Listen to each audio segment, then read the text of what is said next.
Hey guys, good evening, good morning, good afternoon. It's me. It's Allie. Hello. I got hit with the Windows update, so thought it was fine. This is like, oh, this is my programs, so let's open them up all back up. But I had to reset some of my settings for some reason. So I had to reset up my microphone on OBS for whatever. I guess OBS also updated. Maybe that's why. I don't know. But yeah, I had to just double check some things before I started. But hey guys, I hope you're doing well. Oh, hello, hi Buck. How you doing? I'm doing okay. Kind of slept better, but I'm here now, so just power through it. Hello, hi Titus. Duh. Yeah, that's saying all my files closed, so I have to go. I do have allergies. Allergies. Yeah. Well, it's my fault because I saw it last night and I was like, maybe it might auto update me at some point. And I was like, nah, I'll figure it out. And it was that night.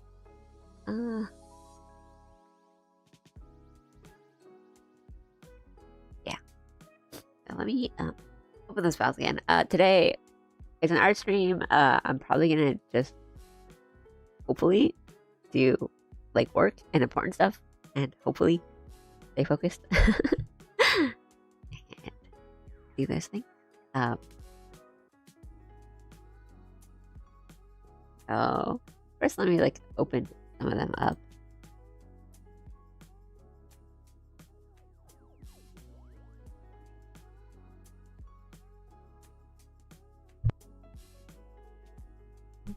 This is where the opera song is going. There's some parts that I definitely want to fix up. And yeah, this is really not great. It's very kind of slight foreshadowing, but I like to emphasize this a bit more. So I think I'll make some of the shadows stronger.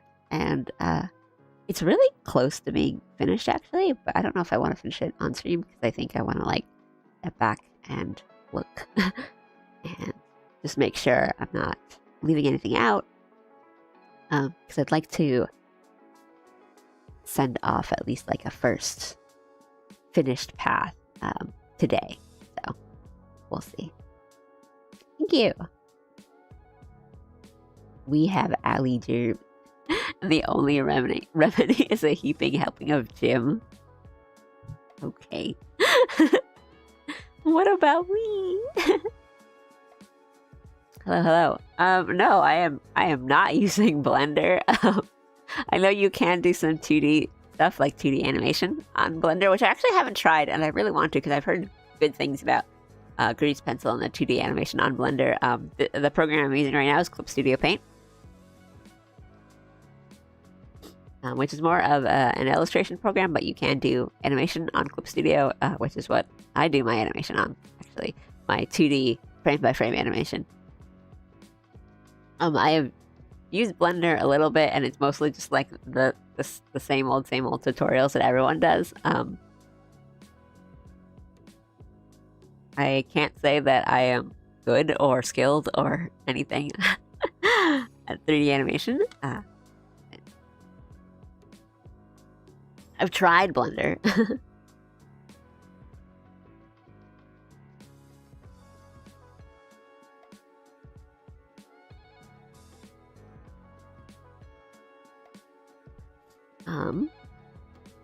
Yeah, there's some more bits to color. I think I want to emphasize shading. I do have a Discord in the video description if you're on YouTube.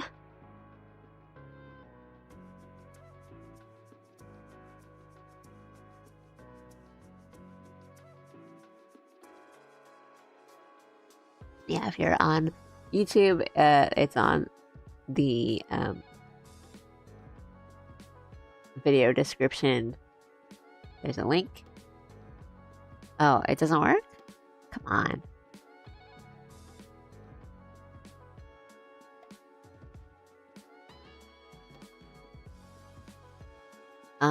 Hang on. The invite link might have changed and expired because things happen. Let me go try to fix that. And if not, it's definitely on Twitch.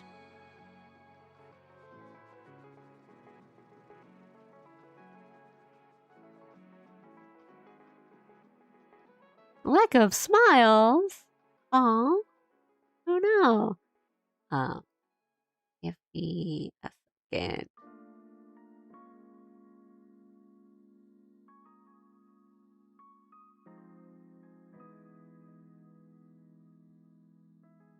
Try to find it.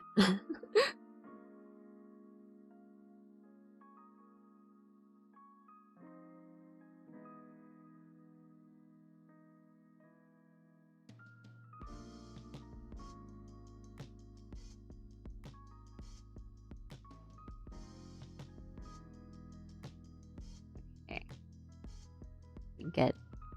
Let me get the good link.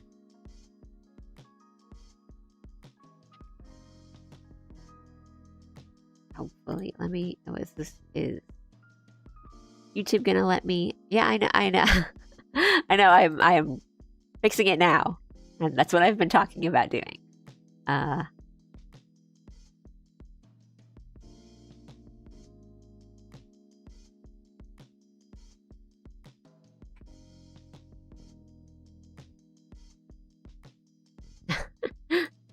Thank you. Okay, I changed the link. So that should work, I think.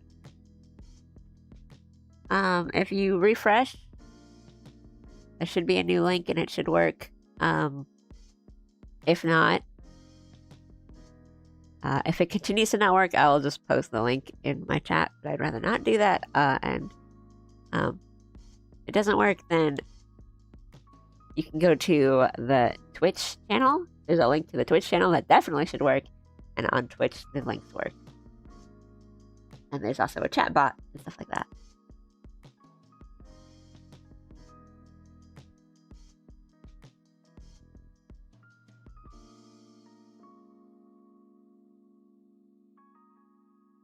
Okay. Okay. Thank you, thank you.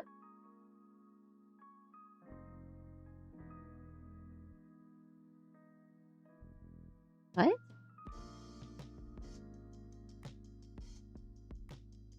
I mean, you can be on the voice channel, but I don't really use it or like use the voice channel on my streams. So, okay.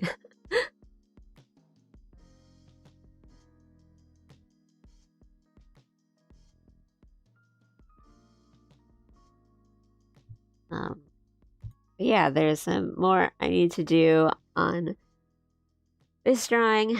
There's like shadows that I want to emphasize. Yeah, my Discord is a lot more chill. It's kind of more for us to like share memes and stuff to get to each other and for me to post my schedule. It's not like we'll never do any like co-op or collab stuff, but it's mostly just for chill sharing and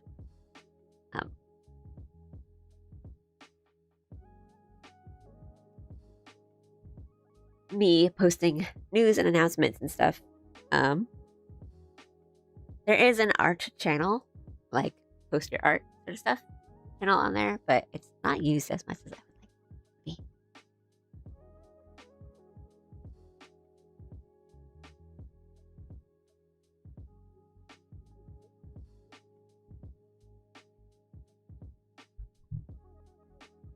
I don't know anything about 3D art.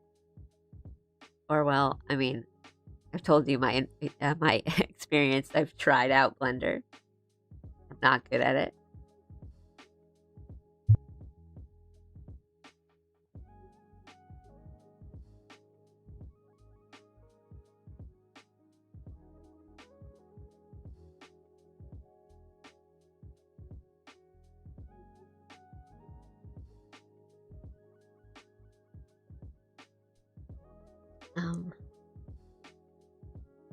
I think this skirt doesn't really have a lot of folds and stuff in it, or I imagine it to be kind of more of a thicker, or like less, rather a skirt with a little bit more structure to it. So I don't think I need to go kind of crazy on the like shadows and the folds. Really, we might do a bit more so it doesn't look, you know, like the drawing is incomplete.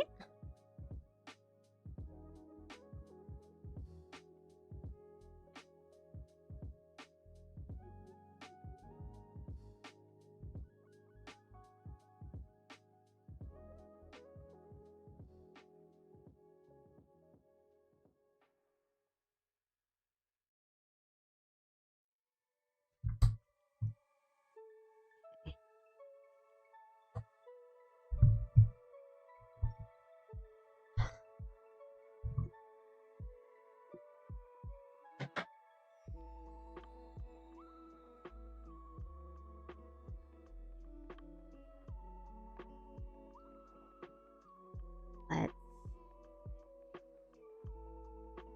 redo all my settings, really, and then hopefully we can just get this in. These leftover details.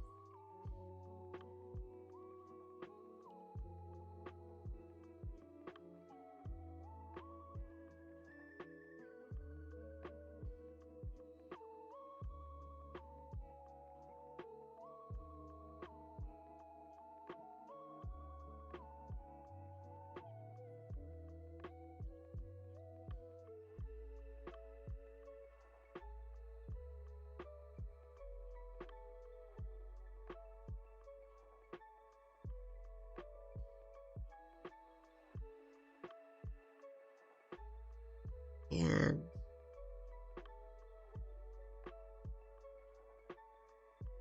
color this. Oops.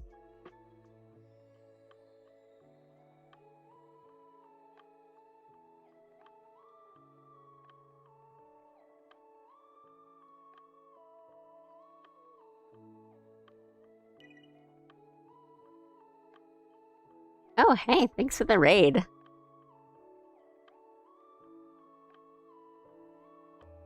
How you doing? Hi, I'm Allie. I draw and I play games. Right now, this is a TM Opera O Uma Musume commission that I am sort of finishing up. There's that. I'll give you like actual shout out because it's not giving the actual shout out. But thank you for the raid. We just started, so I'm not like in it yet. How are you? How was your stream?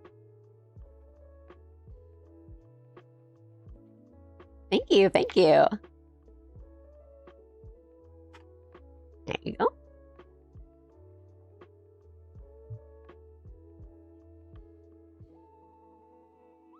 Thank you so much.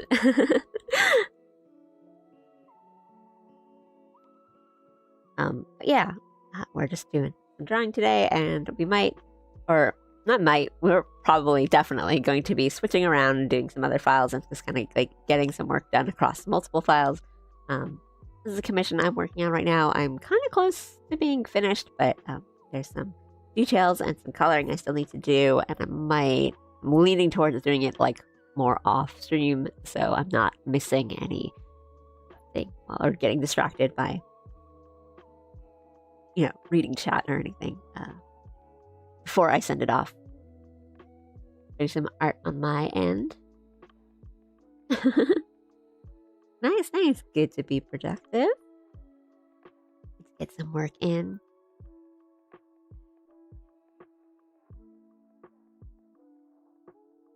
Yeah, I always have this thing where if I say on stream that I'm going to be really productive, I'm going to get work done, then I get super distracted and I never, don't do anything. Um, I try not to actually say, like on a stream thumbnail, title or thumbnail or anything, like, let's get work done. But I've been kind of good for the past couple of streams. So we'll see how that goes. Thanks so much for the raid. Get my colors right. I have my colors so wrong.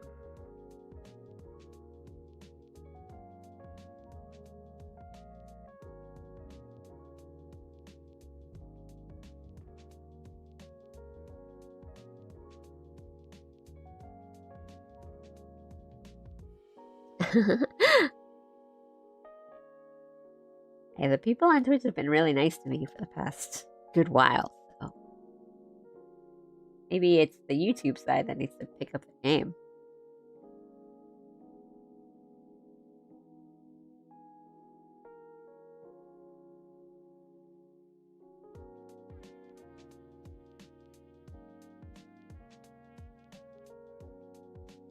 Yeah.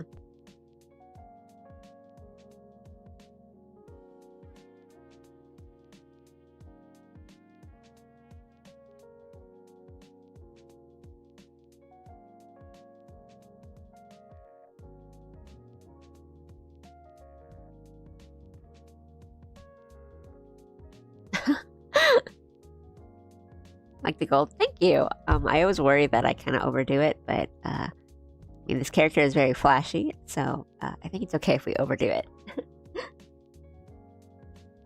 And kind of what I was talking about last art stream, that I always do like cell shading, like solid color stuff. So I like hate to render and paint and use like brushes. So I just do what I can with solid bricks of color.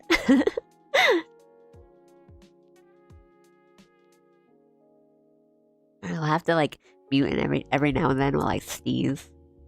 And like I can barely say the right syllables because my allergies are so bad. Take my medicine.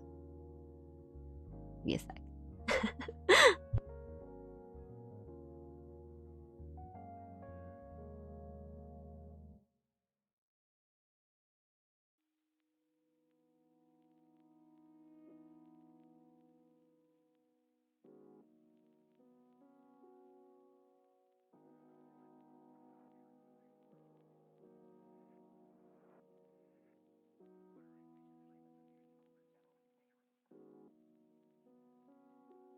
Okay. Hopefully that'll be better. And yeah, I don't want to color too much of the line art on this one either because I think the lines aren't standing out as much. So we might actually go back in and make some of the lines thicker. And then we're going to do some like effects and sparkles and stuff like that. And I'd really like to make this cake and this plate a little more dressed up. Maybe I'll put like some fruits or those fancy like cake plate decorations where they just kind of like put the little sauces on it.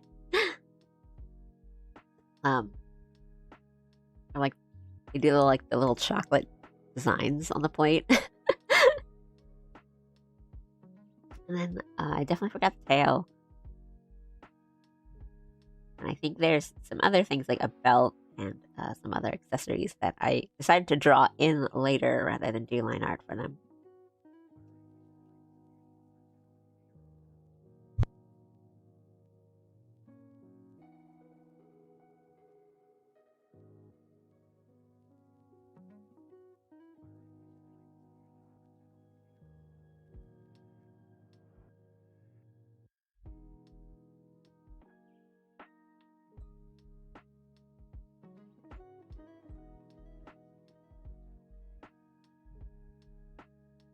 Okay, I opened up my reference. Should have done that sooner.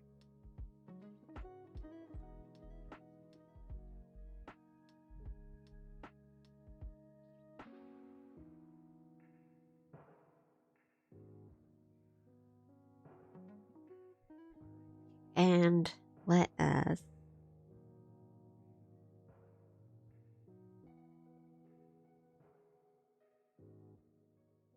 oh yeah, I redid the mouth.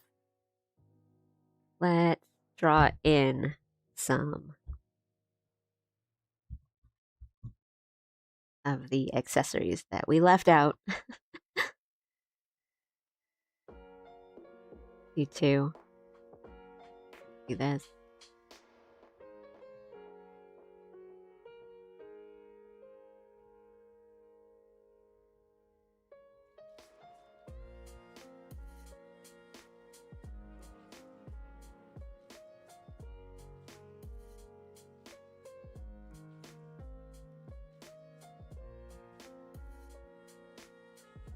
But I don't like how that looks.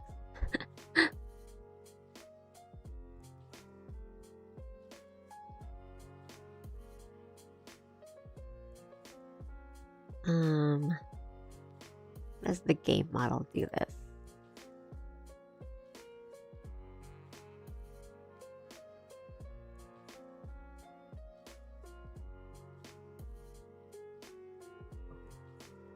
So it kind of looks better if I do it the way the anime does and kind of connect it to this part. But game makes it like a rope, which is nicer. Let's do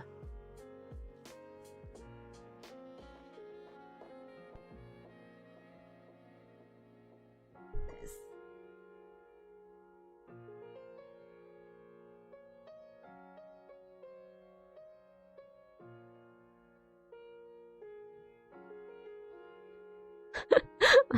Which and I went to that a gold ship drag race.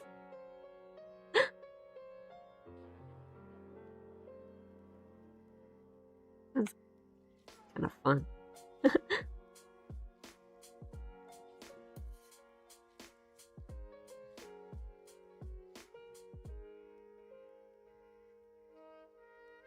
Did you watch it? Or did you just hear of it?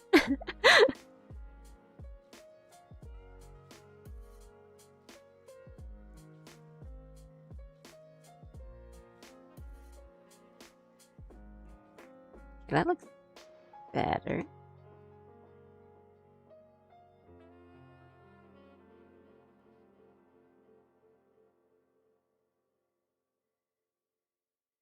Conventions are so crazy now, man.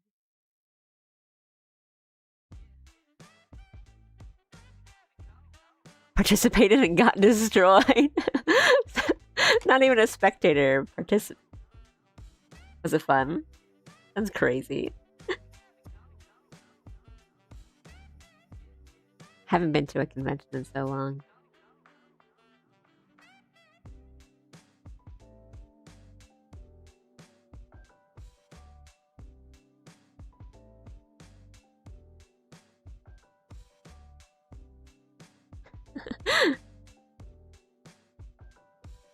I used to do them a lot, but that was like 15 years ago, and the environment's so different.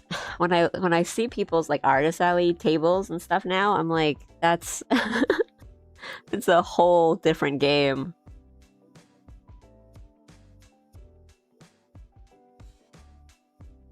Things used to be so simple. Keep opening up Steam instead of like my Discord. Okay, and then we're gonna do the belt.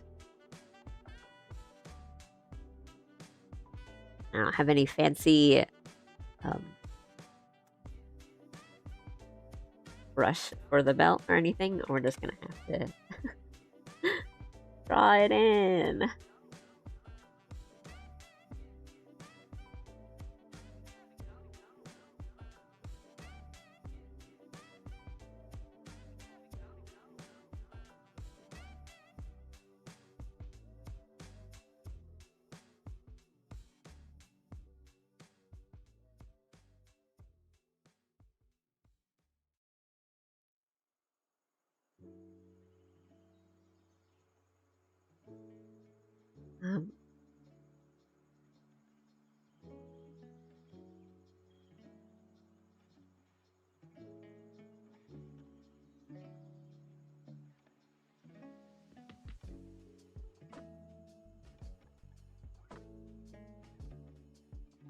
checking the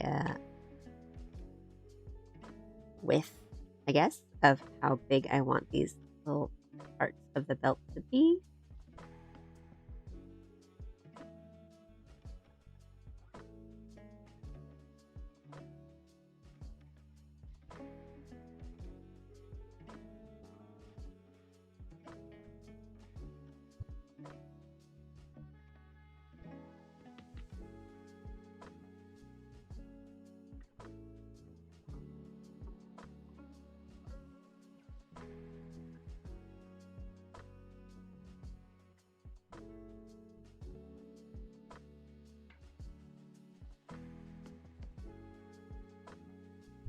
Let's do something like that.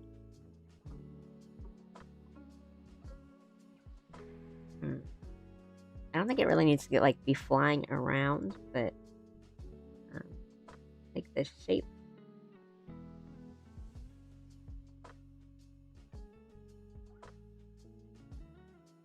Be a little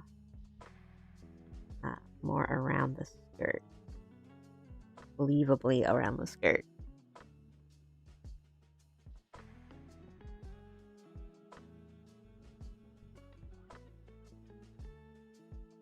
And we'll do more shading on that. Okay.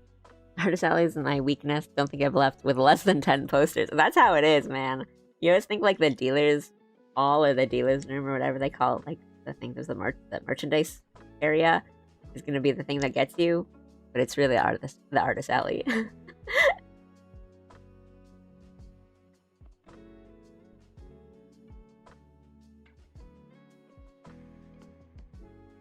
I think rather than posters, I always bought like small things, and I always would think like, oh, that won't be a lot of purchases, or you know, it'll be more cheap ones, like less expensive. Really, not cheap, but you know, a couple dollars versus like the 15 of the posters. And then I would think that and just buy way too many of those, and then I'd come back with like 50 stickers. Hey, Don.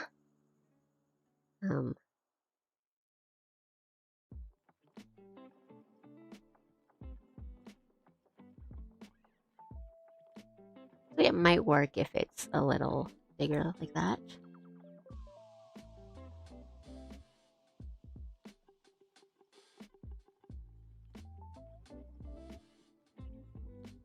Just slowly going through the details of this while I suffer through my allergies.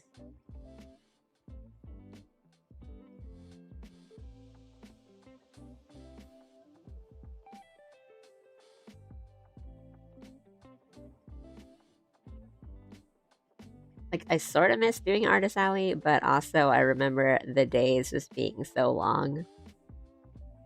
And it's like way harder work than you think. Because it's like 10-hour days, or more than that, really. And if you don't have a helper, sometimes you just have to wait.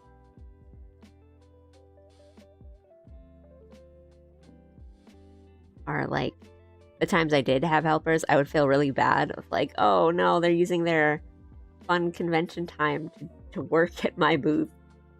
And I would just hurry back and be like, you're looking at Allie, it's been like an hour, go rest. I'm like, no, I don't want you to have to stay here for me.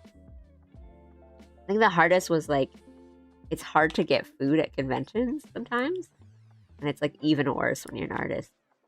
But there would be people who like got me snacks and stuff. Really nice.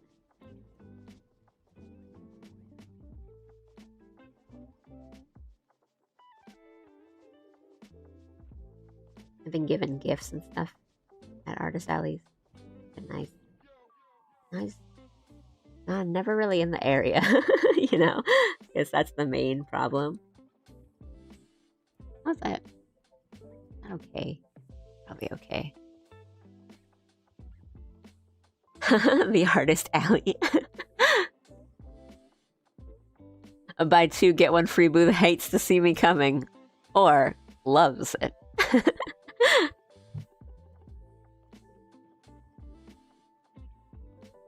We do love our paying customers.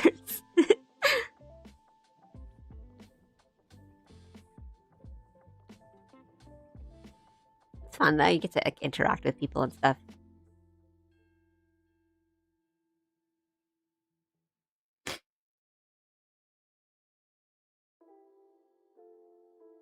Oh, MomoCon. I haven't been to that one.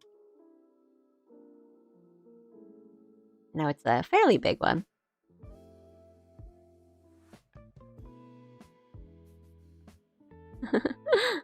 Imagine forcing introverts to interact with people for 10 hours. It really is like a switch I have to flip. The customer service flip. I don't really mind. I like to talk to people. You know, I'm here doing this. I like talking to people and stuff, but it's tough because you just have to like, you know, you're like manning a booth with merchandise and it's all your stuff and your money, so you kind of have to be like vigilant too. You kind of can't be like, oh, well, like no one's gonna come back here and pry open the cash register. It's like, I had a lockbox and like a safe and the key and the keys and everything. But I'm like, someone could still just steal this. But yeah, and then some cons like getting food now with like Uber and stuff. I guess it's probably a bit easier, but sometimes it's like the hotel's just kind of in its own space, so it's hard to go out and get like go to a restaurant or pick up food, and then like hotel food is always expensive. So it's just like, it's just awful. It's like some of your other friends are like, oh, we're all gonna, you know, carpool over to this restaurant and get dinner. And I'm like, oh, that's great. Please bring me back something. And I'm eating like 3 hours later than everyone else, like by myself. But I was like still like cool and popular, and I had the Artist Alley booth and I was making money, so everyone thought I was really cool. I would just be separate. I'm like, I haven't eaten, guys. I never ask how much. I'm the one that asks, what program do you use? Artist neurons be activating. I'm not even like just saying this to be nice, but like that's the kind of customer I really enjoyed having.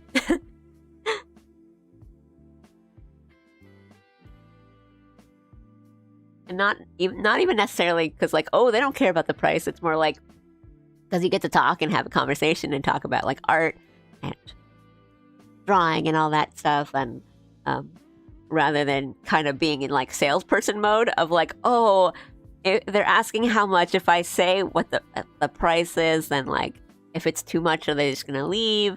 Or like, oh, is this person gonna try to haggle their way into like a lower price, and I can't do that, and like we have to be prepared for this kind of conversation. Oh, but you know, like, and it's sometimes it's not that, because sometimes people, you know, because like you put the signs up and they ask how much, and some people would get like really annoyed by that. It's like, oh, well, the sign is right there, but I know that, well, people will just ask like, oh, how much is this, just to like start conversation with you, or like, you know, and not just go right into like, I'm buying this. There's a lot of like strategy, I guess, coming into all the conversations. Hello, hello. Thank you, Raiders. Another panda raiding me? From panda to panda. Thank you so much for the raid. Here, let me give you a shout out. A proper shout out. How are you guys? How was your stream? Thank you for coming in. I'm Allie. I am a panda being, and I draw. I'm doing art right now. Yeah, I'm working on a opera commission, Uma Musume. I've been working on it for a bit, but I'm just trying to get some of the details that I've clearly forgotten about back into the image before I kind of do more of the shading and stuff. So I'll show you a bit more of that after I make sure that this shout out is proper. There we go. Thank you. How was your stream, guys? What were you guys up to? And let me finish my introduction, I guess. Yeah, I'm Allie. I am a panda being. I like to draw. And if I'm not drawing, I'm playing video games on stream. Welcome. Thank you. Panda to panda. These little guys down here, they're my little mascots, my buddies. I big fan of pandas, as one myself. So nice to see you guys. So yeah, I'm working on a commission of opera, and here it is. We might be like rotating the canvas a bit and stuff. I think the character's birthday is like the 13th, so that's tomorrow for me, but maybe 2 days for you guys. So I'm trying to finish it up before that, just for the commissioner. It's not like a hard due date, so I'm not like pressed to do it. But I would like to do it for the person who commissioned me. That's going to be like my personal goal. We're close. I think there's some more I want to do with the I want to push the coloring a bit more. Thank you so much. Thank you, thank you. Mascots are tough because you can't, it's like, I feel like you can't really force it. Just kind of have to happen. Mine sort of just happened.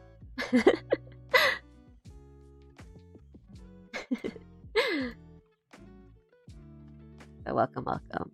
Thank you. Thanks, Raiders. Nice to see you guys.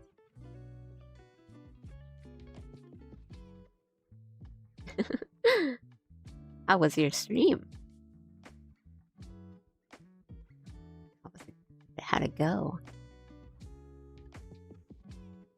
Oh no, you don't need to worry about that.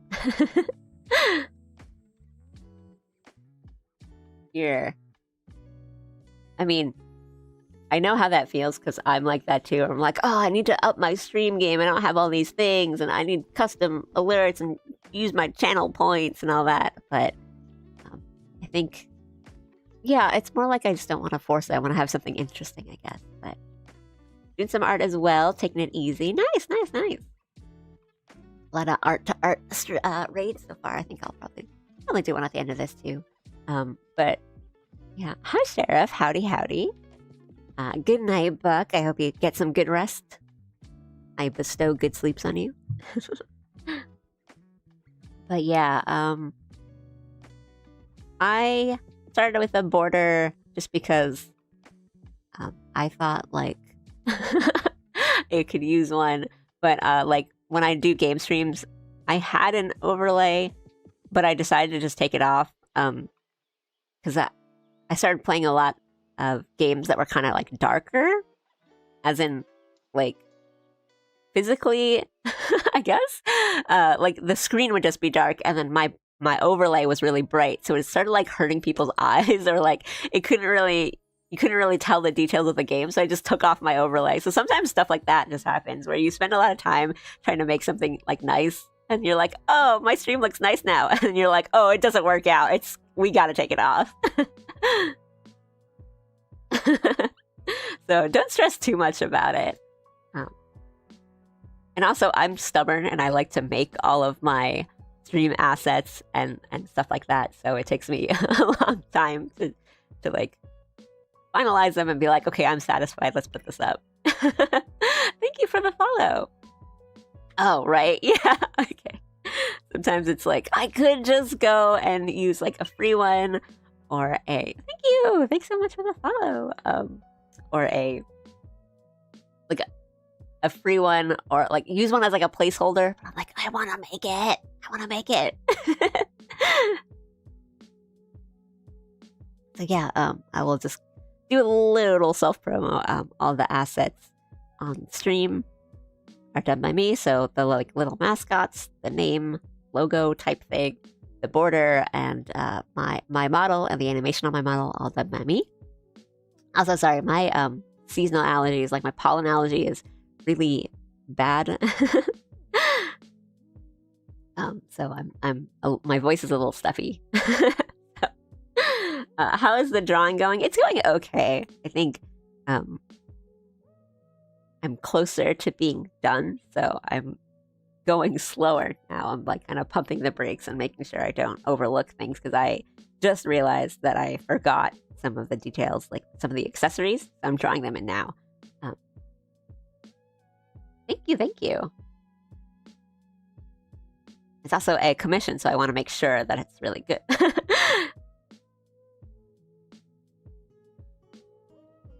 Oh, thank you. I do want to do.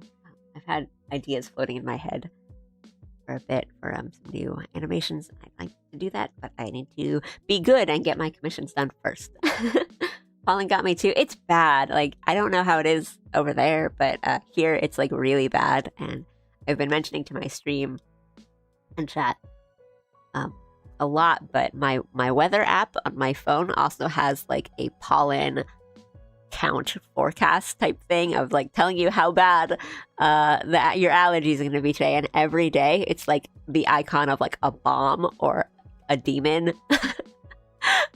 It's just like, it's going to be really bad. So I've been suffering.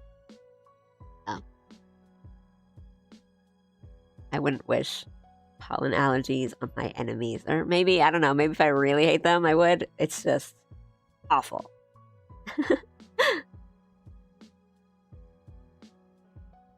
Yeah, it's like not even, oh, it's bad. It's like an icon of a bomb.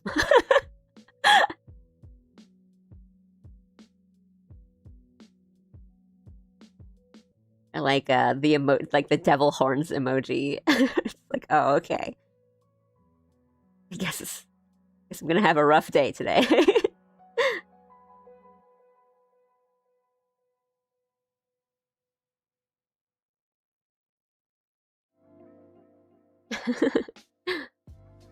Pocket pollen. We were talking more on like my previous art stream about, you know, it's bad when you can sort of see the pollen, and or you can smell it in the air. One of my other viewers was saying that they would walk past their neighbor's garden and they would just get like hit with the smell. Like, you know, when you walk past a car and the car is just like yellow, like the windshield is just yellow. The Willow Palm, thank you for the follow.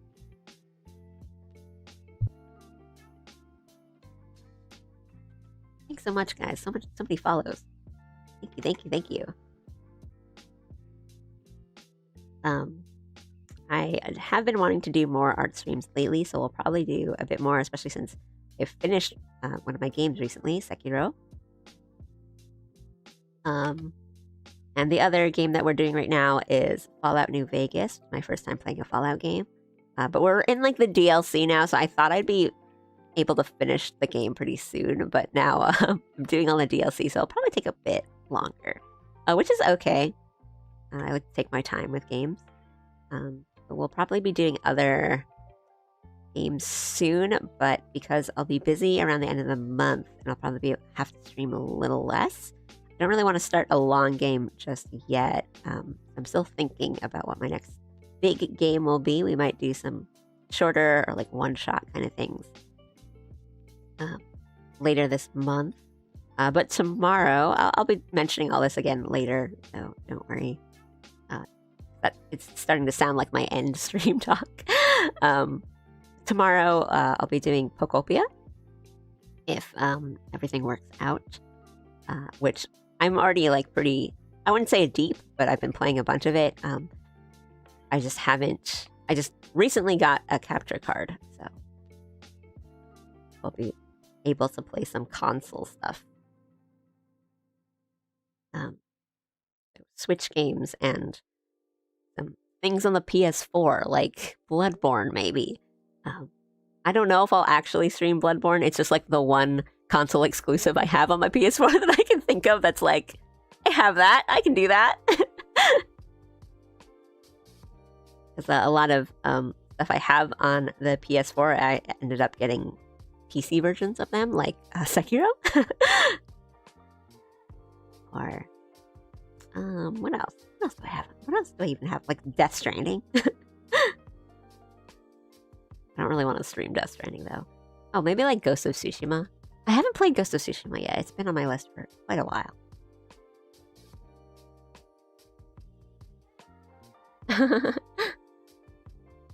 If you're gonna have just one, it's a good one to have for sure, right? It's like the exclusive. I don't know, maybe that might be fun. I need to give Bloodborne another shot. I played it a while, and I loved it. I really did, but I was really not good. I was earlier on in my FromSoft journey. Thank you for the follow. So I think I was not as skilled as I could have been at playing the game.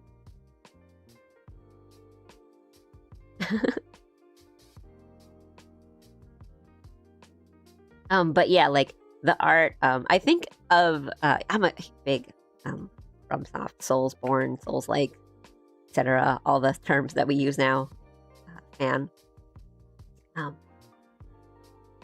But I think, yeah, I've said it before in my stream, but I think Bloodborne might have my favorite story of the FromSoft. But I need to get better at the combat. I think I can probably do a bit better fighting in Bloodborne now that I've played.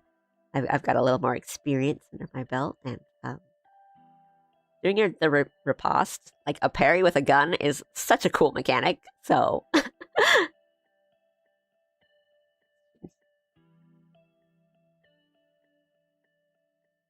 Let me. Shading is kind of weird on some of these. Let me fix that up.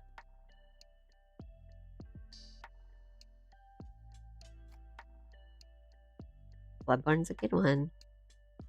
You can also do one I haven't played yet. No. Like Lies of P or something.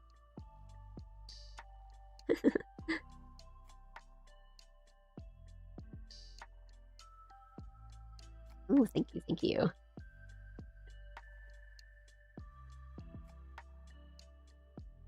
that on YouTube? Yes. Thank you for both. Which I do multi-stream, so I'm always on both when I'm streaming. So you can pick whatever your favorite platform is, and even like subscriptions/memberships. It's like the same thing. It's really just the emojis right now, which I do want to come up with something good for a sub membership. But I have to come up with that idea first, and then make sure I can follow through on it, because it would be really bad if I couldn't. I have Fires of Rubicon. I never finished it because I was also really bad at it. But mechs are cool, and I really liked the storytelling, and I really liked like the voice acting. And anytime any character talked, I was like, "This rocks." But man, was I maybe not even like not good at it. I I was like, I don't know if I'm building my robot right. It's a good way to build the robot. And I didn't really know anyone who has played it themselves, so I didn't have anyone to just kind of teach me the ropes of like, you want to do this and this and this. Which is what I had for getting into all the Soulsborne games, so that was really nice. Just having someone hold your hand and guide you through your first Soulsborne experience is a welcome little treat, I guess. Like, please, please, please teach me how to play this game.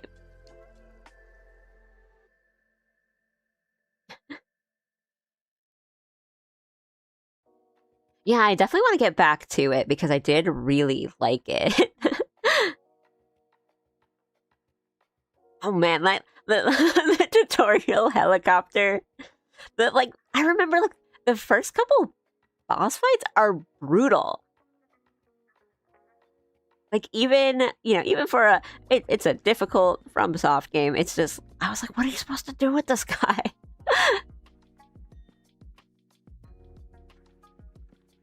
But yeah, I'll definitely get back to Fires of Rubicon at some point.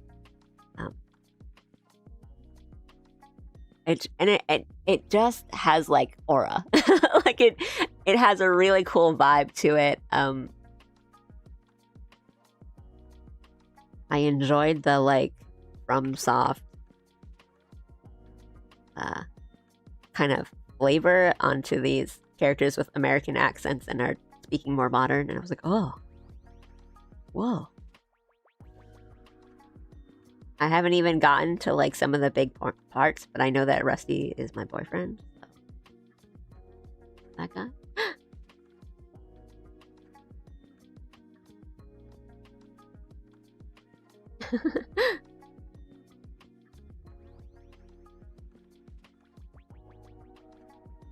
Lord is fire.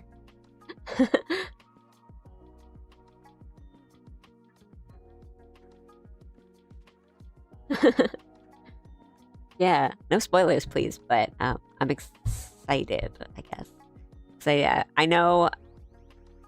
The one thing I knew about it going into it, and no spoilers on like the story or anything, is that I know a lot of people liked a lot of the characters, and I know Rusty's really popular. So I was like, oh, I wonder what's going on here. So excited for that. Excited to see what's going on. I don't even remember how far I got into it, but I should get back into it. Try it again. There was no part of me that like wanted to give up or like, oh, I'm done. I'm dropping this game. It's more like I will get back to it when I am more confident, and I haven't been more confident. But it's always kind of like looming in the back of my my playing list, my backlog, I guess. Like I need to get back to it.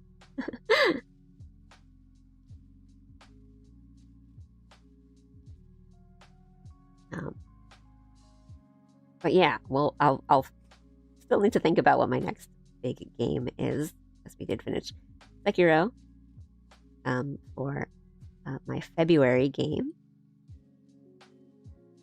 And that was a February game because it was my birthday month and I wanted to play something I really liked. I just replayed Sekiro.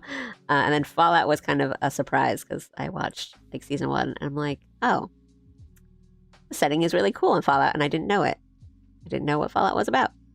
I mentioned it, and everyone from my husband to every person on chat was like, you need to play New Vegas. Go play New Vegas. So I started playing New Vegas, and I understand now. I get it. It is fun and cool.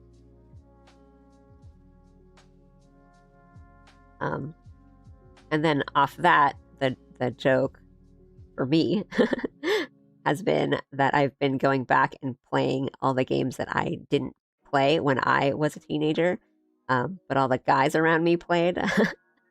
So the joke is that I'm healing my like inner 14-year-old boy that never got the Xbox, because I'm doing Fallout New Vegas now. I've played the first Halo trilogy, Halos 1 to 3, the Master Chief Collection, for the first time like a year or like a year and a half ago. Oh, thank you. And I was like, oh, Halo it slaps. Halo's good. I never played Halo before that. And what else I've been doing? Gears of War. Can't remember what else. But yeah, I'm now like going back and playing all those games that I never got to play.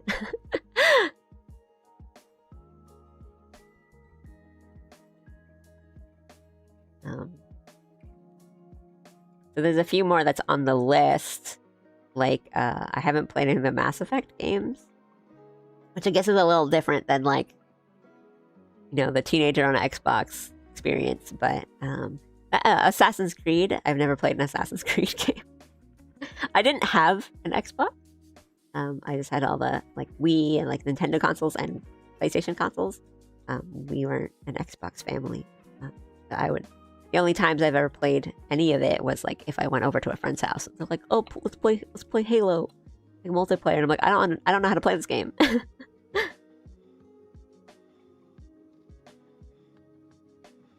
I played like a little bit of Modern Warfare 2, just like at a friend's house, and that was the most. And then I played a little bit now, and I'm like, it's okay. I can't really. Everyone looks the same. I can't tell who's my ally and who's my enemy. I haven't played KOTOR. I have seen some of KOTOR being played. KOTOR is kind of on my list. It's not like written in ink, but I've been considering it. I think the only reason it's not like a hard, like written in ink on my list is because I think I was playing, when I was playing Sekiro, someone had recommended the like Star Wars Jedi, like Jedi Fallen Order games to me, because they were like, oh, if you like the combat in this game, you might like this game. Gotta run, see you around. Thank you, Tix. Thanks so much for rating in and following. I'll see you around. Thank you, thank you, thank you. And have a good day.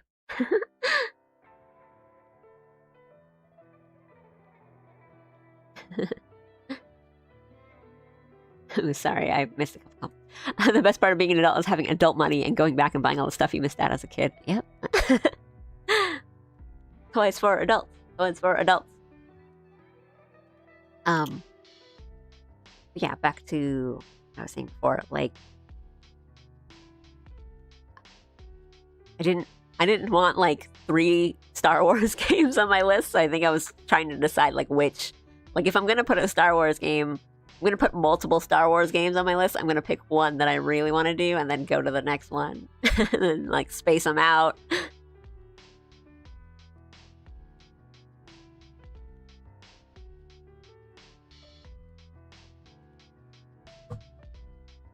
And I know you don't have to be like a huge Star Wars fan to enjoy the games, but I'm not like huge on Star Wars. I don't dislike it or anything, but I also feel like me saying that is kind of the equivalent of when I say I have I have like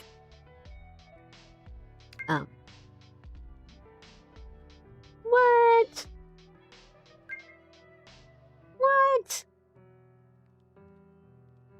Thank you, man. Thanks so much for the gifted subs. That's crazy. Thank you. And you are too nice to me today. I'm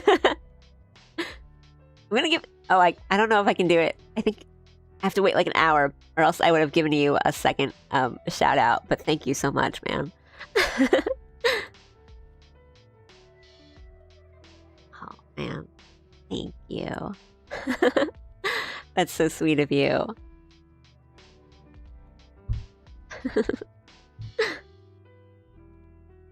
My good buddies got one of those gifted subs. Thank you. I wish I could do more than say thank you and like blink at my like activity feed and be like, whoa. Yeah, no worries. Enjoy your shower. Have a good one. I enjoy me a nice warm shower. Thank you.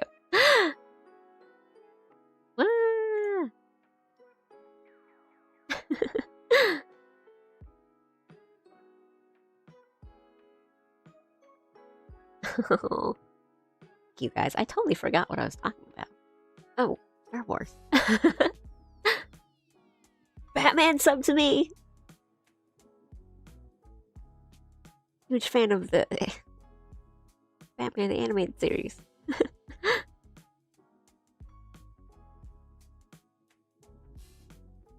I always feel a little like pretentious and snobby when I talk about any Batman things, because I'm like, Kevin Conroy is my only Batman, and he's the only one who gets Batman.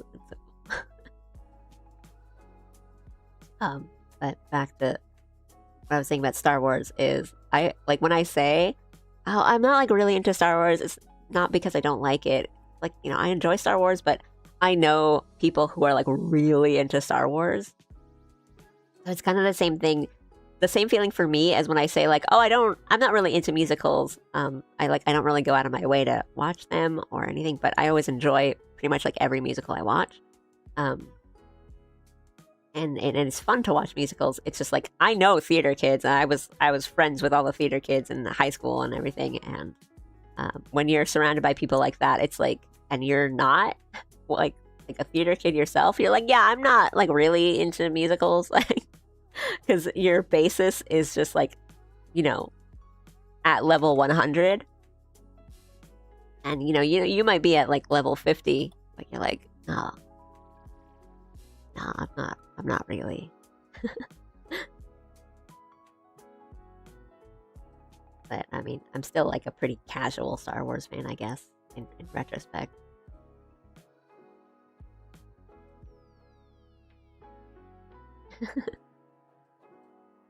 I think I like different things about Star Wars and some. I like the goofiness of Star Wars.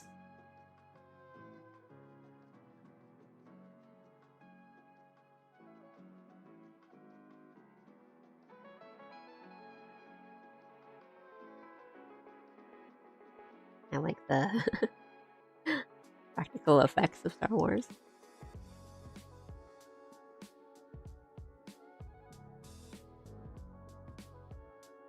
Oh. I think my favorite Star Wars thing is probably Mandalorian Season 1.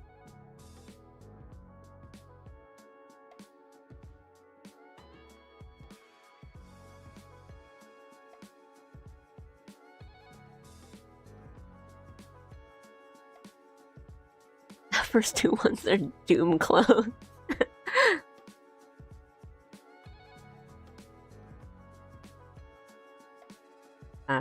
The Doom, like 2016, is the one Doom I've played and finished, and I've gone through Doom Eternal, and I'm just not good at FPS. So I'm like, oh, I'm terrible at this game. I'm like so bad. And then Jim's like, this game is hard. It's okay to be bad at it. And you're like, you're doing fine. I'm like, no, I'm trash. I'm like, I must be really bad at this. But I have to go and try it again. I did really enjoy it. It's cool. This Doom tangent. KOTOR 1 and 2 are required Star Wars games if you play any. I know they're the good ones.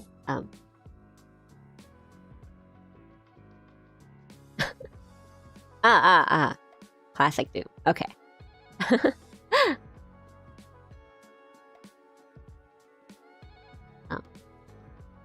The scary ones. The ones that are like kind of more scary than the ones that are like the bloody gore demons jumping at you.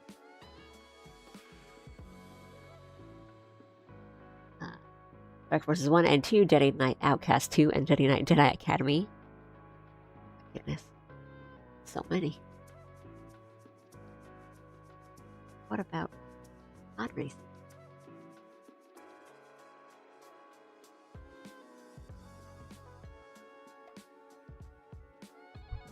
I should play KOTOR at one point, though.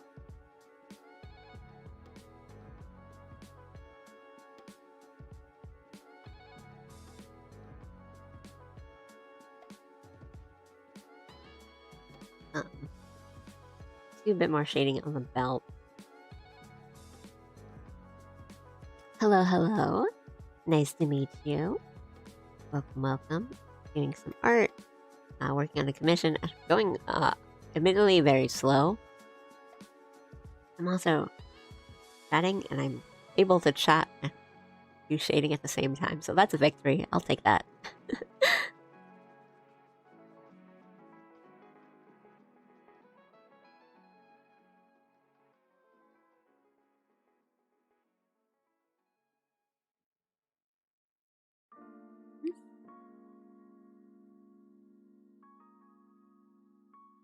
But how are you doing? Thanks for coming in and watching. And do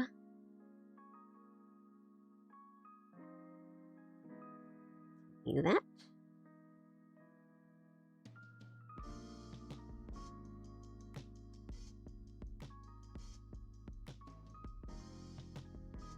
I think we need to go too crazy on the shading of the belt, lighting wise.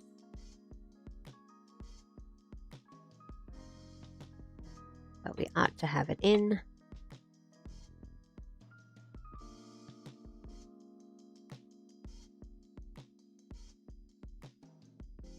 Oops, I've forgotten some of the shading on some of these. It's an easy fix, so it's not that bad.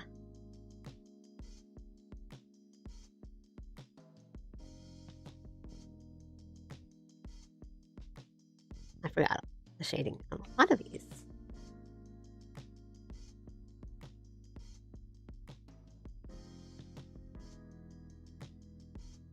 for me.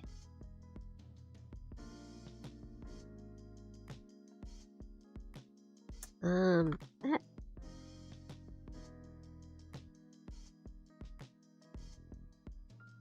I don't love that.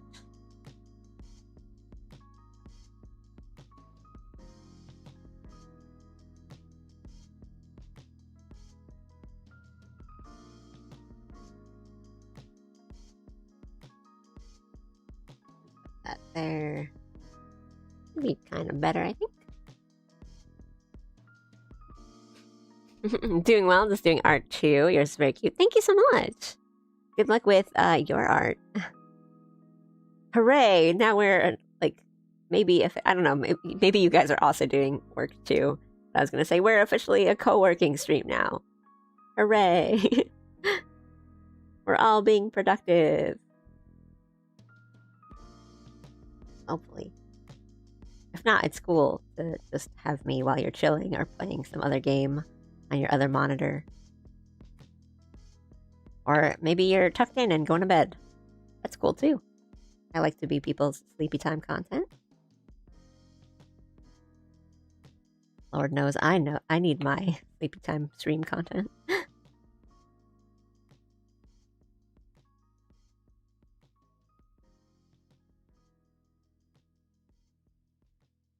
There's 3 types of Star Wars fans. 1, the ones who like it and will occasionally see it and know some of the characters. 2, the ones who know more than the first and will actively go out of their way to watch some Star Wars content. 3, the ones who will eat, breathe, and sleep Star Wars content.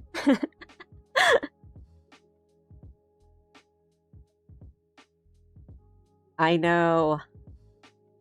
Someone in all of those categories.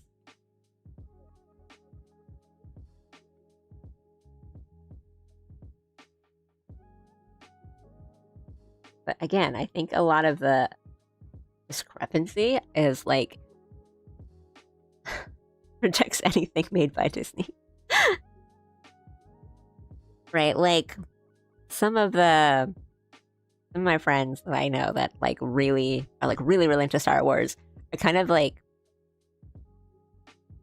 in it for like how cool it is, and not to say that things in Star Wars aren't cool, because there are a lot of cool things in Star Wars, but like I enjoy that even the cool parts are like a little goofy, and I kind of like the silliness of it, and that's the kind of sci-fi I like. The Force being considered part of the 2nd and 3rd category.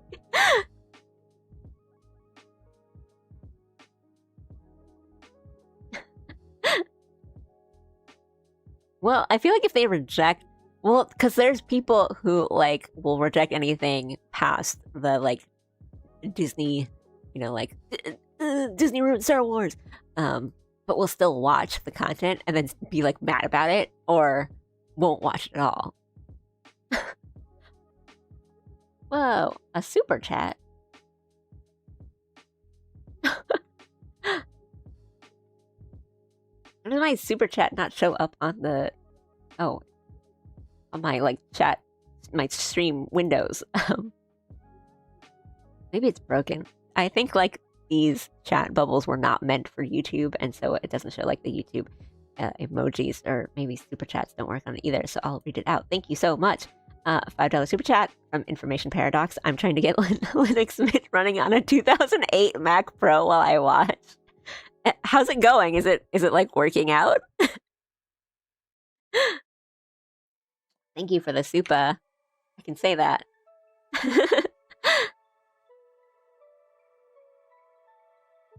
Hi, welcome.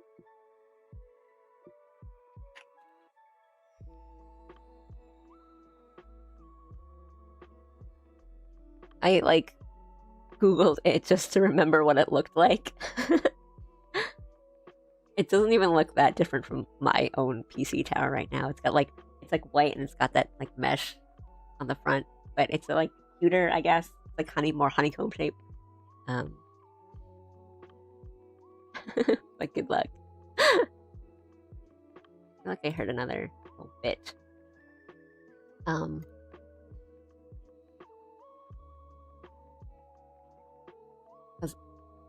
2008.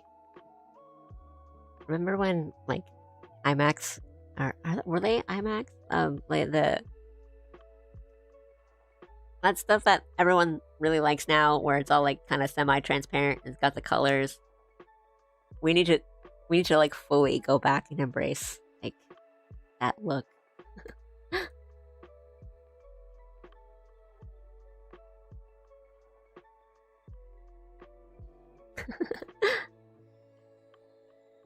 Good luck, I think. I'll go and do a bit more coloring then. But back to Star Wars talk, I guess. Oh, I was trying to do, but kept getting errors and random reboots. Now I'm trying to do one. Fuck. All that stuff goes like right over my head. I mean, I built my PC, but it was really just like it's really Lego setted it. Just follow the instructions and just put them together, and was like, I built it. Good luck. Good luck.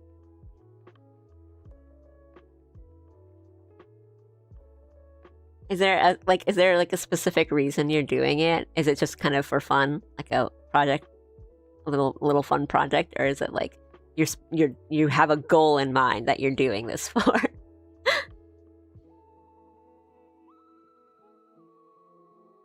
I guess what I meant about Star Wars is like, yeah, some of my friends who are really into it, it's just like,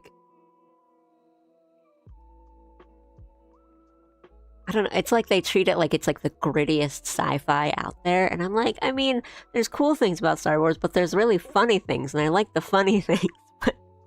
Or more that, like, it's fine to accept that the cool things are also silly, and I think my best example of that is, I think General Grievous has like the coolest design in Star Wars, and like just a really, really cool design period, but he's also like this really spindly freak who just like, you know, he has the arms and he pulls out the lightsabers and you're like, whoa, and then he just like whips them around like little helicopters and you're like, oh, okay, so that's still cool.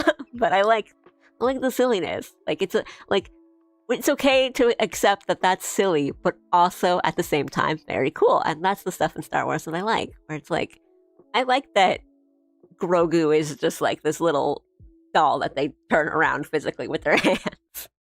It's silly and awesome. Yes, exactly. And that's the best part of, like, that's, for me, that's the good part of Star Wars. The silly and cool. Just trying to keep the machine useful. I really want to ditch Windows too. Yeah. Good luck. I hope it works. Because, yeah, good reasons. Hey, Windows hit me with the update this morning and made me late for my stream, so all the more power to you. Hi, Hidaka. Thank you. I go a little crazy on metal, but I'm glad people, because it's really just solid colors. It's just blocks of cell shading, and I'm like, this is coloring. Yeah. I am admittedly going very, very slow today, though.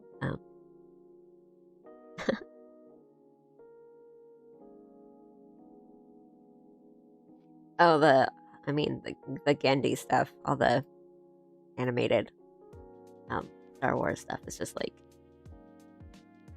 there we go. I think like they announced like the mini series or whatever it is for Darth Maul, and when they announced it, I was like, we don't need this. Like, okay, we can like pump the brakes. But then they announced it's like, it's the Clone Wars team, and I'm like, oh, we're in, baby, we're back, baby.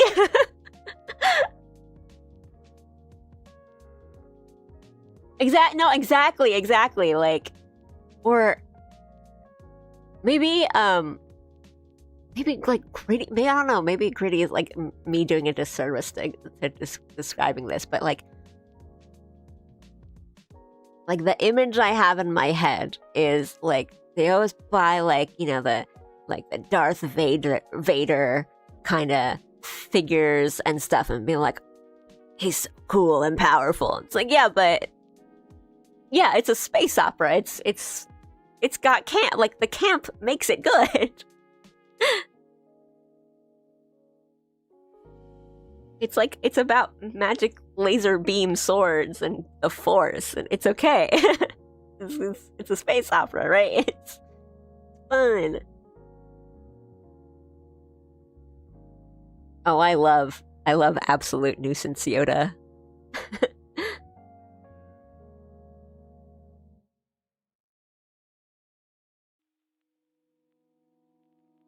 And again, not that things in Star Wars can't just be like cool, but we have to accept the camp. And people that don't accept the camp are like, no, Star Wars is cool. It's like, it's not silly. I'm like, no, that's part of what makes it cool. There has to be the Jar Jars and the Darth Vaders. It's called balance.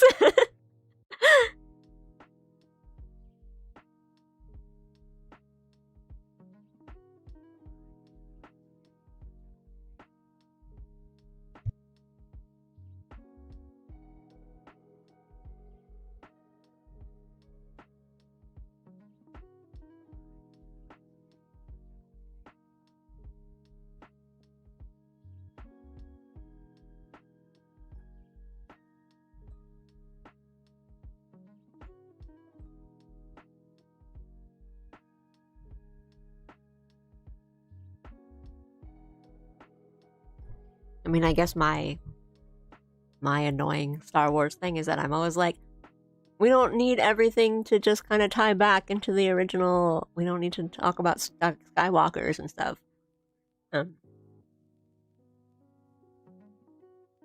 Which is why I really, really, really liked Mandalorian Season 1. It had, like, everything I wanted in a Star Wars thing.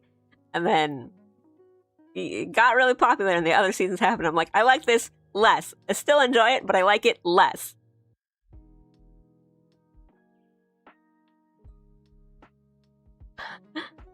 Oh, this is how we started talking about Star Wars stuff. Because I was saying that Jedi Fallen Order and Survivor are kind of on my list of, like, what's my next oh yeah of what my next big game might be. And then was it Fallout? Was it Freedom Fallout who asked if I played the KOTOR games? And I'm like, I actually haven't played the KOTOR games, but they're also sort of on my list too, but I want to pick like one Star Wars game avenue to go down before I play, like, I'm spending like the next year playing Star Wars games. So I was just like, okay, we're just going to talk about Star Wars for a bit. Last night I was watching, I was actually watching Boyle Hobby Time videos and while I was doing some artwork and trying to wind down for sleep, so he's usually like one of my sleepy times content, and I was watching him do a bunch of Star Wars dioramas, and I'm like, ooh, Star Wars.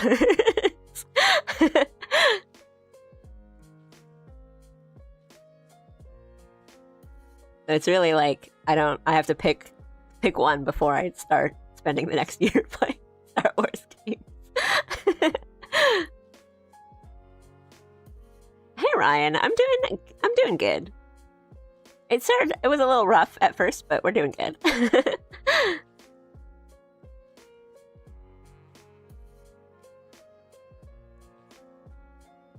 Yeah, I'm glad that the prequels have kind of had their, I guess, renaissance in that.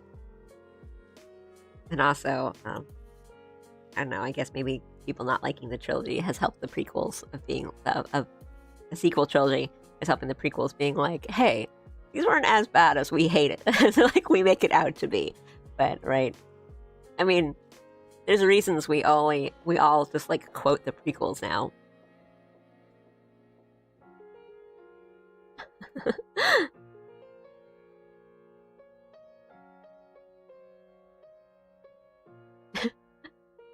They were dumb, but they were honest.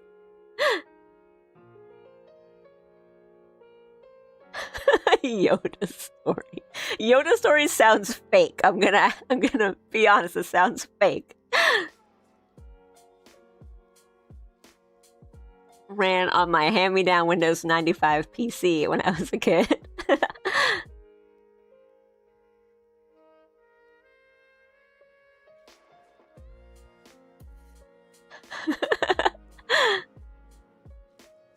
I saw the prequels like when they came out, and I was young, and I thought they were really cool and fun. And hello, like Anakin and Padme's theme is so good. Hello.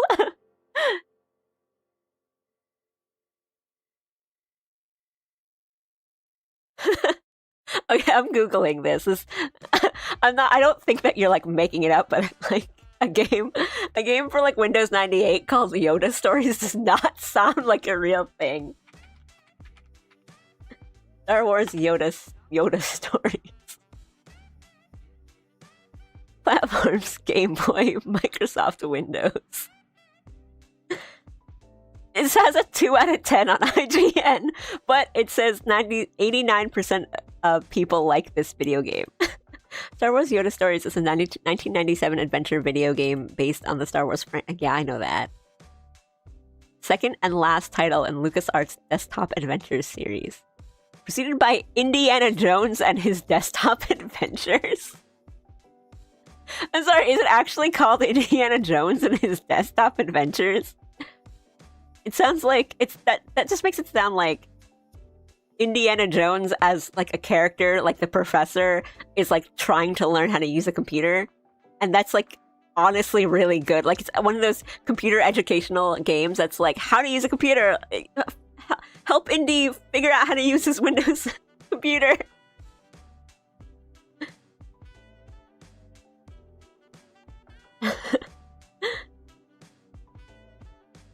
For Yoda Stories, imagine randomly generated maps where you move like Mystery Dungeon and complete tasks that Yoda sends you on. Okay. That sounds good. Star Wars Mystery Dungeon? John Williams will be watching his career with great interest. Top-down, fake isometric, the stormtroopers are chibi.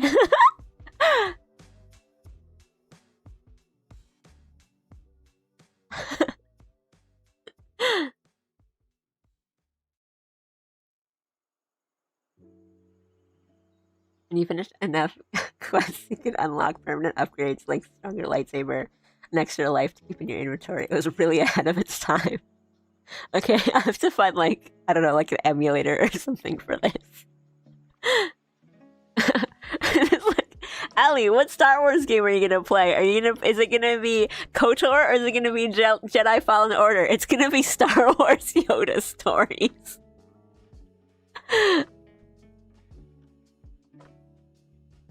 Point and click adventure game designed for players to finish in an hour. The game has no central plot or ultimate goal. I'm just reading the wiki. Each time a new game is started, the player is tasked to complete a random mission. Oh my god, it's a roguelike! This may include rescuing another Star Wars character, obtaining an object, warning the rebels of an attack, or destroying an Imperial facility.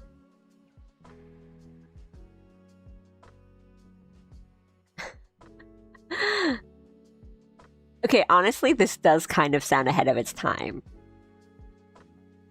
Yeah, each mission takes place on a new procedurally generated planet and requires the player to complete a series of item-based puzzles.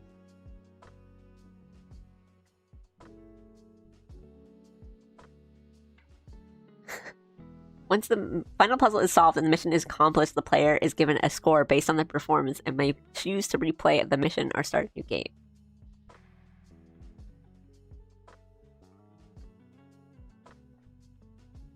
And honestly, also kind of looks really Mystery Dungeon-ish. What? The sprites are really... The stormtroopers... I'm on Google Images now. The stormtroopers are really cute.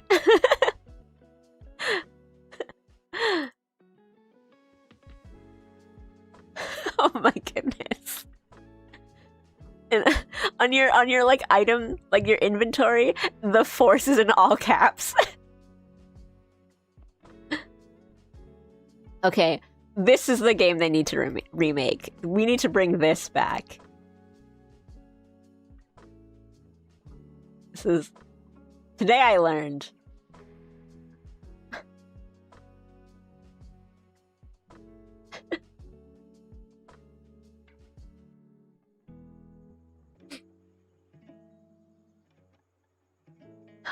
What a swerve that would be.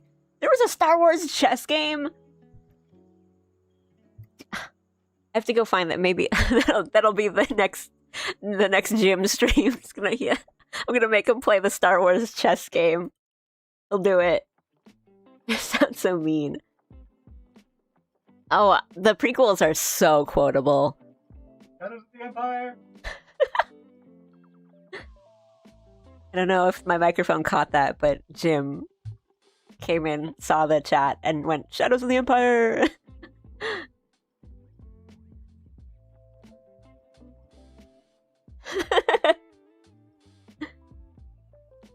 This is a Star Wars chess game in Star Wars!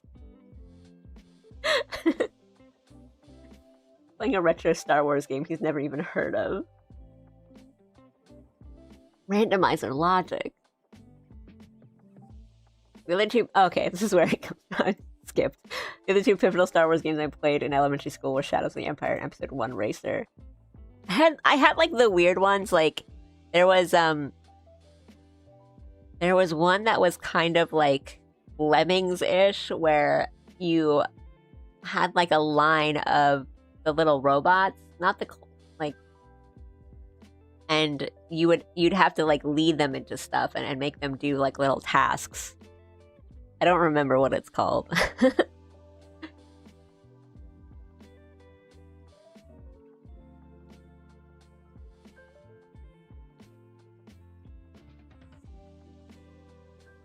Yeah, like one of those old like PC games where you kind of like lay out little like pathways for them and make them do tasks, and they would all kind of just like walk in a line and follow it.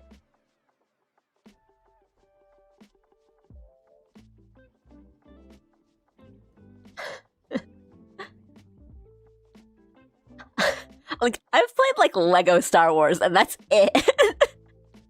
That was like, that's the one Star Wars game I've done.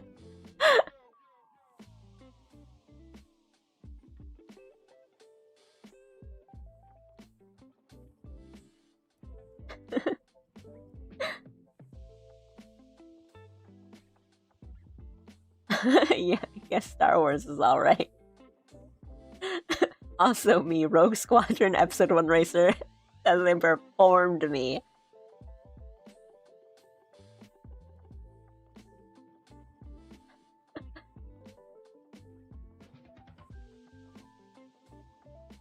Whoa. I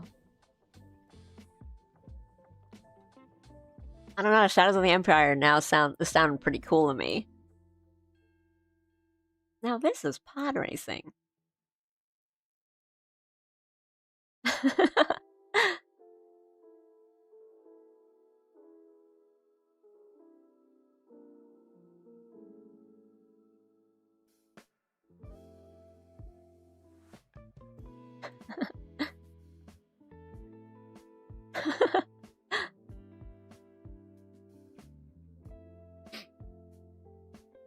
I need to read about Indiana Jones and his desktop adventure. That is an incredible name. We should go back to naming things like that.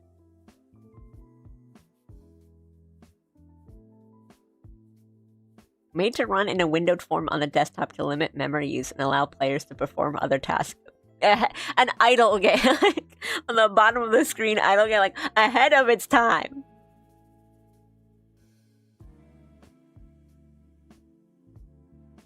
In the mid-1930s, Middle America?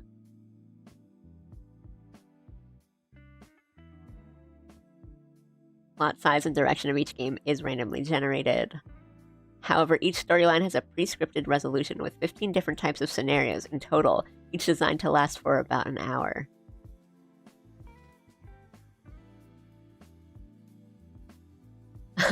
The player-controlled Indiana Jones is limited to orthogonal movement, which is controlled with the arrow keys of the mouse. Every time I see the word orthogonal now, I can't.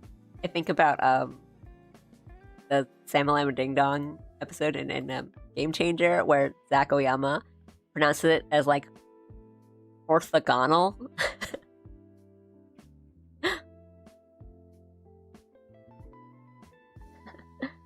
Who knew the world could be so beautiful?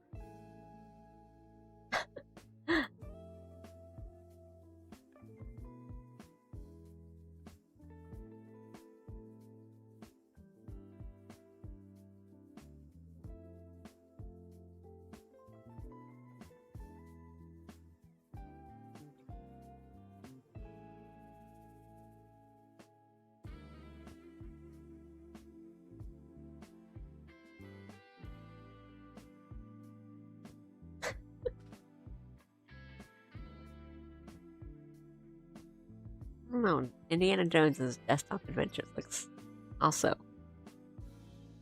kind of good. Maybe it hasn't aged well. As in, looks like you fight people. But that's too good of a title. Indiana Jones and his Desktop Adventures. Literally, it's on the cover, like the box art of this game, it says literally billions of possible games.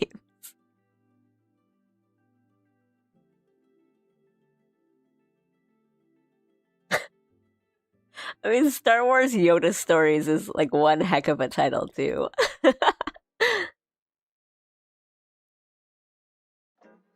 Ooh, switch my tab back to Twitch. Idaka on a 45 stream streak. That's crazy.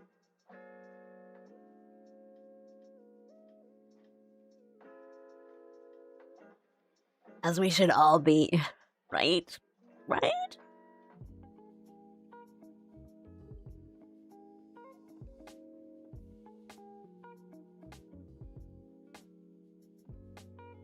I haven't watched the prequel movies in a long time.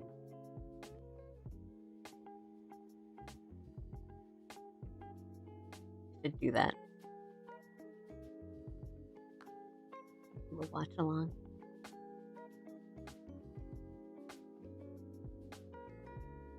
Quote it to all heck. Okay, let me do.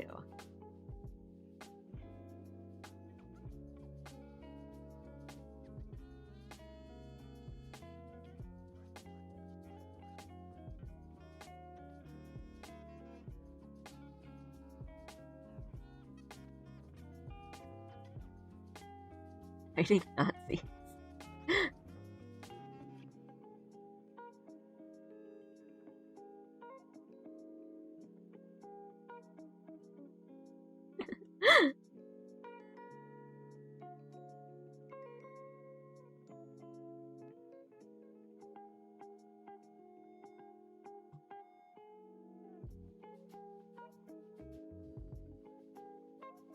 The 15th worst computer game ever released.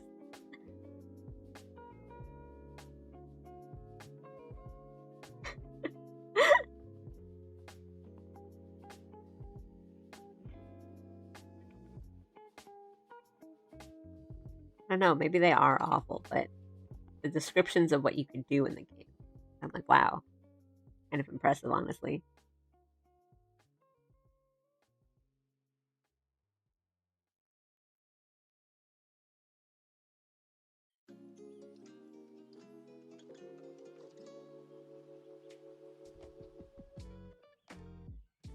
These shadows on here.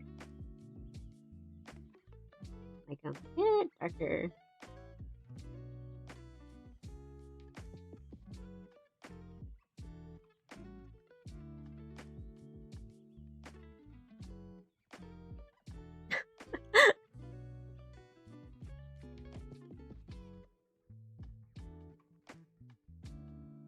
So yeah, well, I don't know. Maybe we'll have a Star Wars game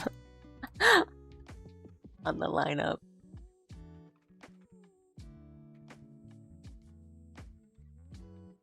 Was the Star Wars chess game just called Star Wars Chess?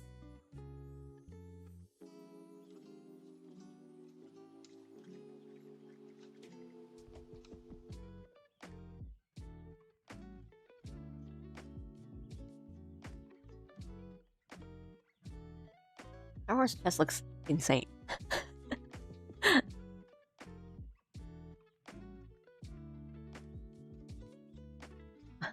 What?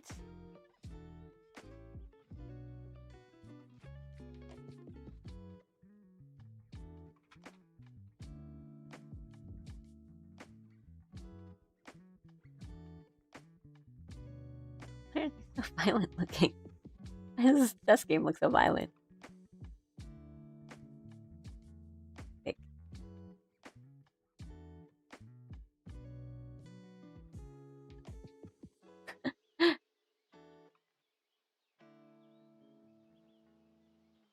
It's hard to be like, "Ooh, that's a very good idea. Let's put it in the list," because it will very quickly become a Sisyphean boulder. The software tool works for Star Wars chess.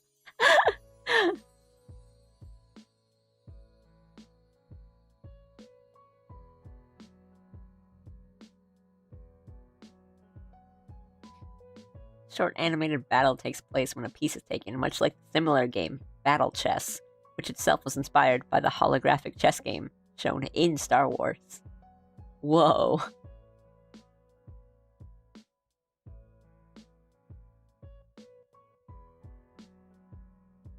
Computer Gaming World declared Star Wars Chess as the 49th worst computer game ever released.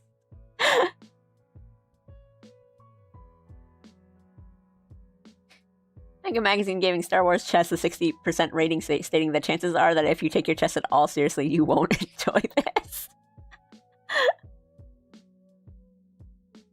It is the software tool works for Star Wars chess, all written in like the Star Wars text, but none of the letters connect, so it's just like really, really wide.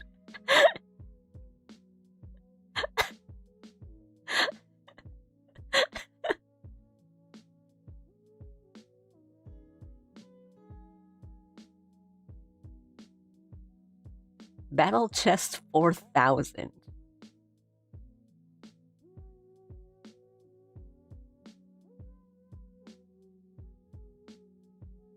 My goodness.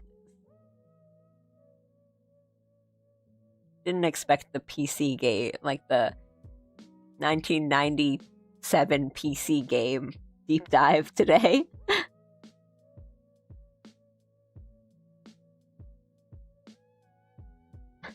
There are only 100 games, it's not fair.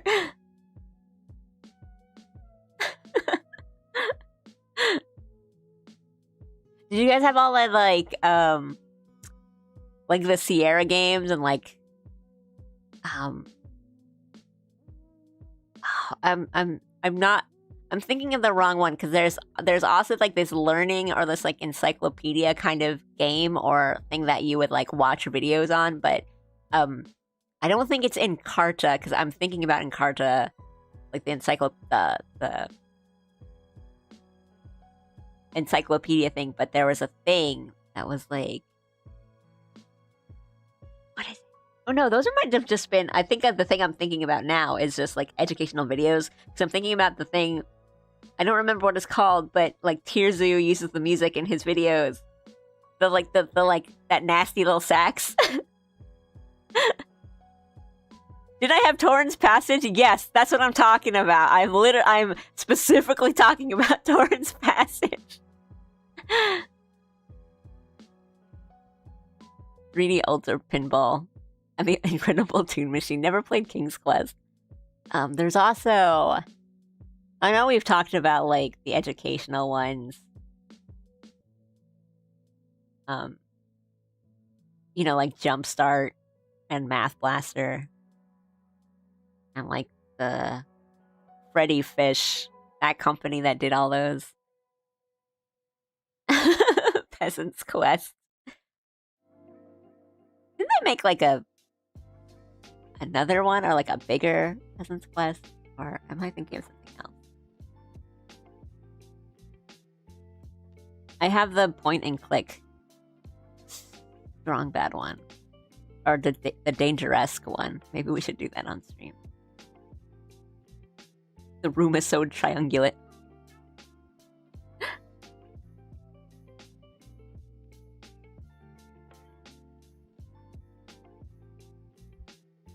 feel like old PC games kind of have like a kind of scary quality to them.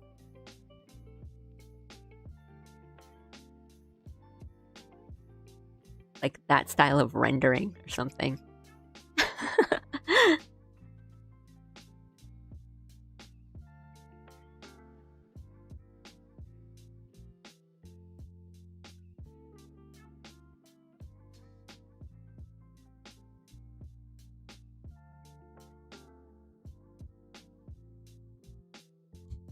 Oh, yeah. I know that I saw that like the poker night. I didn't think it was like I didn't know it was a remaster. I was just like, oh, this. I thought like but good, wonderful, fantastic. The kids are getting educated. Good, it's still right. It's like it's A, it's still funny, and then B, it's funny to people that are not like us, like who grew up on this and had our our way of speaking literally changed by these Flash cartoons.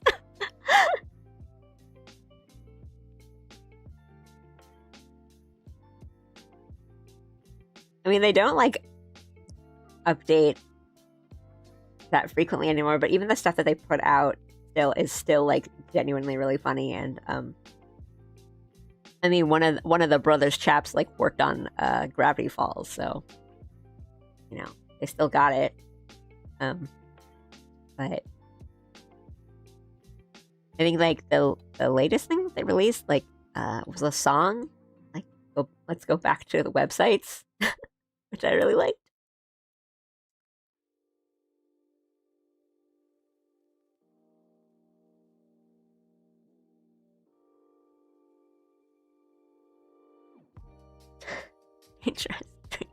Dangerous 2?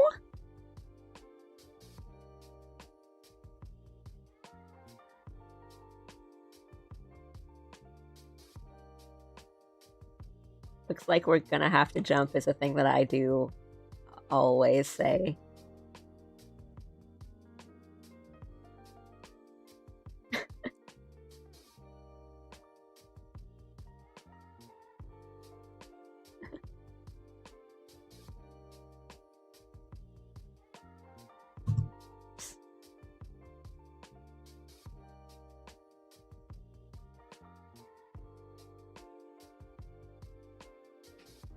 Thought on Doki Doki? What is that?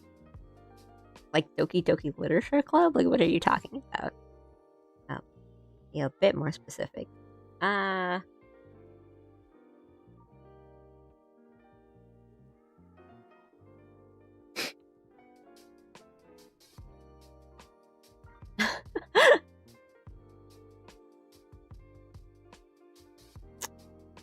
have messed up.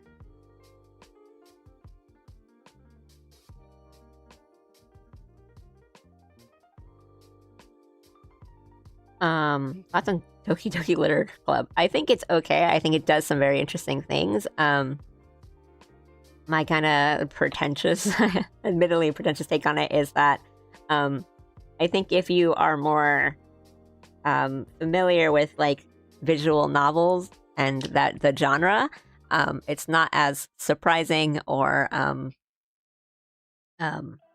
like new. That doesn't make it not good. It's still, I think it's still fun.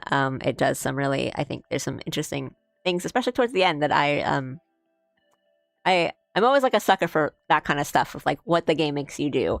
So I think it's good. I think it's a really good way to kind of expose people and like as it's a good like gateway visual novel kind of thing. It's not like a favorite of mine.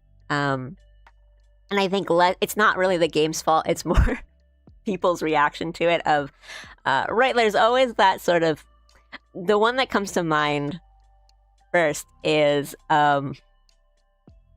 there was a, like, article on Silent Hill F that was, like, the writer of Silent Hill F, like, made the, basically like, wrote what was basically Doki Doki Literature Club before Doki Doki Literature Club, and it's like reading that just gives me psychic damage, sort of thing. So that's why I always kind of have like this like there were things before it. But again, that's not the game's fault, I think, and I think it's kind of obvious if you play it or you go through the game. That's like it's obvious that this is kind of the people that made it like were fans, you know, like they like it, right? And again, so that's not the game's fault, but kind of just you always kind of have to brace yourself when someone brings it up for that sort of reason. I hope that makes like some sort of sense. Yeah.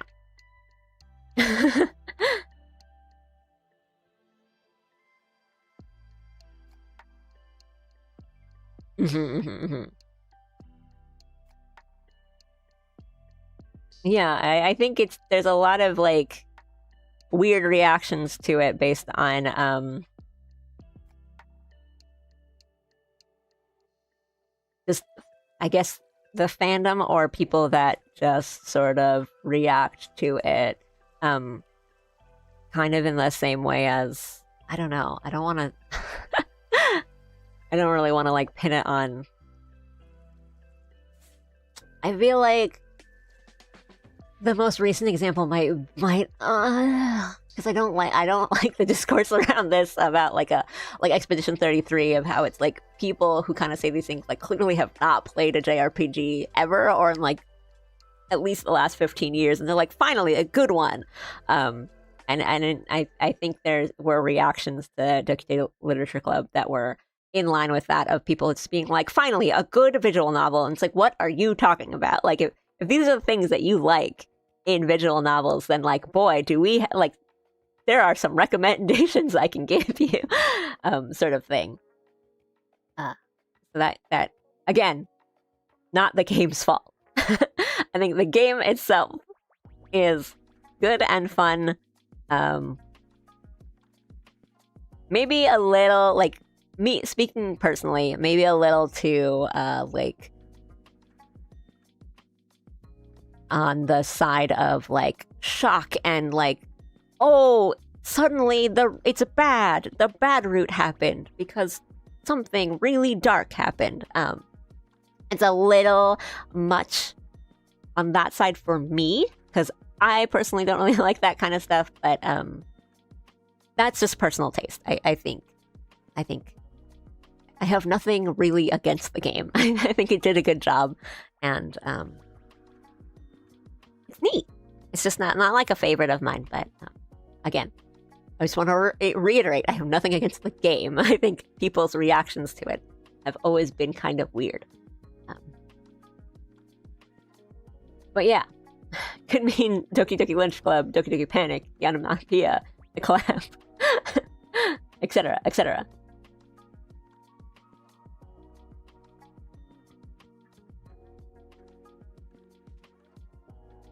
Yeah. What if this storied medium was good and not cringe? It was kind of foul. It was just like, have you ever heard of you probably haven't heard of Higurashi When They Cry, but if you liked Doki Doki Literature Club, then you should try this little known series called Higurashi. It was like that level of, oh no. No. And I do try not to kind of have that air of like pretension and gatekeepingness, and I do try to be aware of that, but whenever I read things like that, it does kind of grind my gears, boil my blood sort of thing.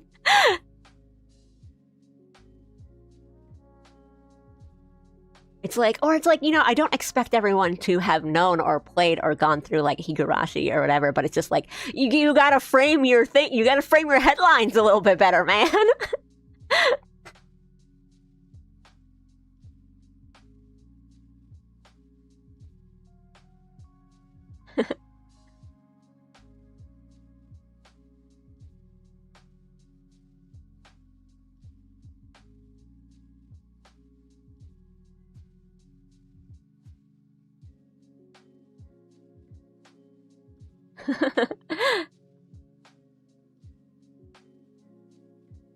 we want honest games. We want honest media. I can just use that for everything now. I'm like, well, I know it wasn't good, but it was honest.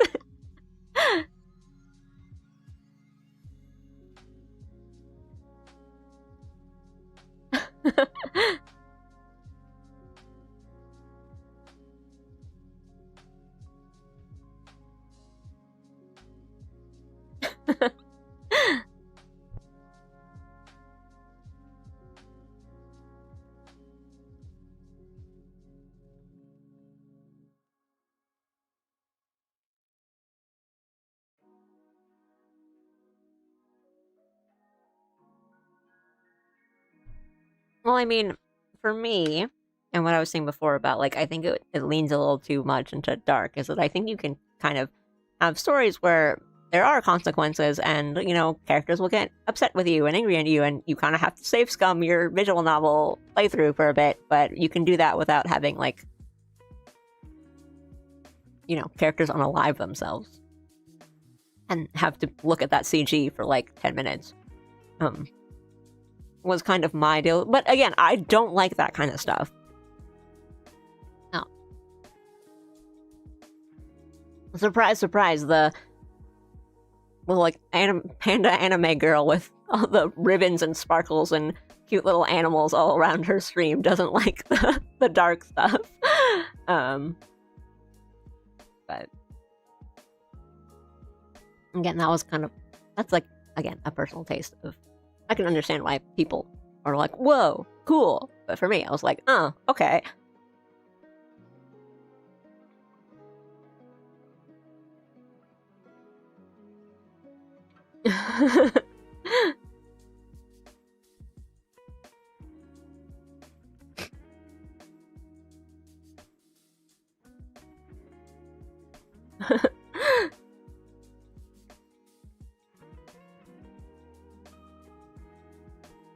When are we going to get Allie EXE? Like the blood dripping down. Allie creepypasta. This is what happens when you say you're going to bed and you don't go to bed. Allie.exe shows up in the corner of your room and tells you to have the good sleeps, and then she just chokes you to death.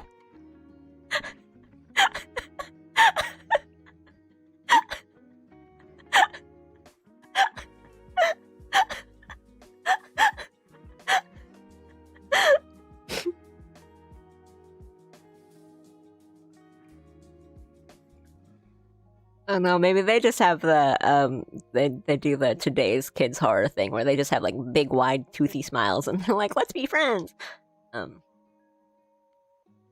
Sorry, I was just thinking about your comment on like, yeah, not everything needs to be ironic and disparaging of earnestness. Damn you, Marvel.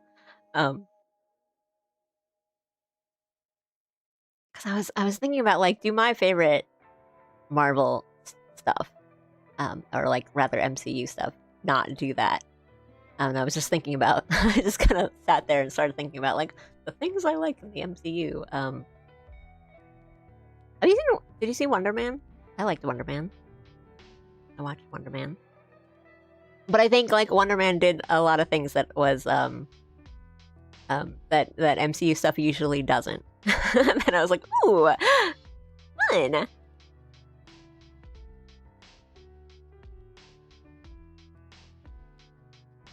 Oh, it's like kind of new, and they didn't really I feel like there wasn't a ton. I mean, I don't know if there was like a lot of like marketing or anything for it, because I saw it like in Japanese Disney Plus ads, but I don't know if it was like it's pretty good. It's like about acting. And it's not there's not a lot of like wacky CG magic beam fights or whatever. I don't want to say too much if you are interested in seeing it, because I did enjoy it. Because I do like a lot of the MCU like shows, like the TV series, but I still have that like that problem with it of the beginning. They always start off really, really interesting, and then they kind of at the end it's like, and now we have to have our magic laser fight. But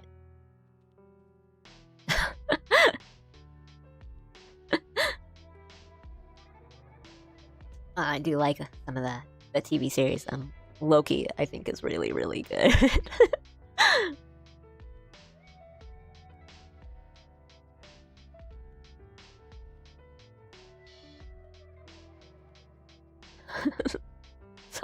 Like the Sonic movie.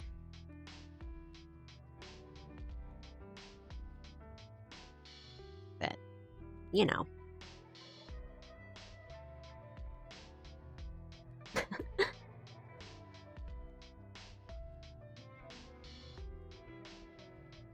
What else do I want to do on this? I'm talking about things now. That's fine.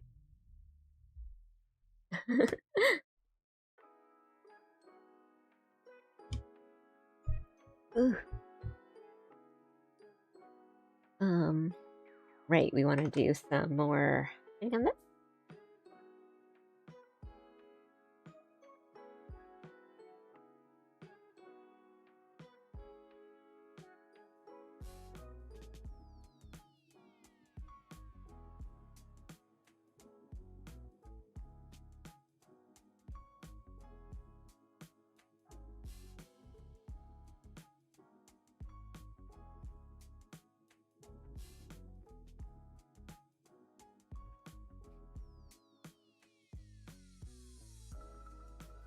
I will say though, I do think people who like make it part of their personality to be like, I hate the MCU, are way more annoying than the people who are like, I enjoy the MCU.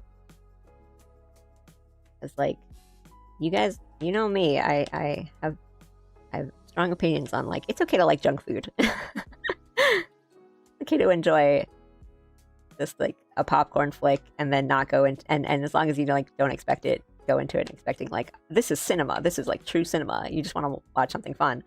That's all good, there's nothing wrong with that. But I do get annoyed at people when it's like, yeah, I saw the new Fantastic Four, it was pretty good, and then they go off on like a 15-minute like TED talk to you about how you should not be watching it, and it's like, okay, but I saw it on the plane and it was kind of fun.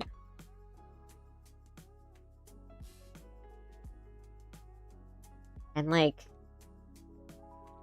Phase 4 has been rough, but I think more so,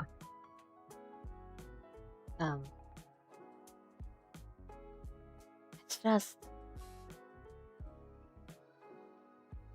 it's a red flag of mine, or maybe not as strong as red flag. It is something. It is like a massive pet peeve of mine. Something I really don't like in people is when somebody says like, "Oh, I like this thing," and then a person's first reaction is to tell you how much they don't like it. It's like a huge. It really bothers me because it's like, it's okay to not like things, or you know, you don't have like, even if it's me, you know, if it's me, you know, I don't expect people to like all the things that I like, and that's okay. But I think when that's your first reaction, or like, especially how strongly you go, because it's like, oh yeah, that's not my thing, but like, I've heard people say that's good. Like, you can just have such a neutral response like that, and I'll be like, oh, okay, like they don't like that. Like, I'll stop talking about it or whatever. But when it's like, let me tell you why that sucks, even though you just told me that you like it, that I hate that. I hate that. Well and truly.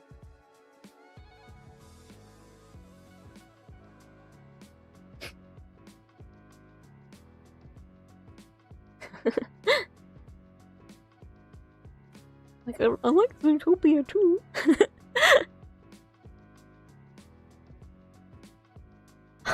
What if my hobby is dunking on things? You gonna dunk on that?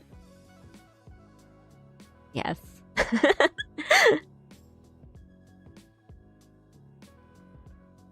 You try enjoying things, buddy. It's fun.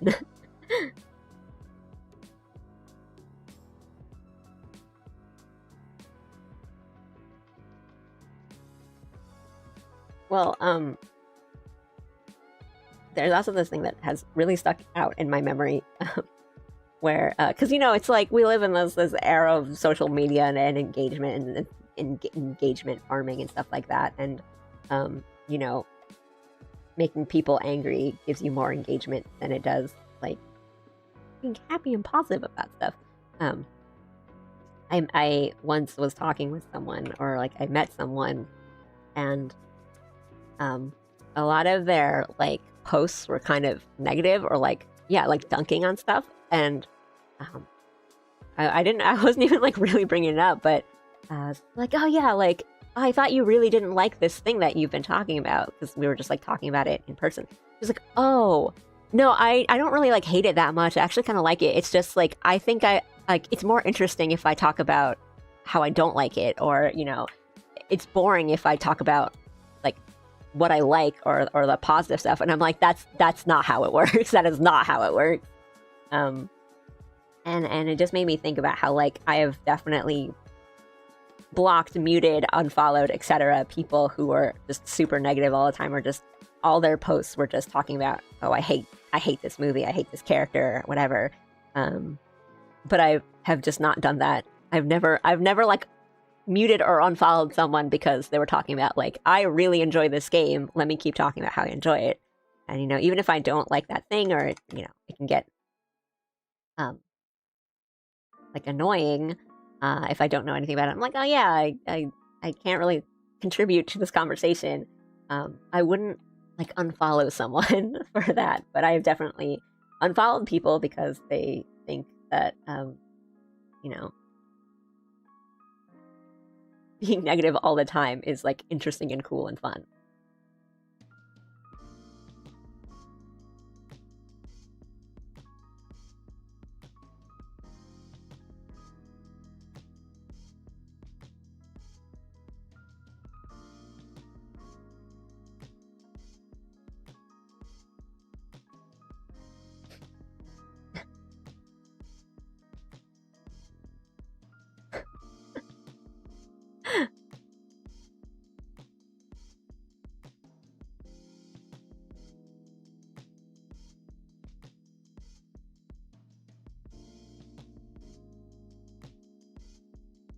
The opposite. I would be like, wow, saving animals? That's cool. Tell me more.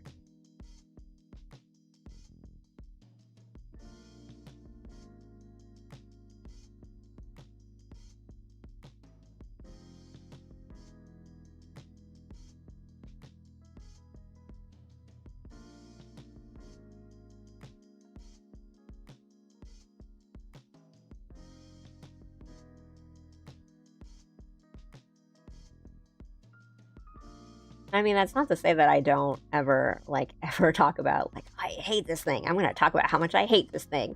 I'm not like a saint or anything, but it's like, I don't really want to do that to people who are like, I love this thing. Or, you know, if I say like, oh, I didn't, you know, it wasn't really my thing, and they ask like, oh, why? Or like, oh, I want to know your opinions, or like, and they're okay with hearing that, and I'm like, okay, here's my problems, or like, this is what I didn't like, you know, and I know it's okay to, like, they actually want to hear it, then I'll do it. But it's like, if they did not say that, and I'm just like, oh, your favorite anime? Garbage. I'm just like, I can't. Ugh.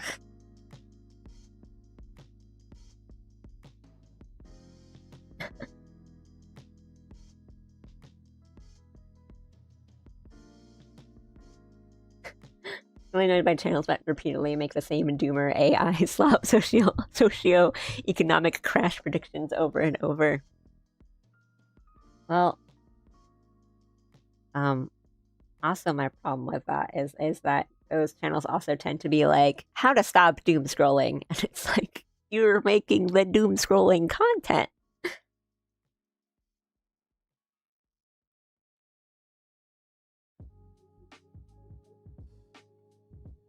A doctor.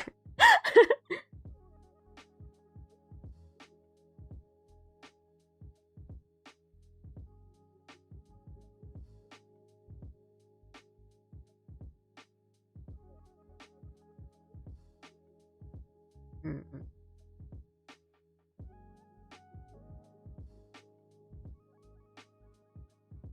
Not right.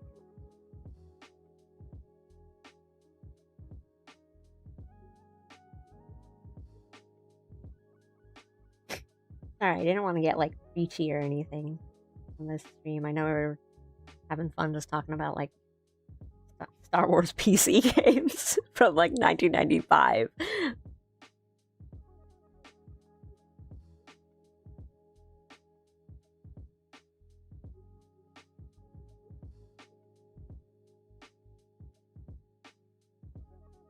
How do I want to color this? Or I think it's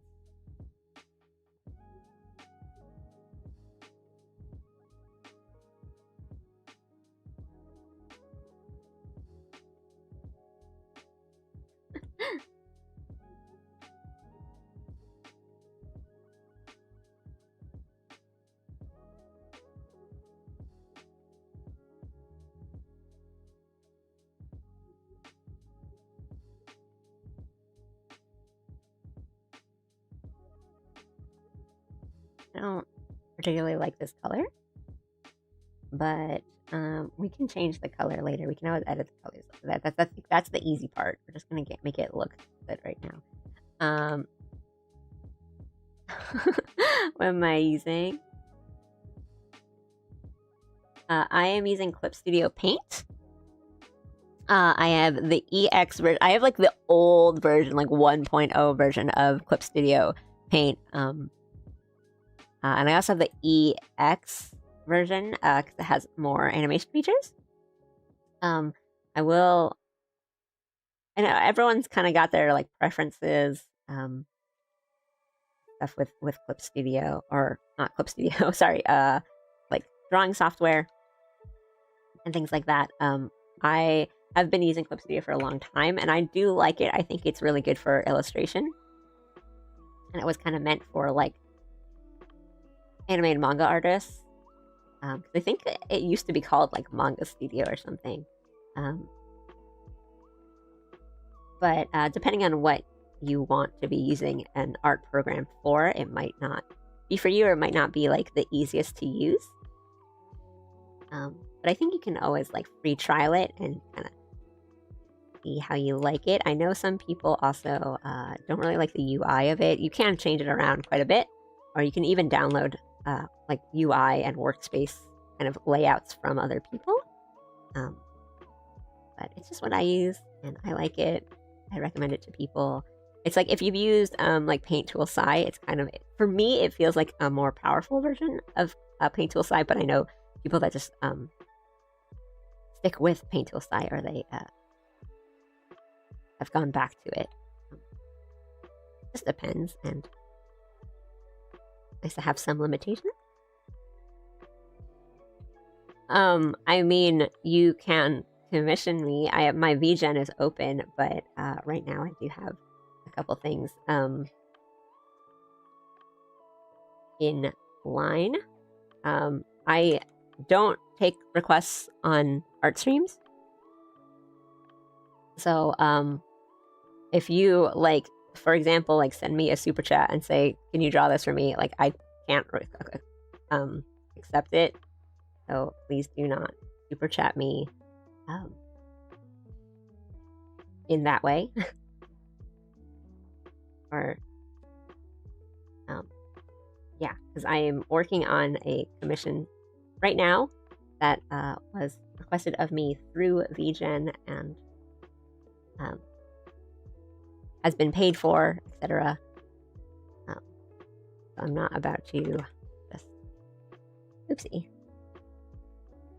drop that.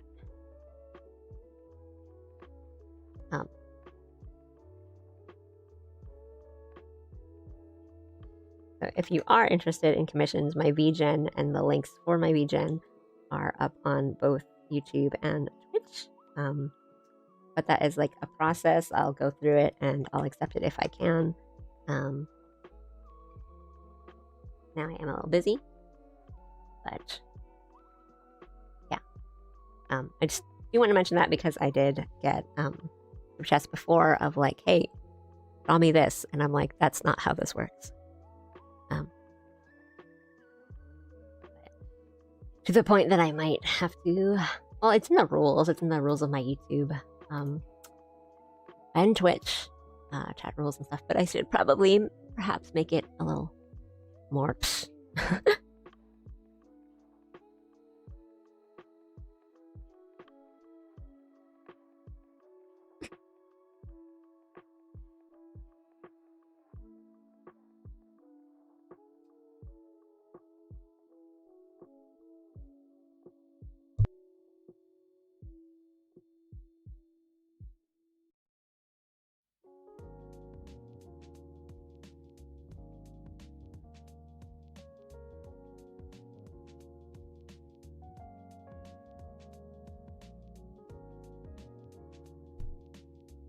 I'm eating like a Danish right now. Photoshop CS3 and Painter 11. Wow. If you're more into like illustration, I would say something like Clip Studio or Psy, or there's other like free art tools and free apps that might work that I think would work better for illustration purposes. They're a little easier to do illustration on, whereas I haven't used Photoshop that much in my life, to be honest, but I feel like Photoshop is a lot better for things like photo editing and kind of like doing editing work on images rather than it is to do like illustrations for. So yeah, kind of what I was saying before, depending on what you want to do with your art software, there's going to be things that are going to be a little bit better than others. In my opinion.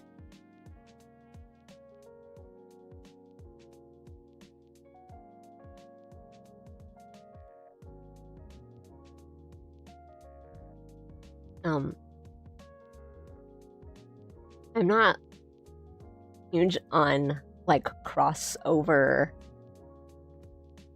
things and not in like multiverse or like things like that, but I guess like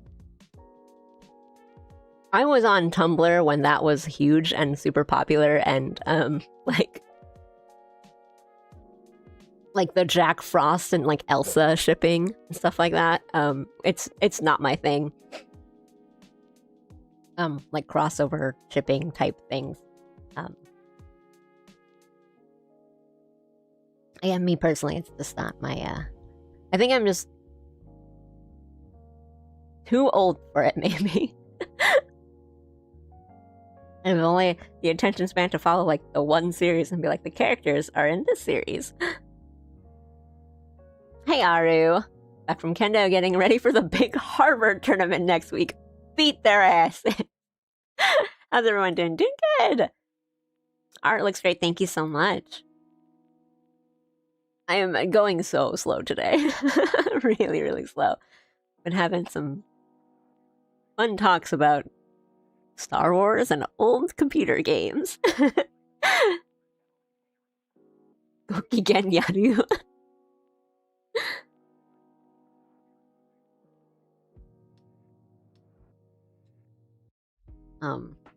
If anyone here can back me up, it's Hidaka, because I think we were on Tumblr at the same time. But like on Tumblr, there was this huge thing that was like, what did they call it? Like Rise of the Tangled Brave Tangled Dragons or something, where it was just like crossovers between all the really like the popular animated movies of that time, which was like Frozen and How to Train Your Dragon and Rise of the Guardians and oh god, I feel bad because I was just talking about like I don't really like when people dunk on things when people say that they like them, and I'm just like, that was weird. Well, I guess more that like I wasn't like against it or morally against it. I was like, stop this. It was just like that was a part of Tumblr I was never really part of, and I would just kind of see it from afar, and I didn't like do fan art or anything for it. It was just like not a part of like fandom that I was into. I just sort of knew about it, but I was also, I don't know, I think a lot of the people that I knew, right? Because you're saying like, oh, that was my childhood. A lot of people that I knew that were like into it were younger than me, like quite younger than me.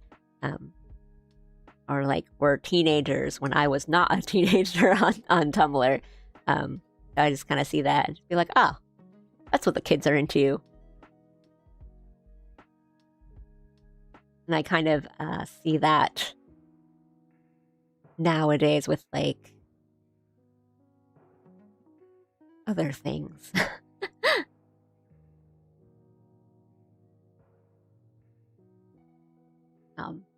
There's also like Super Hulock, stuff like that, all that Tumblr stuff. And I totally get it. Like you like I understand the fun and the appeal of fandom crossover type things like that. But I it was just like not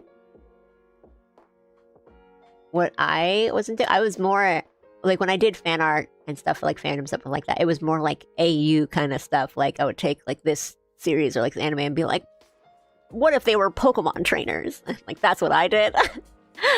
I didn't do like character crossover kind of thing.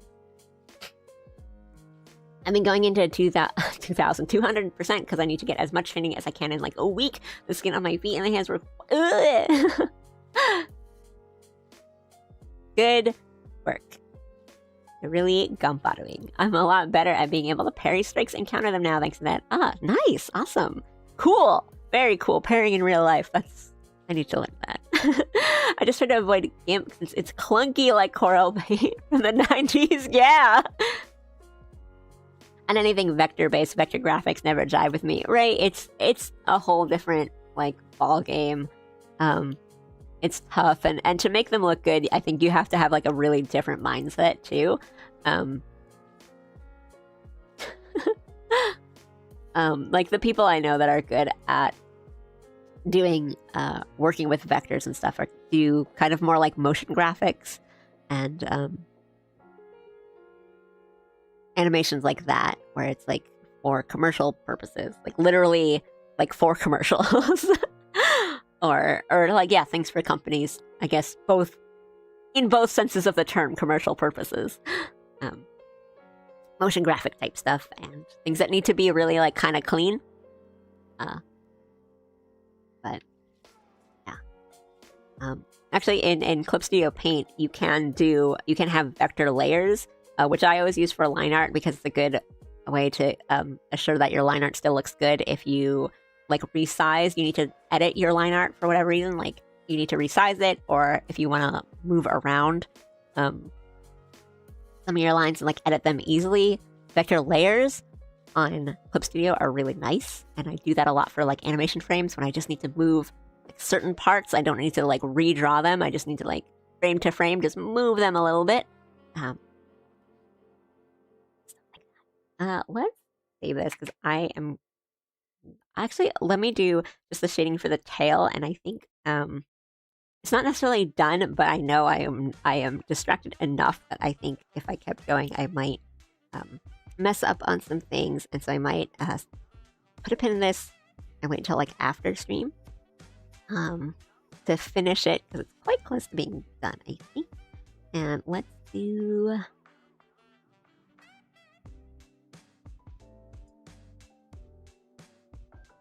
Maybe still a bit more shading.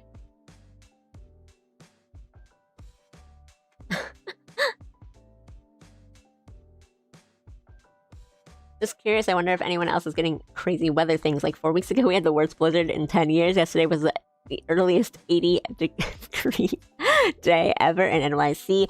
Right now, there's thunder, and tomorrow there's freezing rain. Goodness. Yeah, I know. I've been hearing about that because I have family on the East Coast. I mean, I'm in a completely different part of the world, but not as crazy as that. Definitely, like, we had one cold day with rain, and then we had not rain, snow, and then we had some really nice warm spring days in February, which is rare. And now it's just kind of nice and sunny, but still, it's like a little chilly still. So nothing bad, but that sounds rough. Yeah. Good luck faring that weather.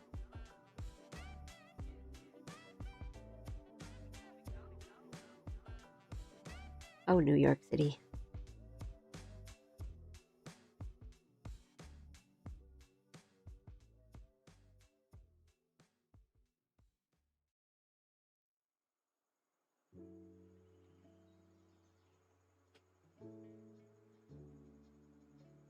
One of my peers from CC80 uses a mix of the vector and paint tools in Photoshop for illustrating children's. Oh, that sounds nice.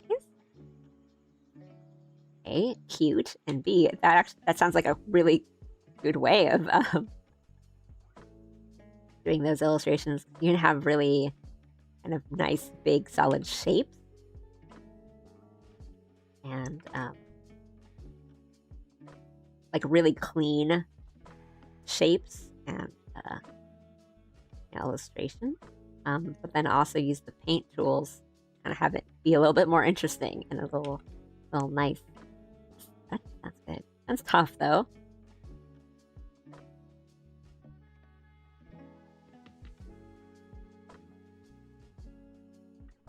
Photoshop, though.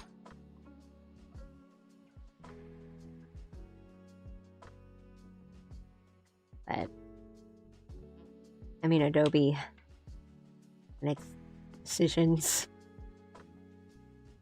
have been, you know, not great lately. I was like, oh, if you can avoid using an Adobe software, I think it's for the better.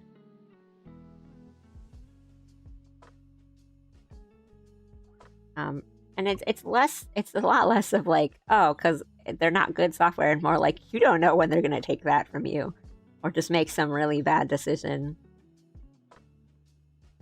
I mean, like, I'm glad they went back on it, but I think that that decision to like end animate was just like baffling, to say the least.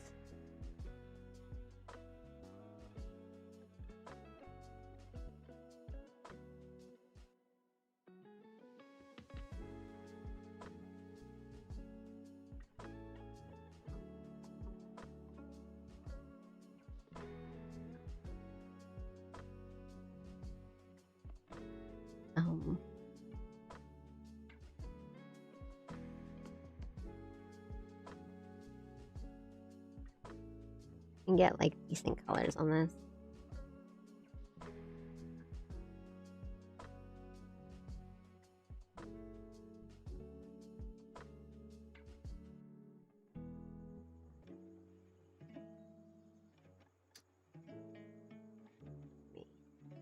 Oopsie.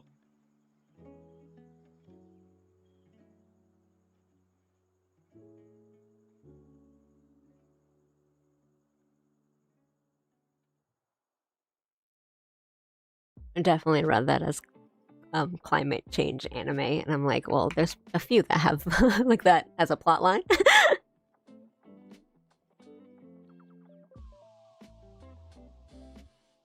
Had an ice storm today. Everything covered in a thick sheet of ice. Ooh. Ugh. That's rough. I hope, are you in a place that's like kind of used to that and like knows what to do? Because that can be really bad if you're not, like you're in an area that's like not necessarily prepared for it, or, because like ice can be really dangerous. And if you're in a place that gets a lot of like snow and kind of winter weather like that, usually they're quite prepared for it and it's like okay.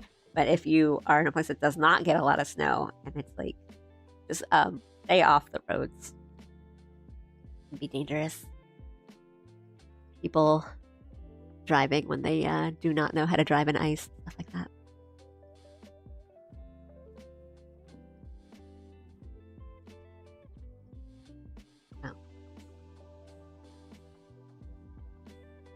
I mean, I said this, but now I want to just fade the cake.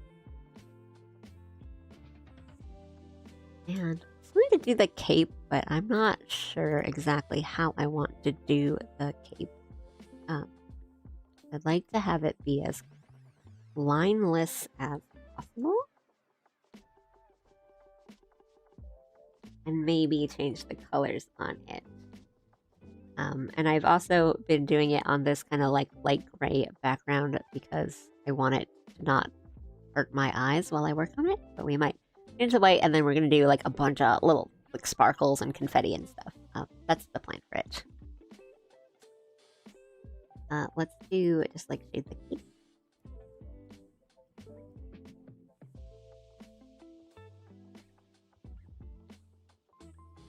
With like my CG skills.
fade some of the frosting.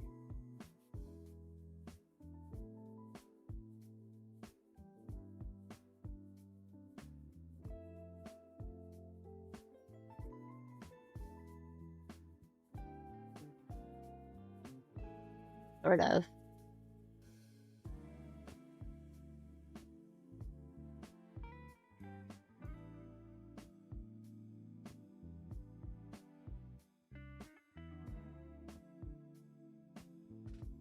To make it look kind of nice.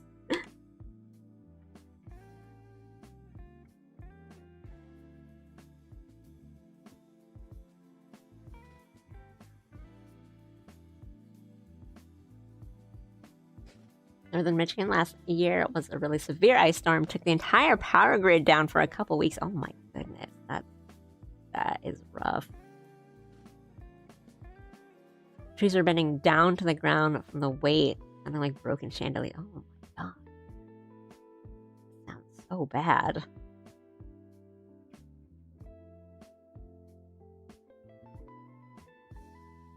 It's carrot cake, yeah. Well, I hope it's not as bad as that, because that sounds really rough. The entire power grid for a few weeks? That's a lot.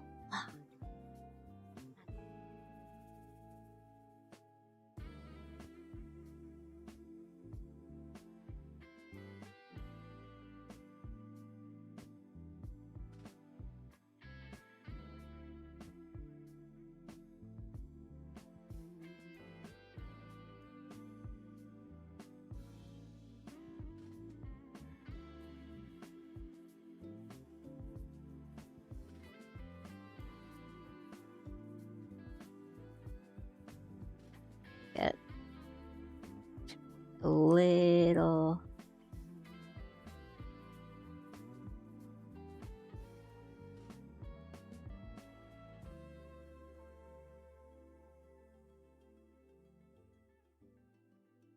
Now less of the. Again, we can kind of just.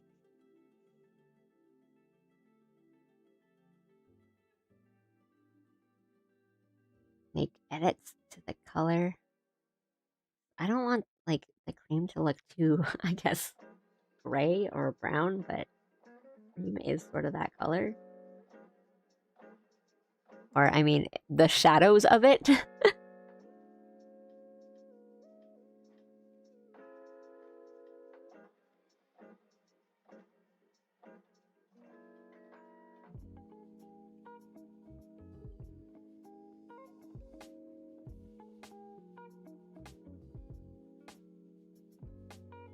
And make it look still kind of like a confection.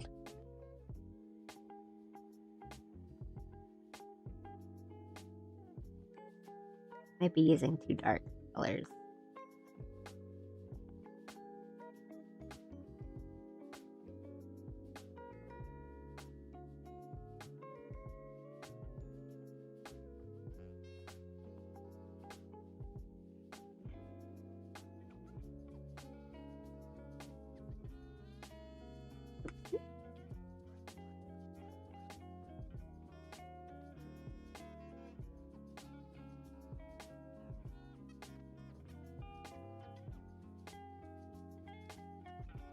Craving cake now.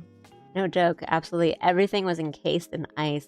Forests look like sci-fi fantasy environment, silvery instant. I mean, saying it like that, it sounds really pretty. But yeah, that can be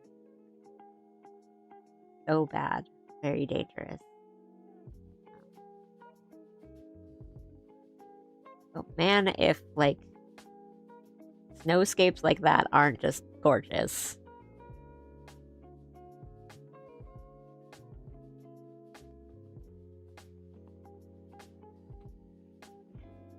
But to be encased in ice and without power, it can be quite dangerous.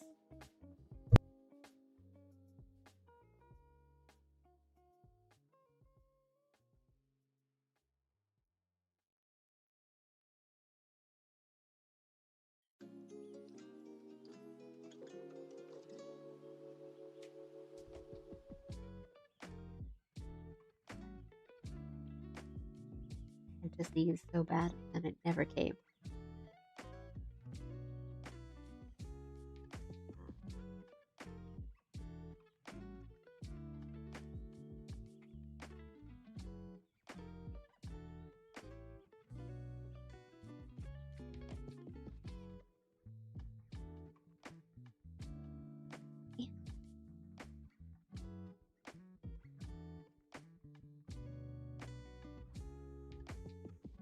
I can go for some cake.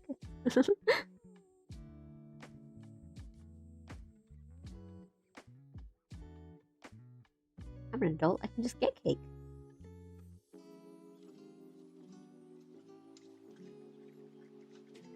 Then we'll put the little fruit in the center.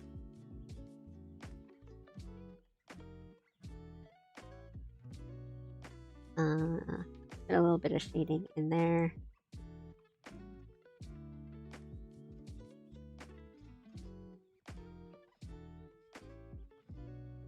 Kind of small enough that we can kind of mess with the details here.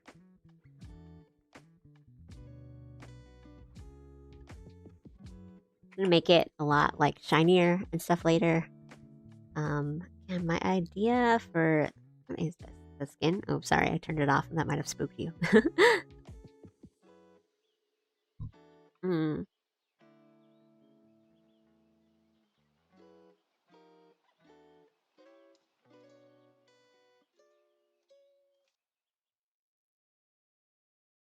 My idea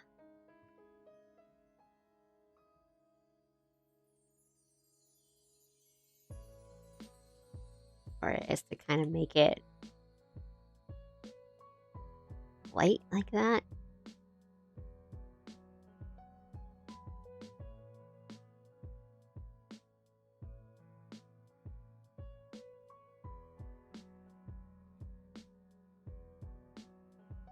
Like after all the colors and the details and stuff, I'm just gonna make it a little bit lighter so it's kind of more in the back. And then maybe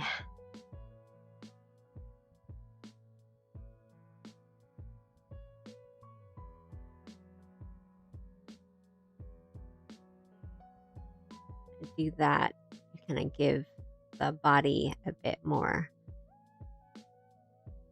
pop out a bit.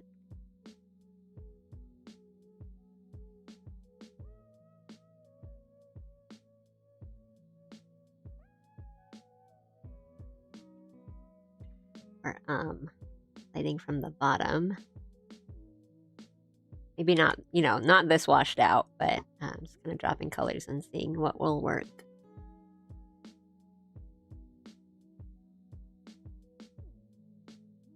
This kind of look like a support card I'd find in the game. Well, good. I think that works.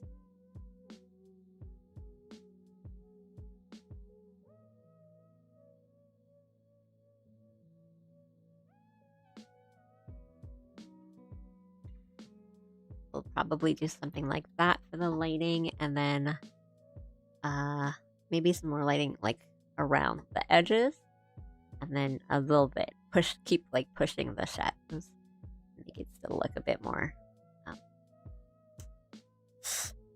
cartoony.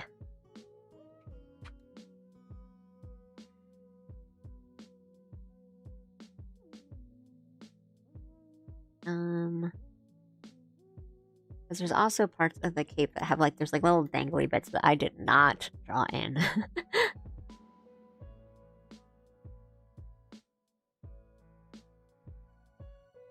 And I mean, I also know that there's several parts of the cape that again, not really draw in. So actually we can make that thing in the back one of those.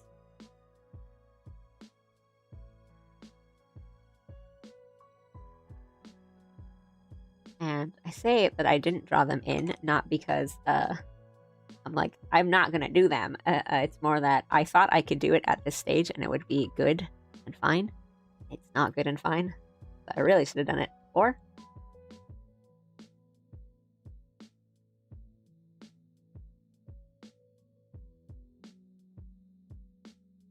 Yes, yes.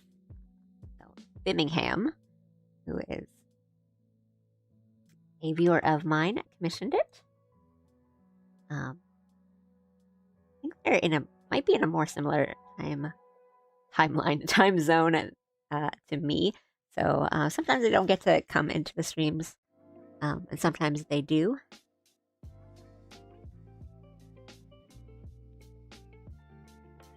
Let's see.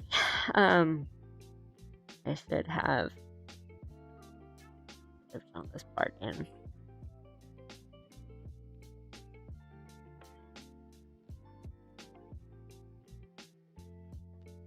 Okay, how do I want to do this?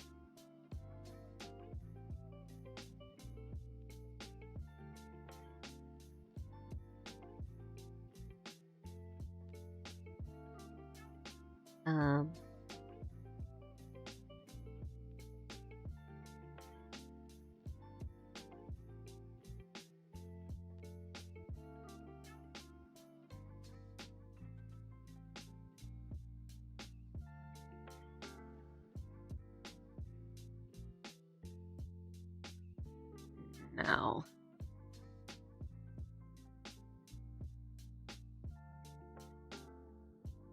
Yeah, maybe from down there.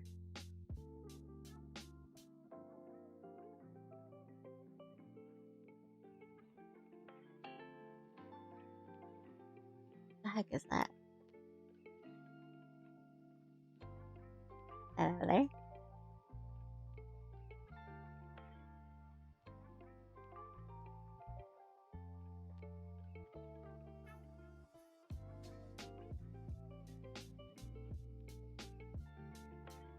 Let's try that.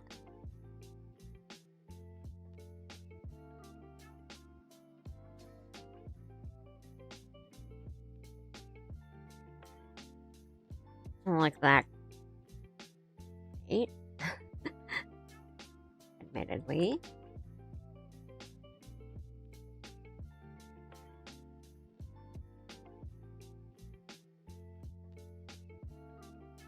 We're going to use coloring to our advantage.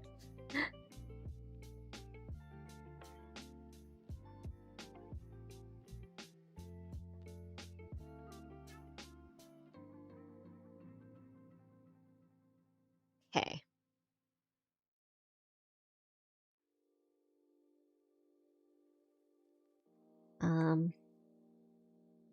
We're gonna erase this line here.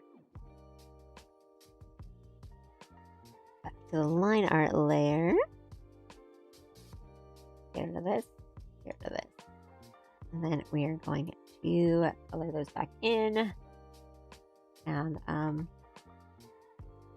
again, I will probably be making some of the line art thicker in some places to help the lines stand out a bit more.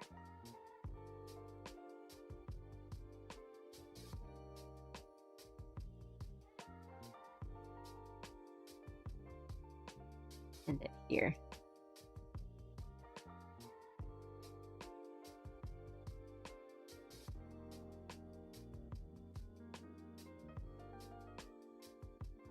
Someone disparaging my boy.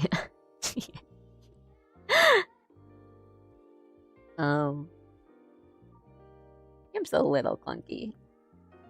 I have only used it like once or twice. But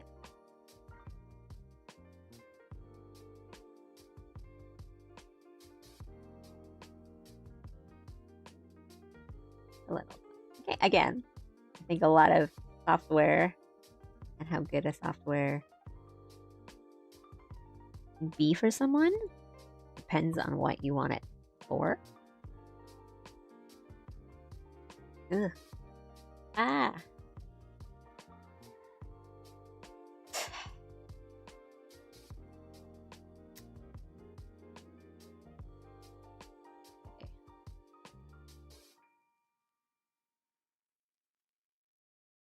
My peripheral vision. I think I need to change some colors.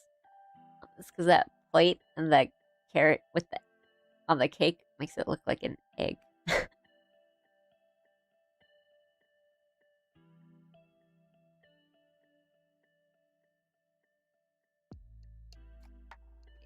we're gonna do...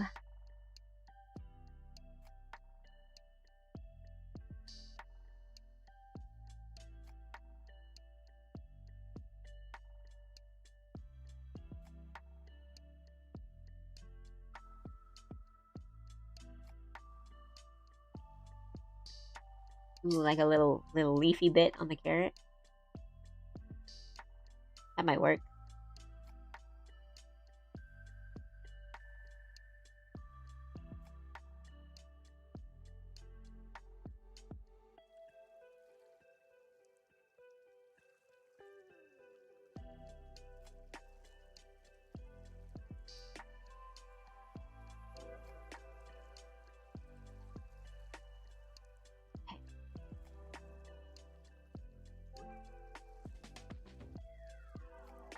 And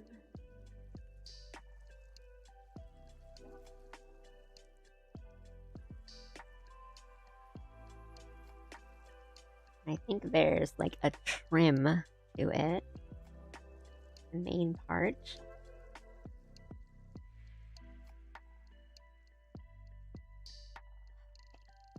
Right. Can I stay in the line? Am I a child?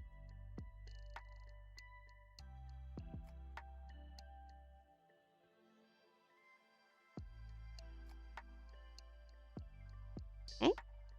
Let's do some shadows on it. You don't need to go that crazy because we're gonna be doing a lot of... We're gonna soften up that lighting, please.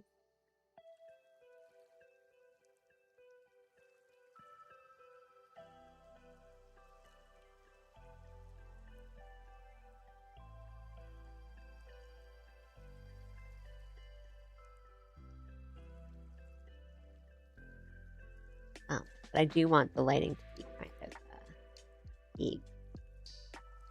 deep and stuff. Just kind of like have it blur out into the background. First, we'll do some shadows. Again, we're not going to go crazy, and we're probably going to make it look lineless.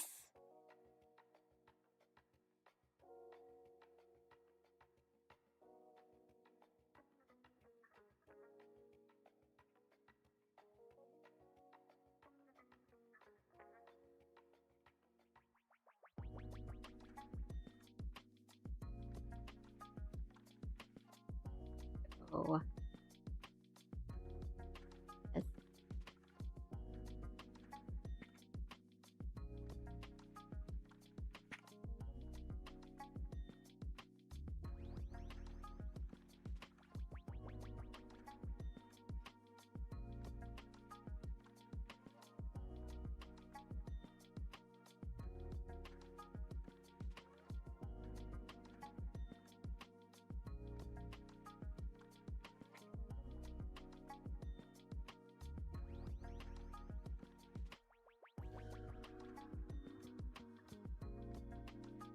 make sure all the gaps in the coloring are closed, because geez.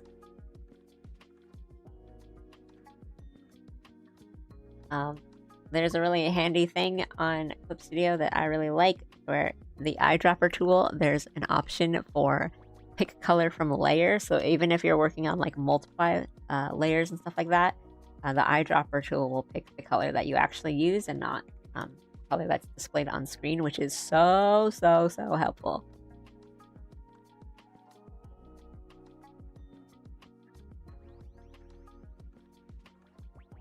You don't have to like go and change your layer back to a normal layer and then grab the color. I actually admittedly don't know if other programs do that, because I haven't used another program, another art program, in a long time. But it was like just a nice little tip that I found out.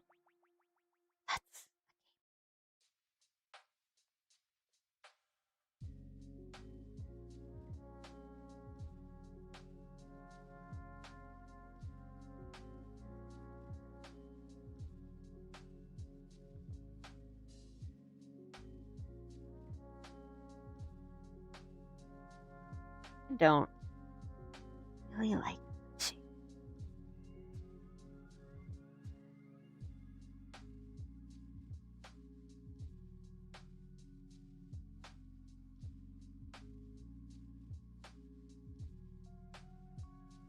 Maybe we just take it off.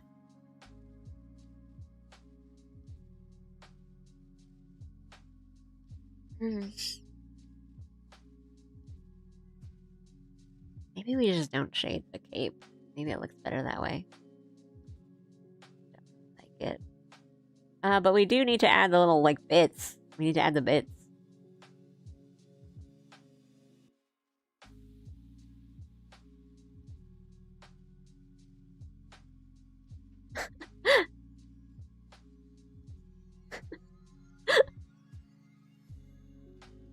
My gosh.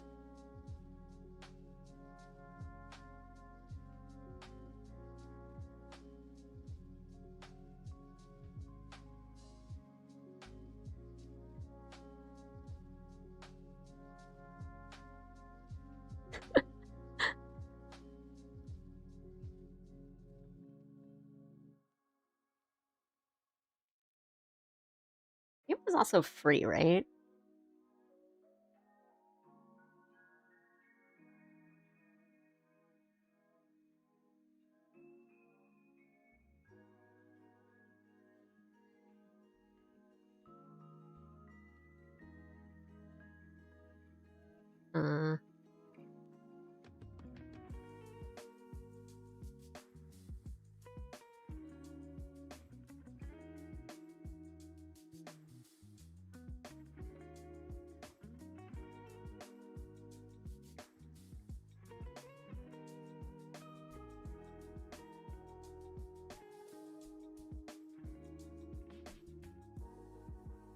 We're gonna go as simple as we can for the dangly bits. I don't want them to, like, necessarily overpower the background.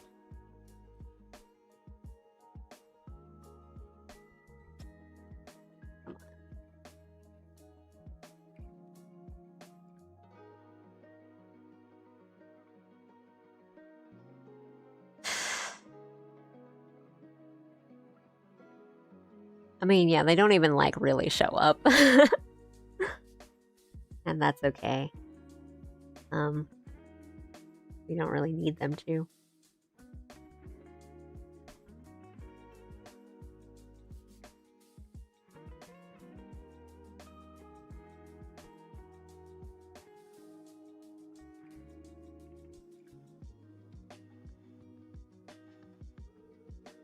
Can I pick the right color, maybe?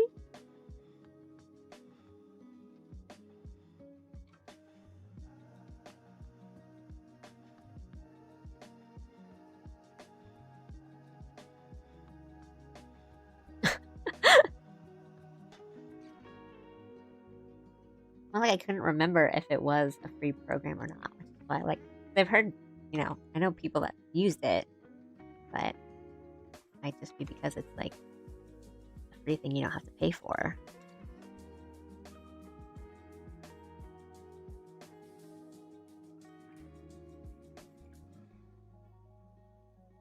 In the way that there are some, like, art programs, I think, like, for, like, tablet, iPad and stuff.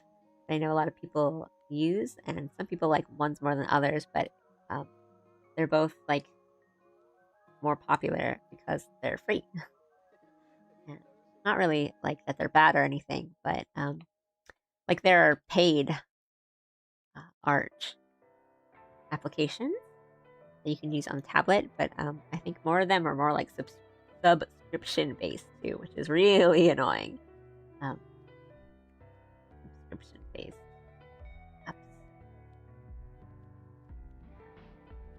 I am a fan.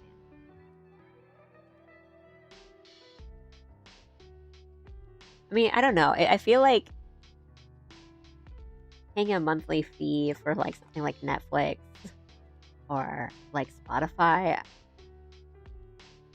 like, that makes more sense to me than having to pay like a monthly fee for my, like, drawing program.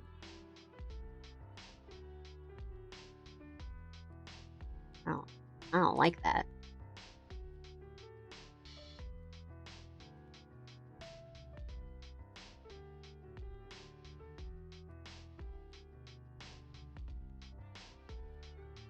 The heck is that? What is this? A little empty space.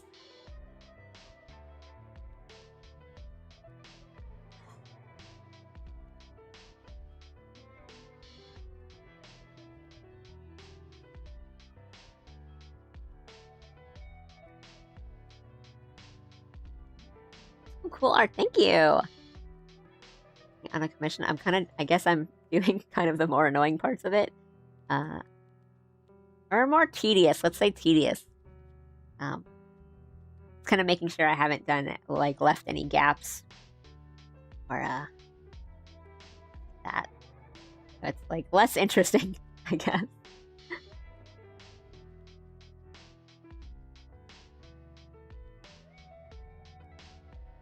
That's looking okay. Thank you. Hi, guys. Sorry, I was focusing. I didn't see messages for a bit.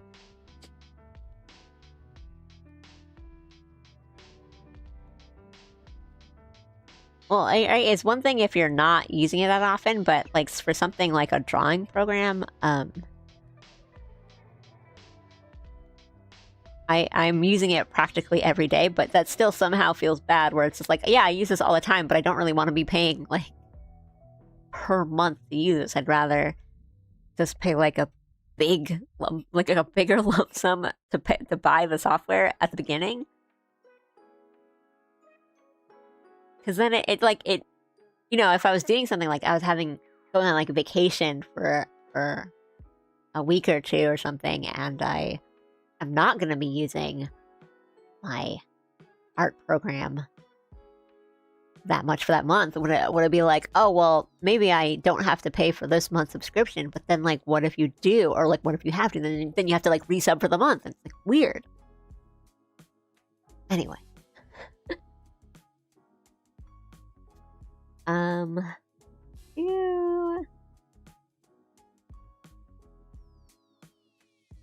Maybe do some coloring effects on that.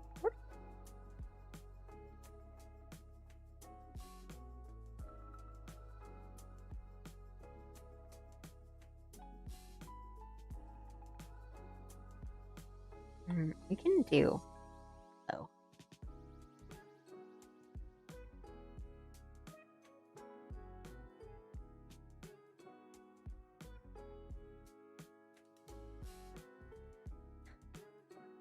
Could be any Spider-Man movie.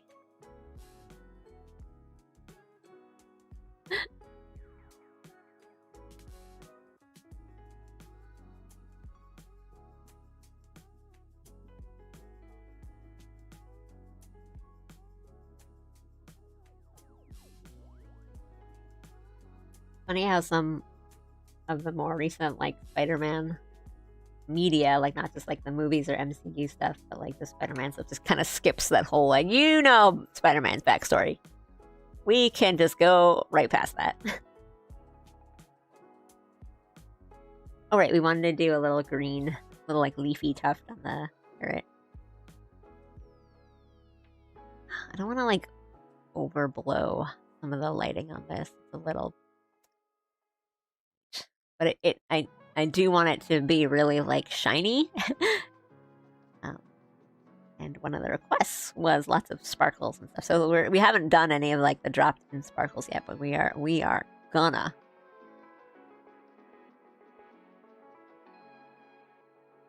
In 3 hours?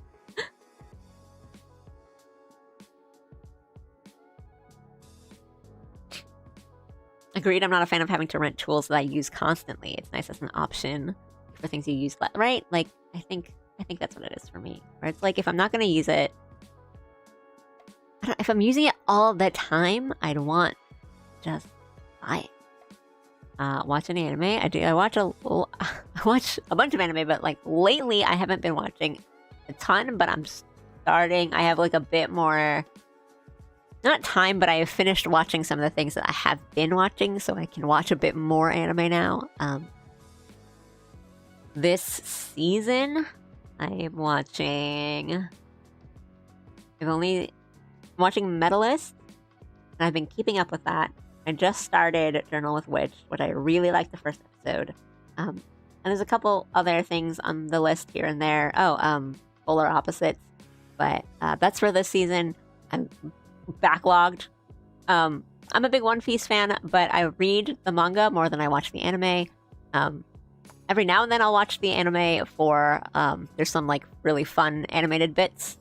I'll watch like the openings and endings and all that. But I mostly read One Piece. I know the second season of the live action just came out. But I am not up to date on One Piece because I like to read a bunch of it at once. So I tend to like read a bunch, get super into it, and then I'm like, all right, I'll wait like another year and then I'll catch up on One Piece. So I'm kind of getting to that. I'm past that point. I need to go read, catch up, because I haven't read any of like Egghead yet, which Egghead looks like I would really like it, but I just like to read a bunch at once. So, but I've been a big One Piece fan for like a big portion of my life. But I am more of a manga reader than I am an anime watcher. Not to say that I don't watch any of the anime.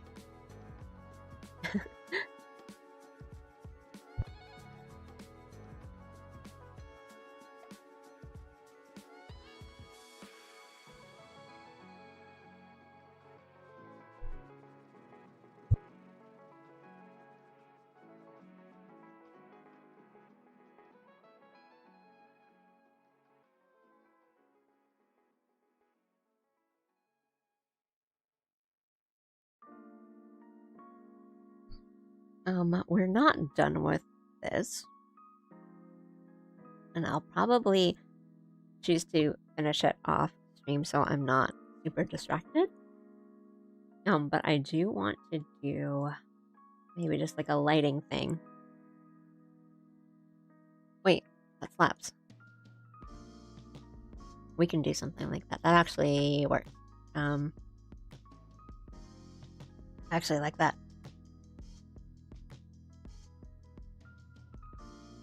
Is this okay, let's do just a like sort of lighting layer that's like the opposite of what I wanted. I'm like misclicking the layer modes I want.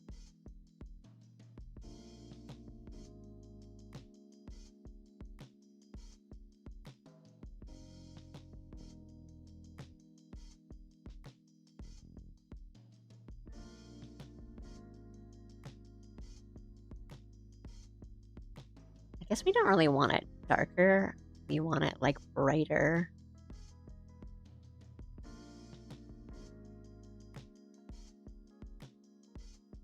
Oh. Do that.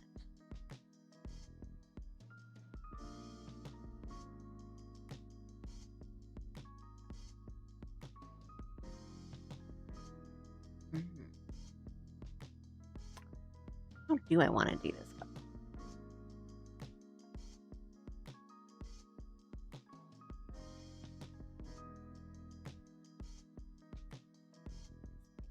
Might also work if we do it a little like lighter on the bottom and then darker on the top.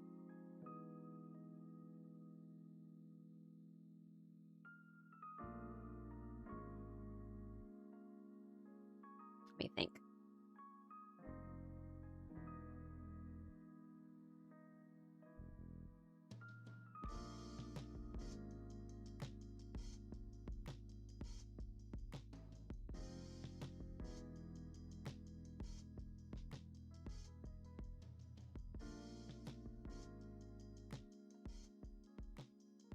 Like maybe? I don't know. Maybe now it's a little too like pink. let's at least kind of work with the multiply.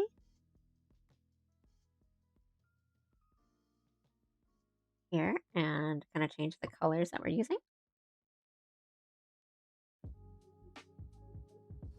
It's purple.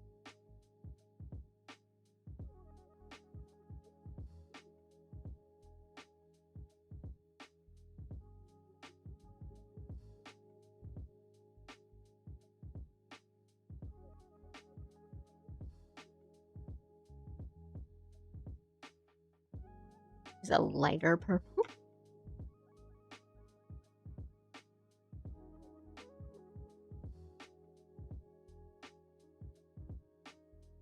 Yeah, I think the issue is I always trying to end up overdoing some of the coloring. I want to avoid that if I can.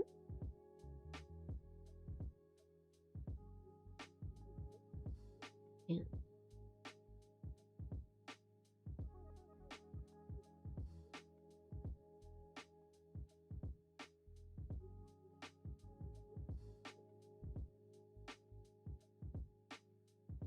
A little orange tuft. Green tuft. I know my colors. I'm an artist. I think like perspective wise, and the fact that carrots, like you wouldn't put a carrot with like a big old leaf on it, a little thing like that. But then maybe we do want like the big old leaf.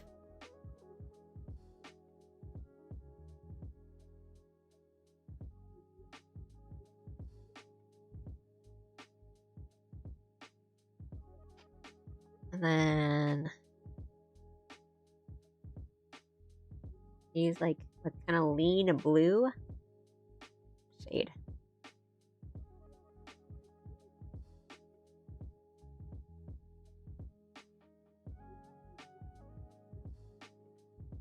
Control S. Everyone save your work if you're working on something.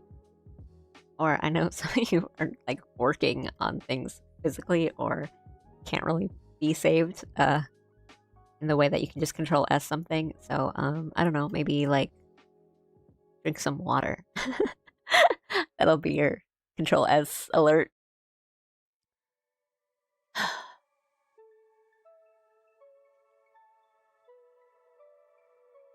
Three hours. Like, decent. And then, I think... Right. We might, like, rotate this so it's a little less awkward and then do all the sparkles and some other effects. But again, I'll probably want to do that off stream so I'm like more focused on it and I want to send it kind of as soon as I can. Maybe that's it for that. And then I have Tricky's thing and some other things that I want to work on for myself. Oh, thank you. So maybe this might. I'm drawing this on this stream. We might do a little bit of other stuff in a second, but for now, take a little break, like my usual, like 2 minutes. Get some water, get some drink, and you guys too get some stretch, get some water, etc. Be back in like 2 minutes. Yummy! I leave for like 20 minutes and I come back to peak. Here we go.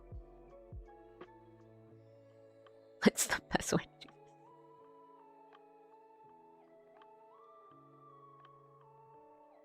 Here.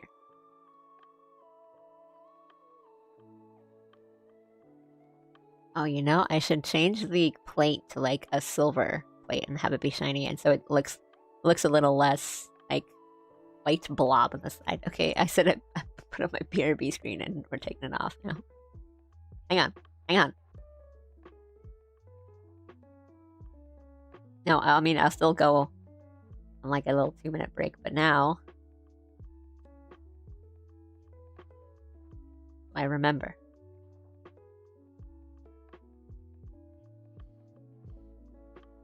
Oh, that's not even that bad.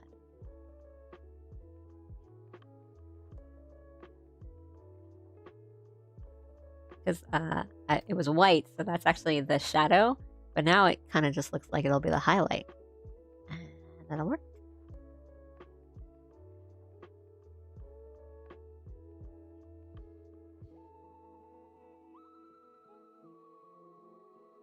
Make it the shadow and then do the highlight. I'll be easy peasy.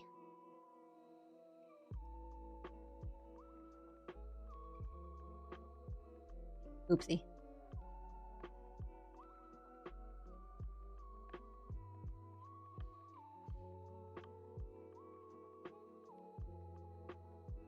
Back with my water. No! Wait, I haven't left yet! I zoomed out and I saw what I could have done.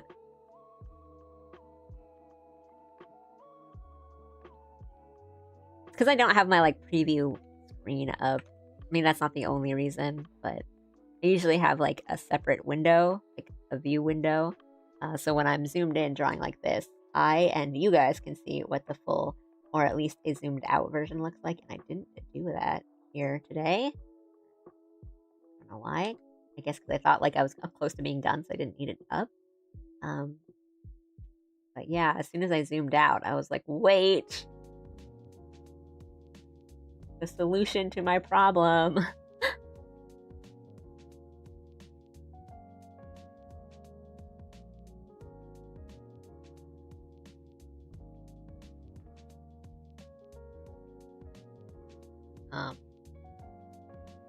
I cannot give consent for a horse girl, but if you're talking about me, oh.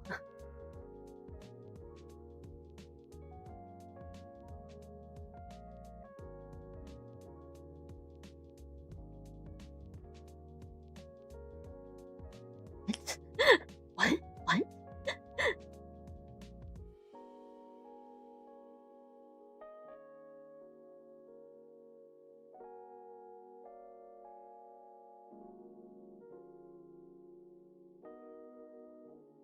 Okay. Do a bit shading here. 'Cause I think we want it to be brighter, actually.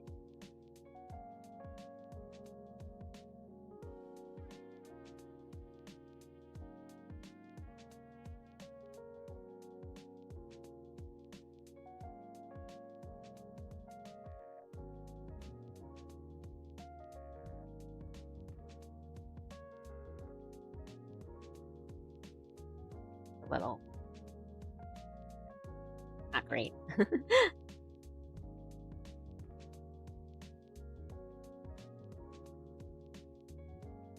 And I'll do a bit of go back to pick the display color from layer, and then we'll go back and do the highlights on the paint.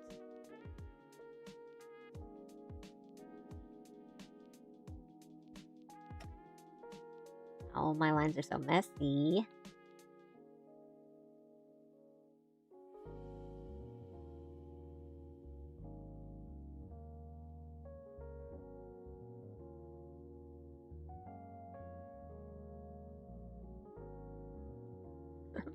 My BRB. I was gonna BRB.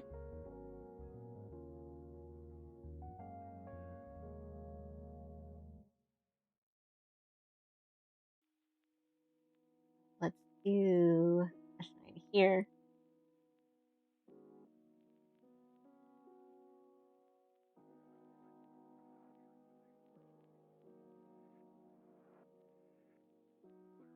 I mean, it's like, okay, great.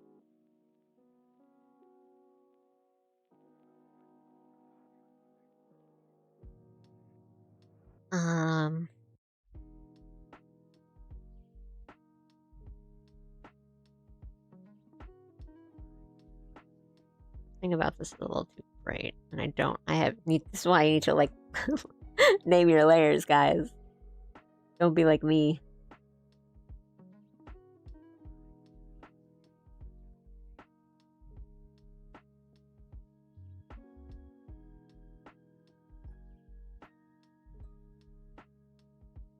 Okay, and let's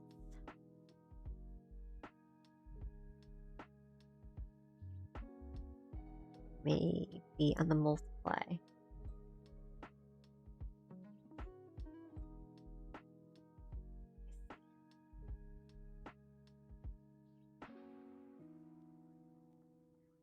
Hello, hello.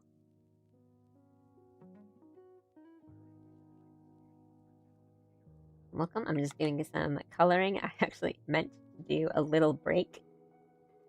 And then I zoomed out and I saw a mistake. So I'm doing that now.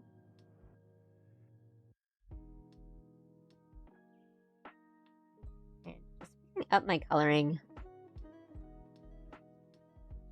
I'm not like super happy about that. I think maybe if we just blur out some of these harsher lines to be okay.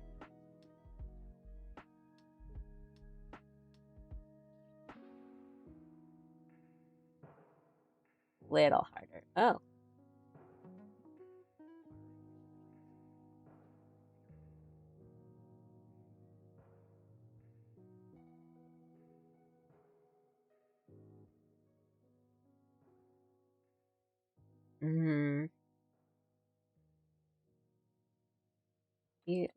The one part will make a blurry mess.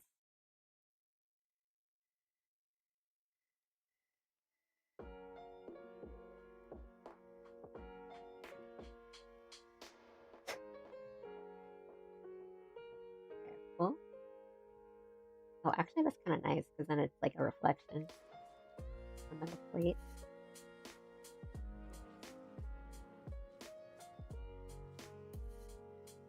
It works.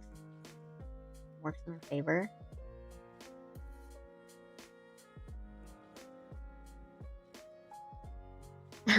Love the ears on the PNG tuber. Thank you. The ears. Yes.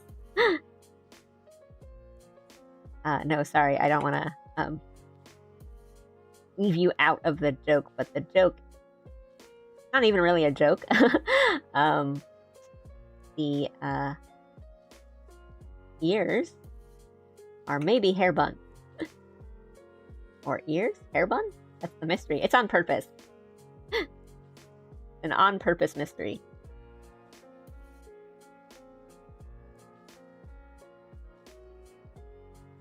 What the heck is going on here? Oh, I'm drawing on the wrong. I'm doing all this on the wrong layer. Ah!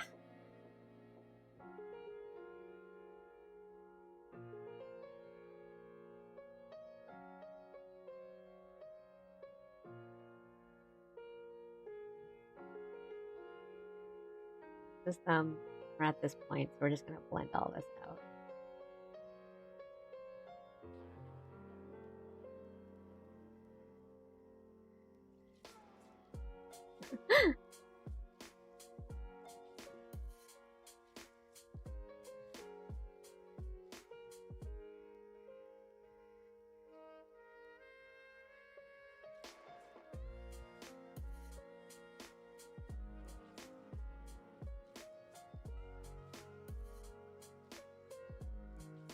Probably just not have done this. I think this is like just gonna be the one part that we completely like blur just to make it look kind of more metal. And then we can go back and do detail on it if it needs it. It doesn't really need it, I think.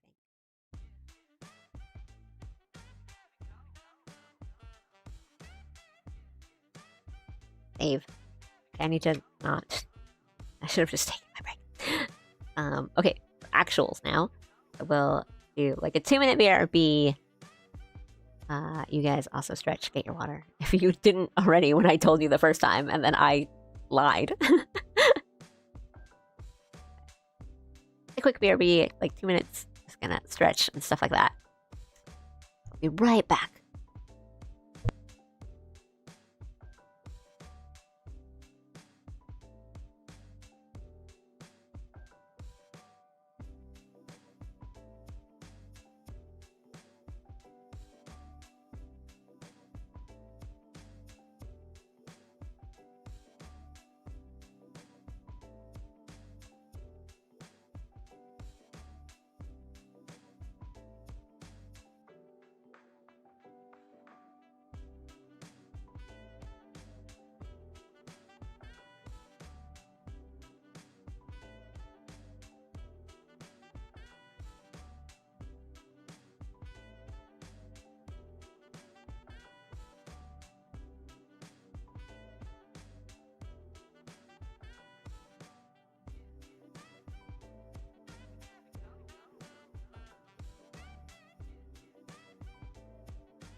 I'm back.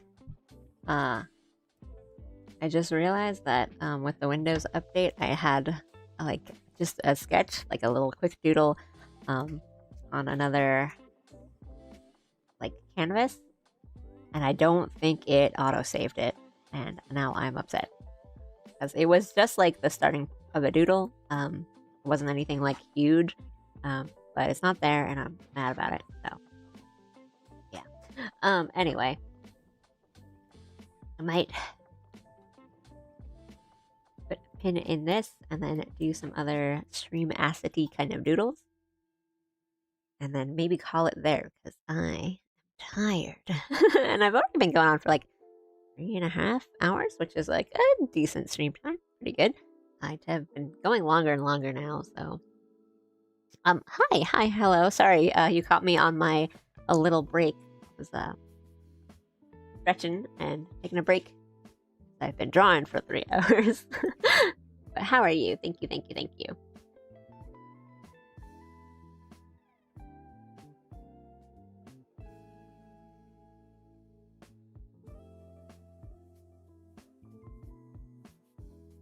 Go.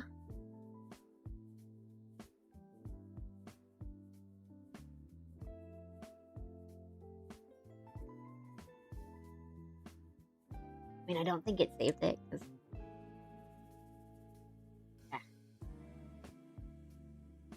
I do a few things.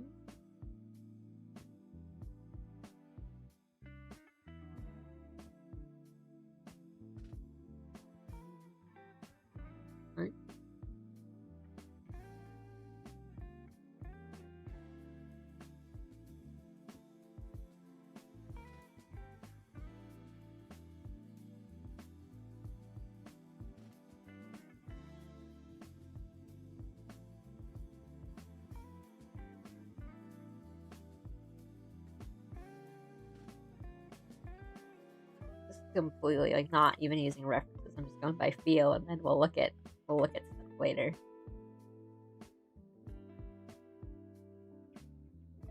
Need a thumbnail for Pokopia, and I know Ditto has this kind of goopy look to it.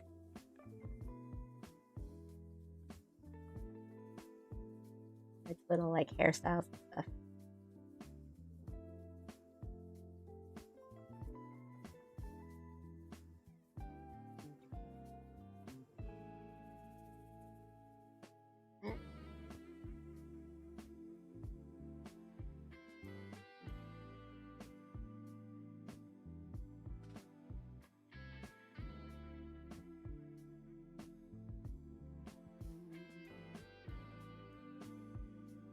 Sure made the little Ditto character you play like so cute.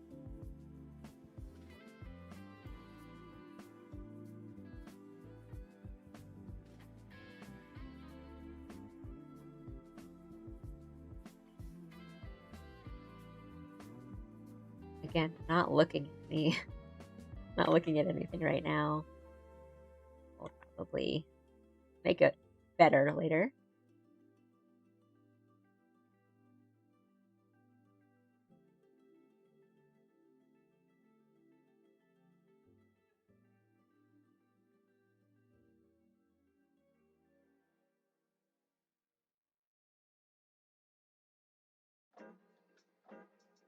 Hair buns. So goopy.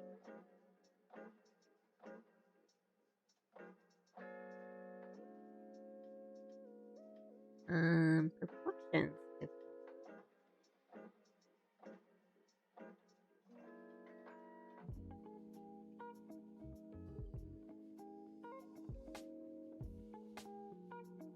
Kind of like a basic idea, I think.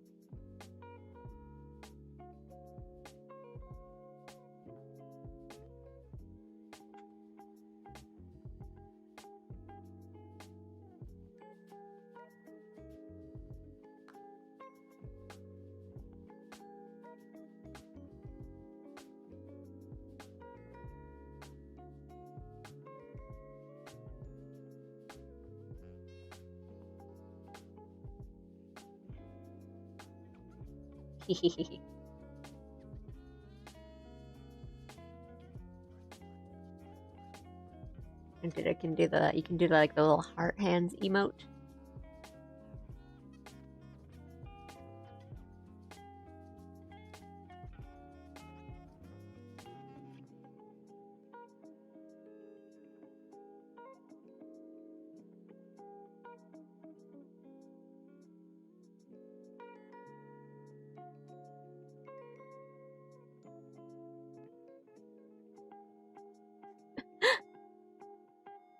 I'm gonna turn in for the night, get a rest off these kendo bruises. Otsukale, everyone, and gambale if you're going to continue to work off stream, and of course, gambale to gym.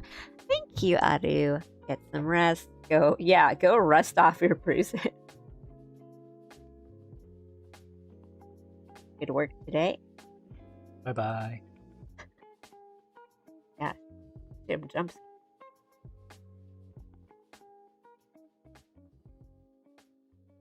I don't know, they're kind of like this, right? Dittos.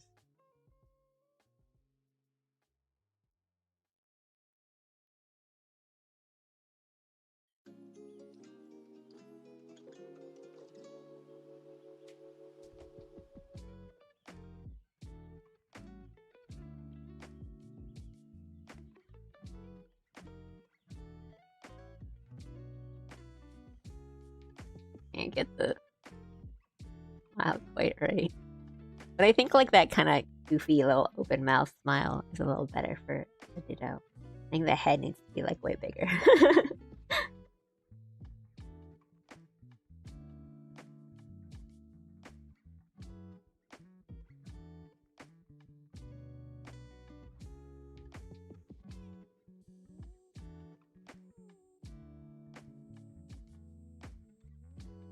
I don't know if I'll keep the art hands, but it seems very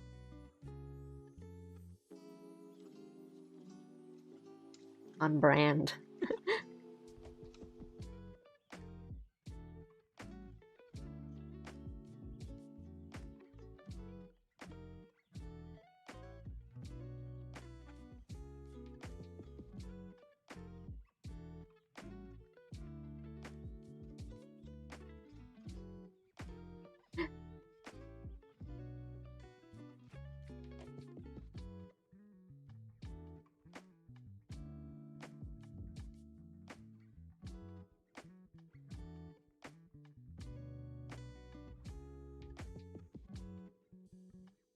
I have a lot of like references I can use to make it better. But again, or I'm just here for like a quick little idea brainstorming sketch kind of thing.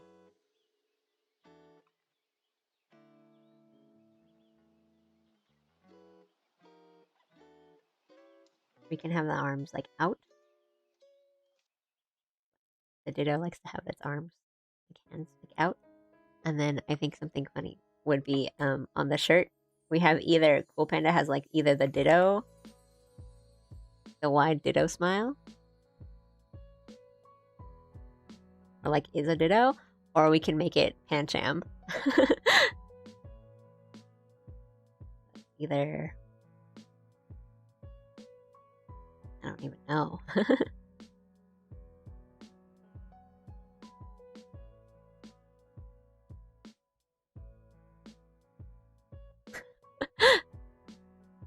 Or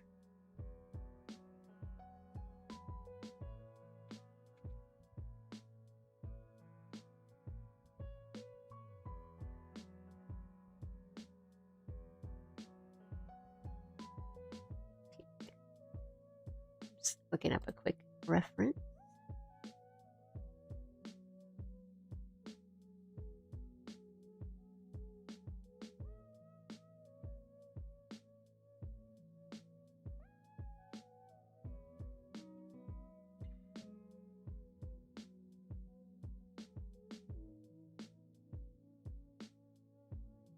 You can have Cool Panda kind of like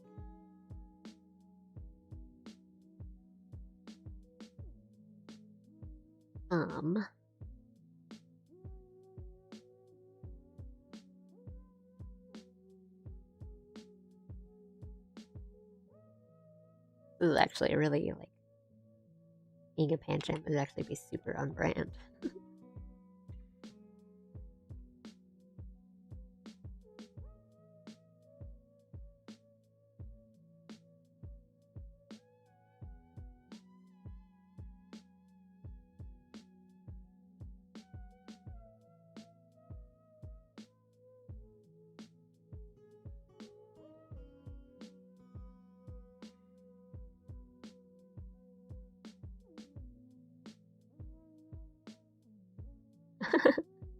Yeah.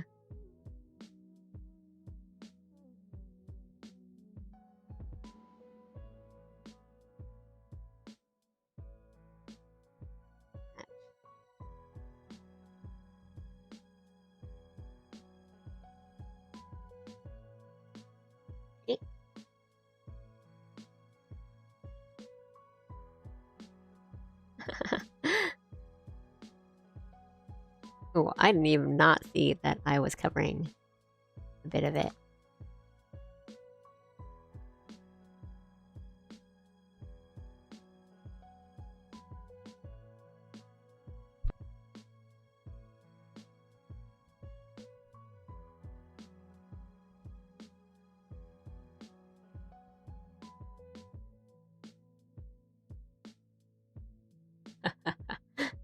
Yes.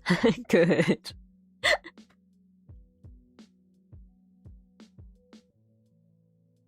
The other thing I want to work on really quick.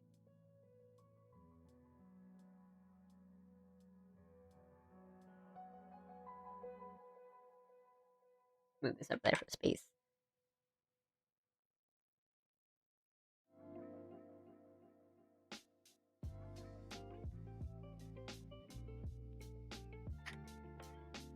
Down. And maybe we'll have another.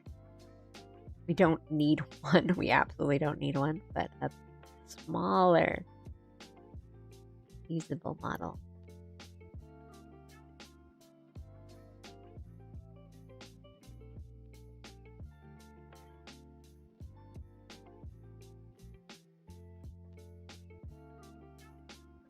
Damn.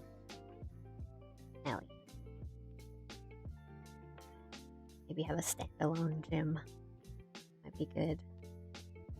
I was thinking the other day of how, like, if I end up being sick one day for my streams, make a gym stream for me, but he has to work, so when I stream, that won't.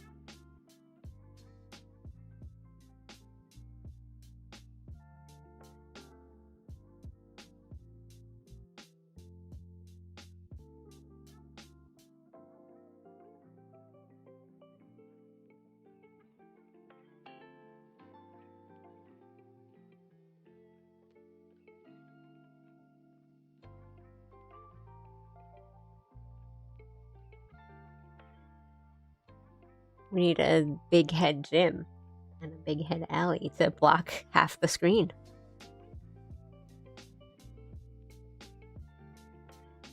And they play cute game. It's gonna be hard because, like, it'll be like gym here and then Allie, like, does not touch the, like, she's not over the screen. Which honestly might be good. I think actually that would be really, really good. Like if this was PNG tuber.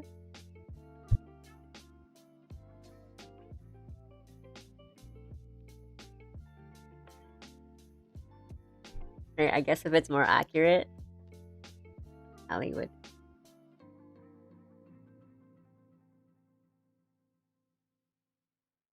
Really just like be down here.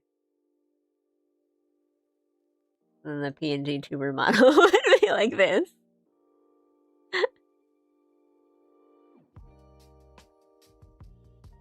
Hi. I am just sketching out some ideas for stream assets that I want to use soon. So over here on the side is like a thumbnail for Booktopia streams, which thumbnails for like YouTube and stuff. And then trying to come up with a another like huge PNG tuber model type thing. But before, like just before, I was working on a commission and doing all the coloring and details and stuff, and it's not 100% done yet, but I have decided to do the rest off stream.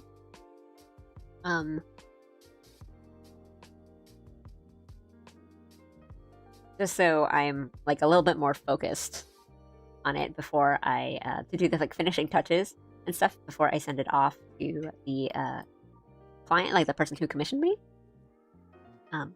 But this is what I have been working on for like 3 hours on today's stream, and yeah, there's still a little bit more I want to do on it. But I think if I were to keep working on it now and on stream, I would kind of I don't know, maybe make more mistakes than I would want. Kind of evidenced by the last thing I did on this, which was like color like the plate, and I was just messing up over and over.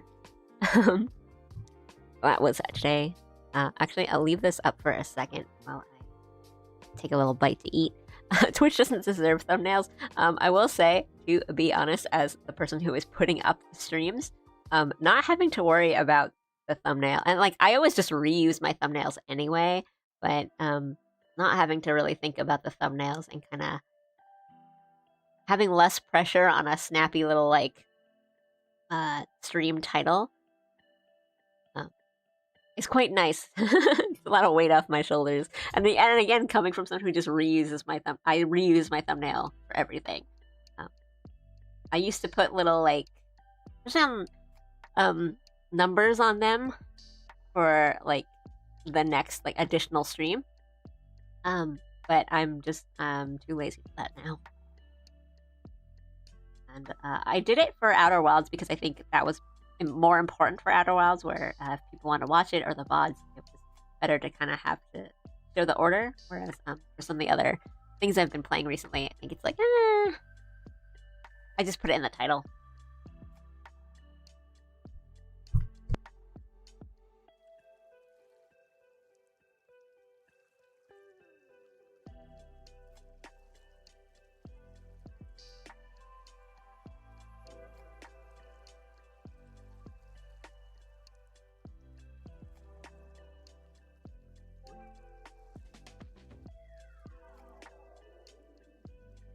This is a good opportunity for me to put a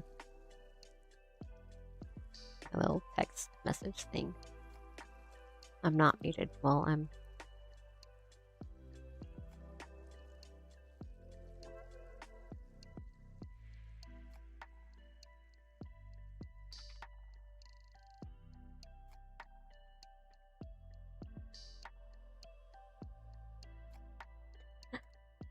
do that.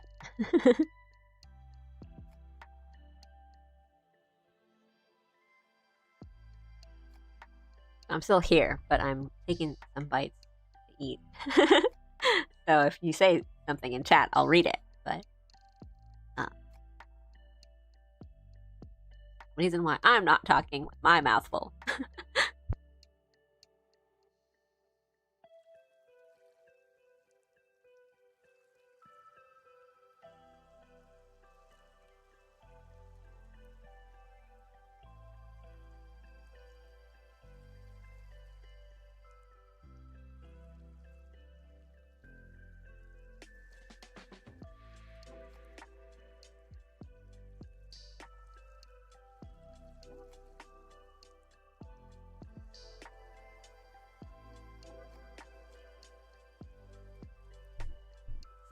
Checking stream data, or rather stream health, and seeing how long I've been going on for.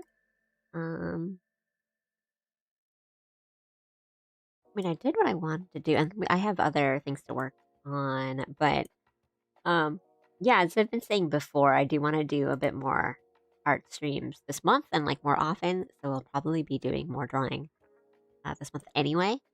So since I did finish one of my longer games, and I kind of don't want to be doing like too much Fallout at once, day after day.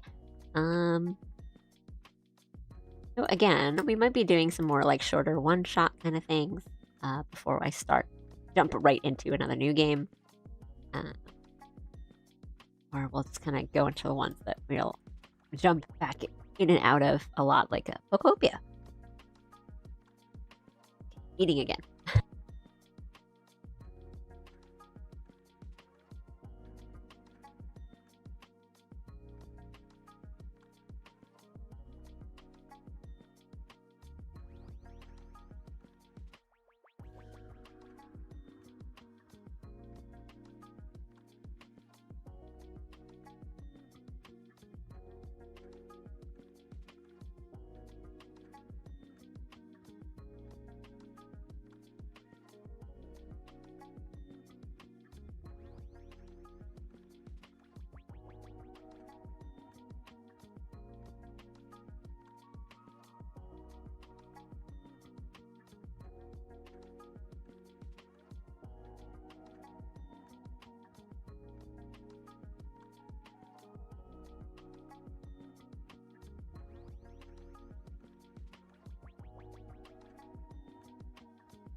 The other thing I wanted to maybe work on today, but I might now not really have the energy to anymore, is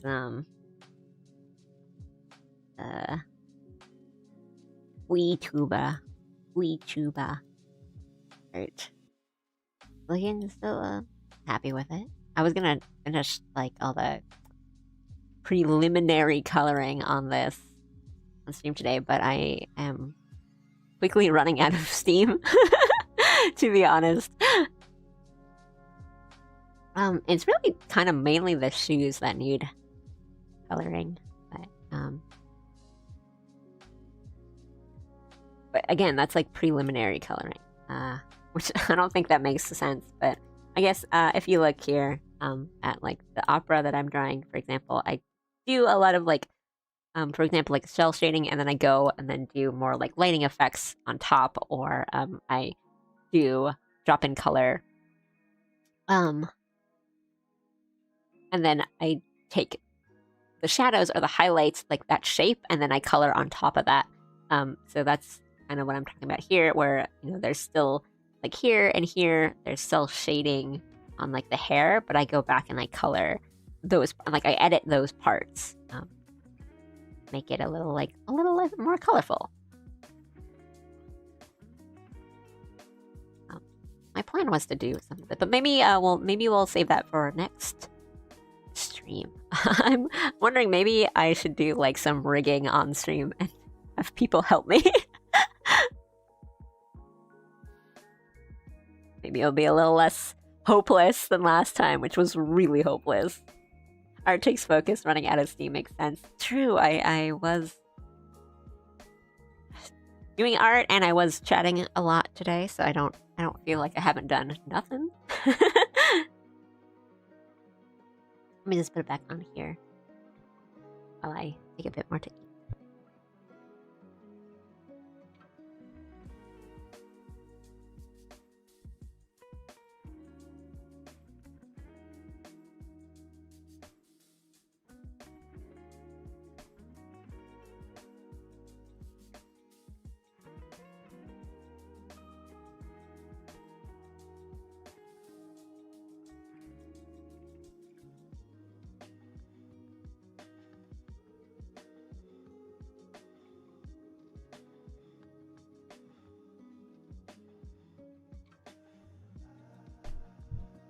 Bim. Good morning. Good morning, Bim. I've been working more on your commission. You want to take a look? Because Upper's birthday's coming up. I do want to try to get it to you, like, tonight. Or maybe even, like, not finished, but at least have something, like, in case you want to post it or something. But here's how it is looking. Don't worry, I'm going to be putting a bunch of sparkles and some more effects and stuff later. Again, it's not 100% finished, but I was kind of telling chat before that I will probably finish it off stream so I can kind of focus a bit more. And yeah, and then I was just working on sketches for like other stream assets. Yeah. But also now I'm eating a bit, but I also oh, thank you. I'm so glad you like it. I'm really happy. I've been having fun coloring it. I usually don't do like the full coloring on stream, so that was like a first. I think I did like, I don't think I've done any of the coloring off stream, and I usually end up doing that, so that was a treat. Wait, no, I did do some coloring off stream last night. I did some extra parts, so I think maybe some of the gold and all the accessories like the jewelry and stuff, maybe that wasn't shown on stream, but I can always just do something like that on another drawing. But most of it has been on stream, I think.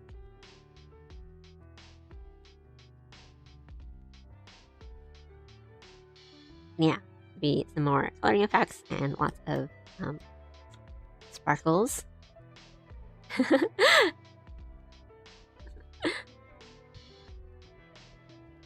I mean, I can explain it to you. It's not too much. Like,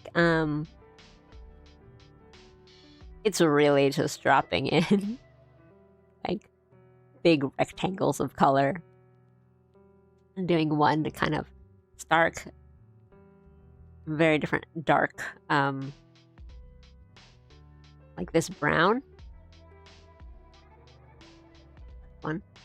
And then we go hard on the light.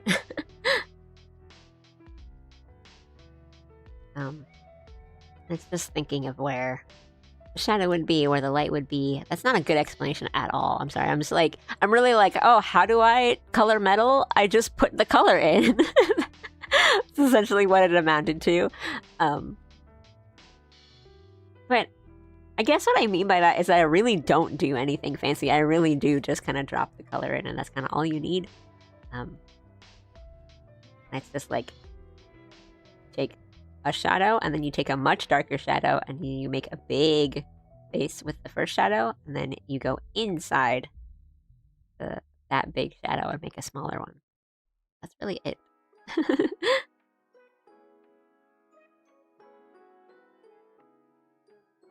That's still not a good explanation. I did all like the belts and some of the accessories and stuff today, so I mean, like, the VOD is there if you just want to watch me do it. Yeah.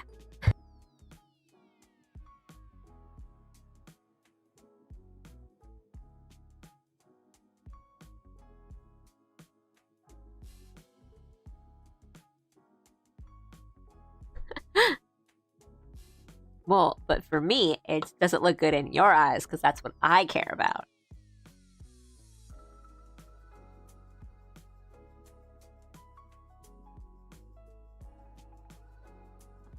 But right, that's a rule on this isn't, I'm not talking about like you, Bim, but sometimes people will like commission artists and then expect them to do art in a style that's different from theirs, of like, I don't know, like draw it like this person does, or color it like this person does. And like, that's not how commissions work. Wow, what if I say this looks amazing and fantastic? That's good. I like to hear that. But if there was things that you wanted to change, would change it. That's how commission works.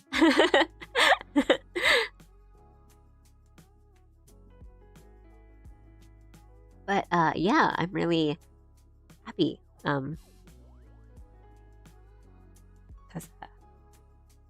someone commissions me to draw their favorite character. I'm like, I must draw this as best as I can.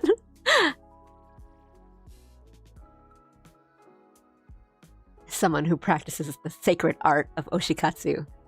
If you pay me to draw your oshi, I am gonna give you something good. I will try my best to do good. Before, like when I was doing, I think the sketch, or like doing the flats or something. So, to be honest, I commissioned you precisely because I love your art style. It's so cute. Thank you so much. Yeah, I was doing. I don't remember if it was the sketch or the flat colors, but you know, the people in chat who are more familiar with Uma Musume and like playing the game and stuff was like, oh, you know, telling me about the details, or like, oh, be sure you do this with the details. Like that's pretty important for like Uma Musume. I'm like, oh, thank you. And then some people were like, oh, it's not that big of a deal. But I'm like, no, somebody paid me money to draw their favorite, so I need to know the details.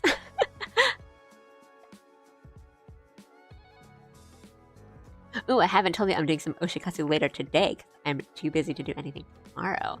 Oh right, you're in like my time zone. I have to get this to you like in an hour.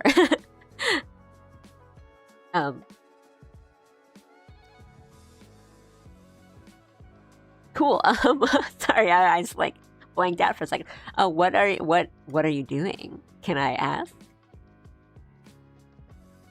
I am also somebody who also like does a thing to celebrate my favorite characters or Oshi's birthday, but I don't go like that. I don't like go that crazy, like do the like merch altar. I think I'm like 8 hours behind you, so you're good. LOL. Okay. I wasn't sure. But it's also really easy because my favorite character, like his favorite food is just like a beef bowl. So it's A, normal food, B, easy to cook or obtain, and it's C, delicious and like just a good meal to have. So I'm like, yes, I'm celebrating. It's like, oh, my favorite character's favorite food is like pizza. It's like sweet. That's not weird.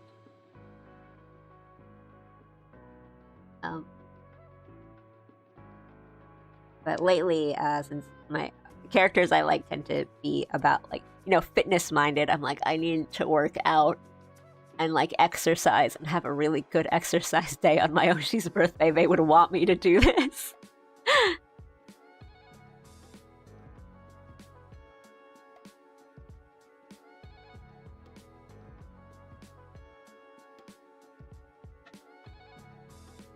Going to a dessert place and bringing an acrylic stamp. Yay!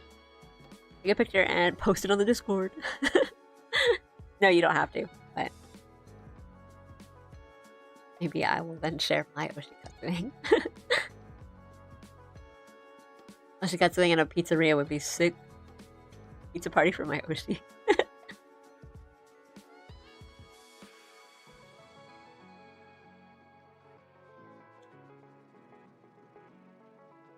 My friends have hosted like birthday parties for their Oshis. It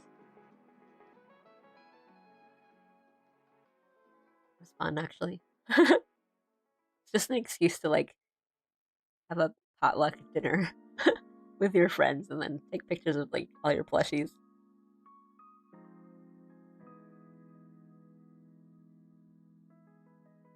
Yeah, but now all my birthday oshikatsus is like do an extra set of squats. Like cry.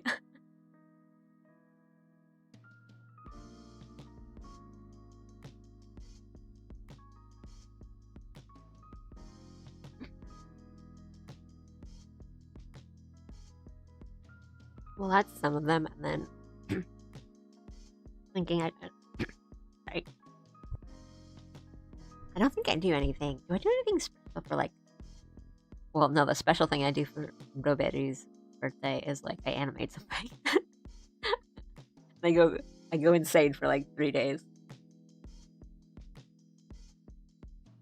and then I freak out because Ruse's birthday is like right after.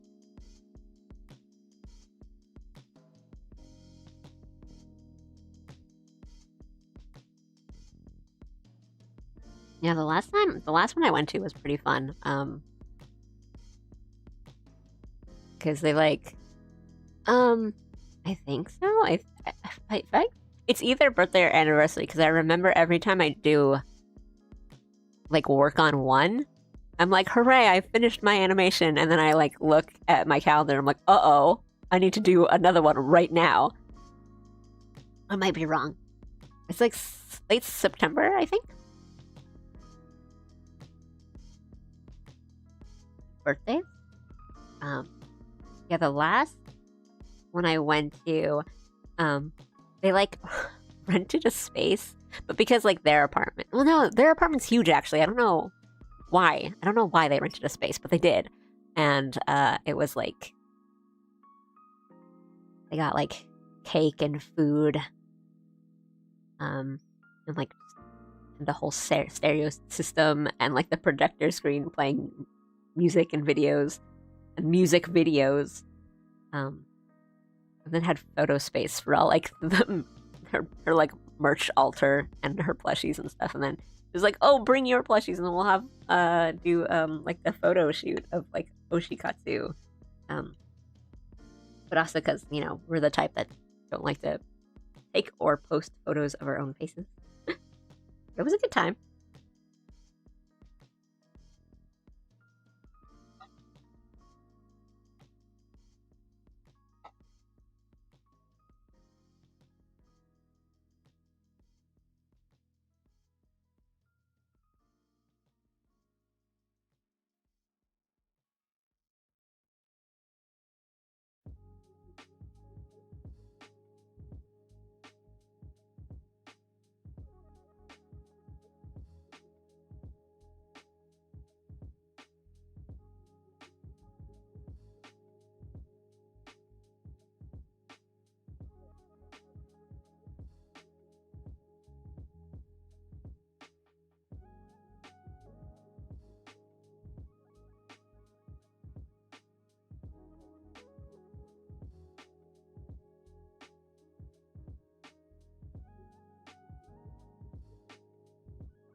Right, that's usually it. Everyone's so far away. Or there's all like people have their different not like opinions, but I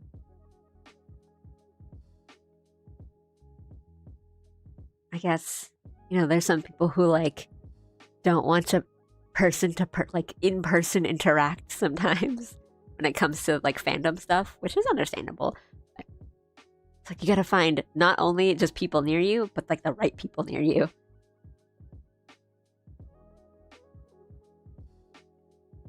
And yeah, I tend to like kind of like less popular characters too. So even if I know someone who's in the same series or something as me, it's like we like completely different characters. So like I don't know if I can ask you to do this thing on their birthday when you don't really like them that much.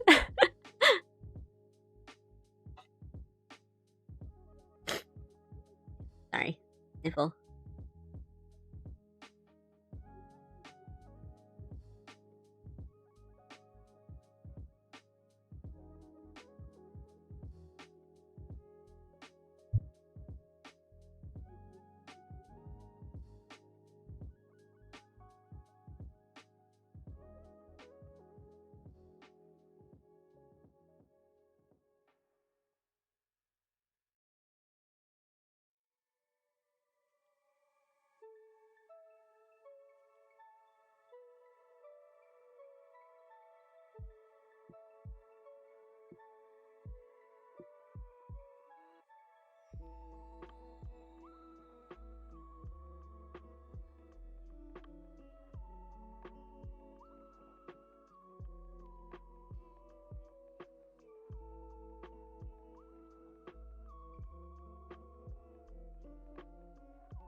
I'll wait for that ad. I just did on my break, so I did just get some gifted subs today, which again, oh my gosh, so nice. But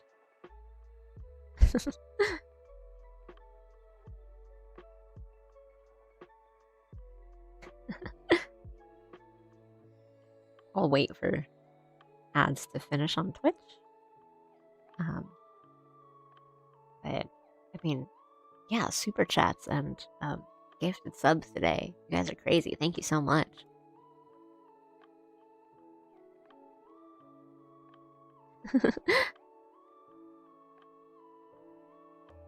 So weird. One of my I'm gonna double check my settings too. Hooray! Welcome back. Sorry, I was like waiting. I was like, I don't want to say anything if they can't hear it. I was in Wales and it's like $90 to get a train. Ooh, yeah, like that's like not feasible. Could be using those $90 for other things.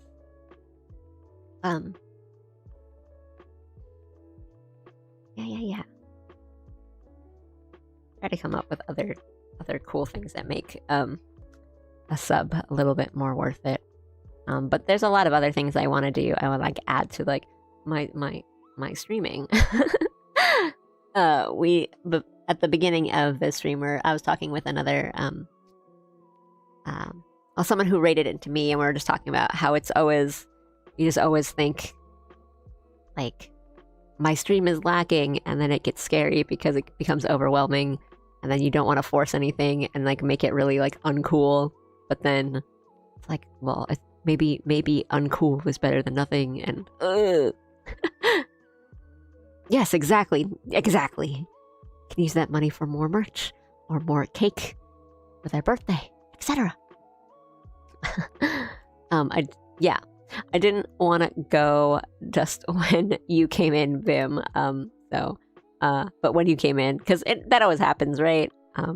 I was planning on signing off, but I think I will actually now, because I am in the middle of eating, so I'm really just sitting here quiet on stream, like muted, eating, and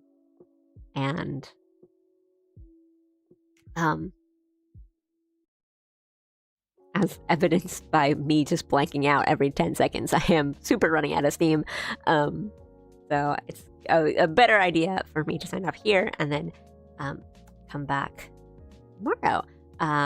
I will be doing some more drawing off stream anyway, so it's better for me to conserve some energy. I just didn't want to go, and you're like, I'm like working on your commission. You came in the chat, and I'm like, what if we didn't? If I just left.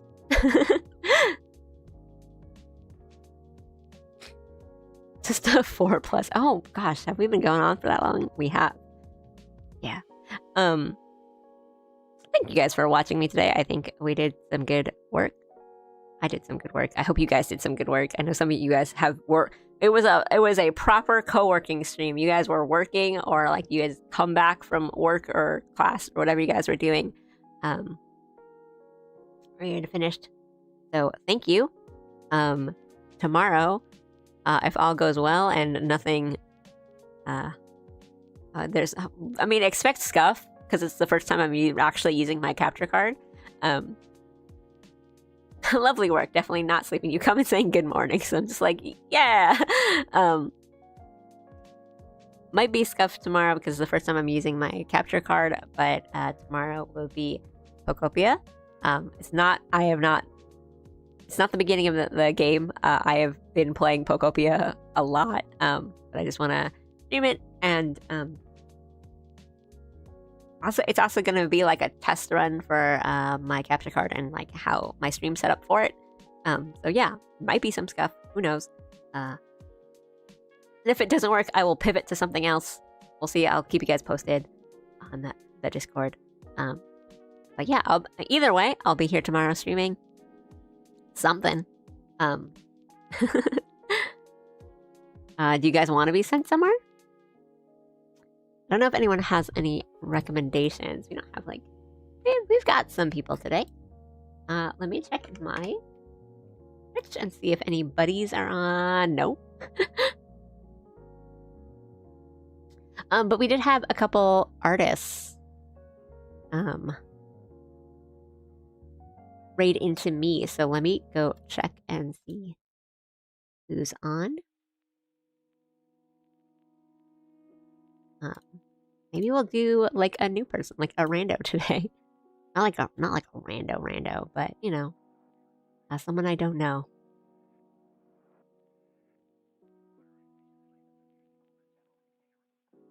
Anyone cute and comfy? Why did I'm clicking on like the raid channel, the rating thing, and it's all like 18 plus, and I don't know why Twitch is giving me that. Because that's not the kind of content I do. I have nothing against it, but it's not what I do. I'm like trying to find a similar vibe person. And it's all like, this is the opposite of my vibe, I think.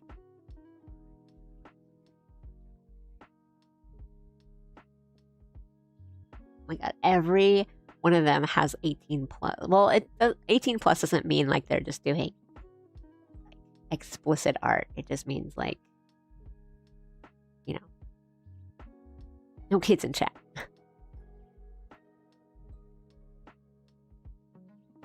Scrolling at this point.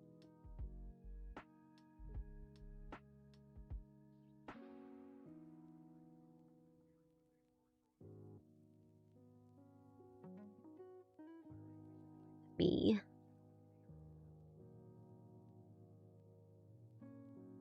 Check some stuff.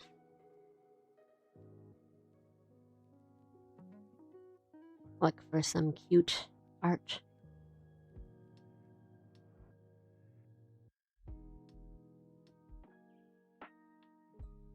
These have also just been streaming for like a second. Like they just started to.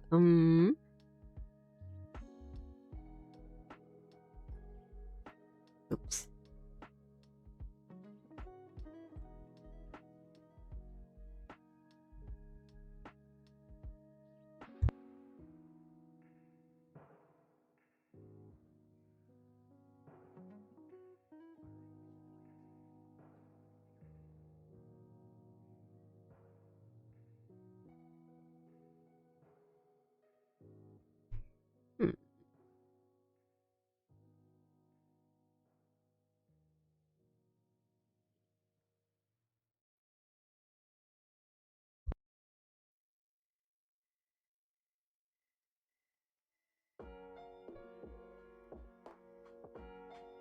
Looking at this list.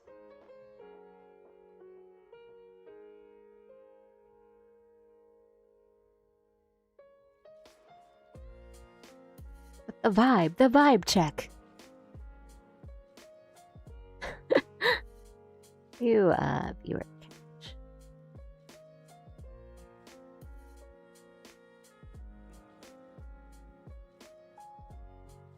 Some people are also, I know, are streaming and are not showing up for me. I don't know what's going on there.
Got a couple candidates.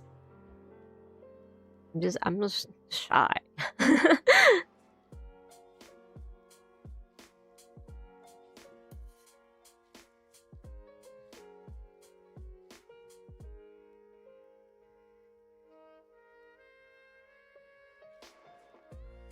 on.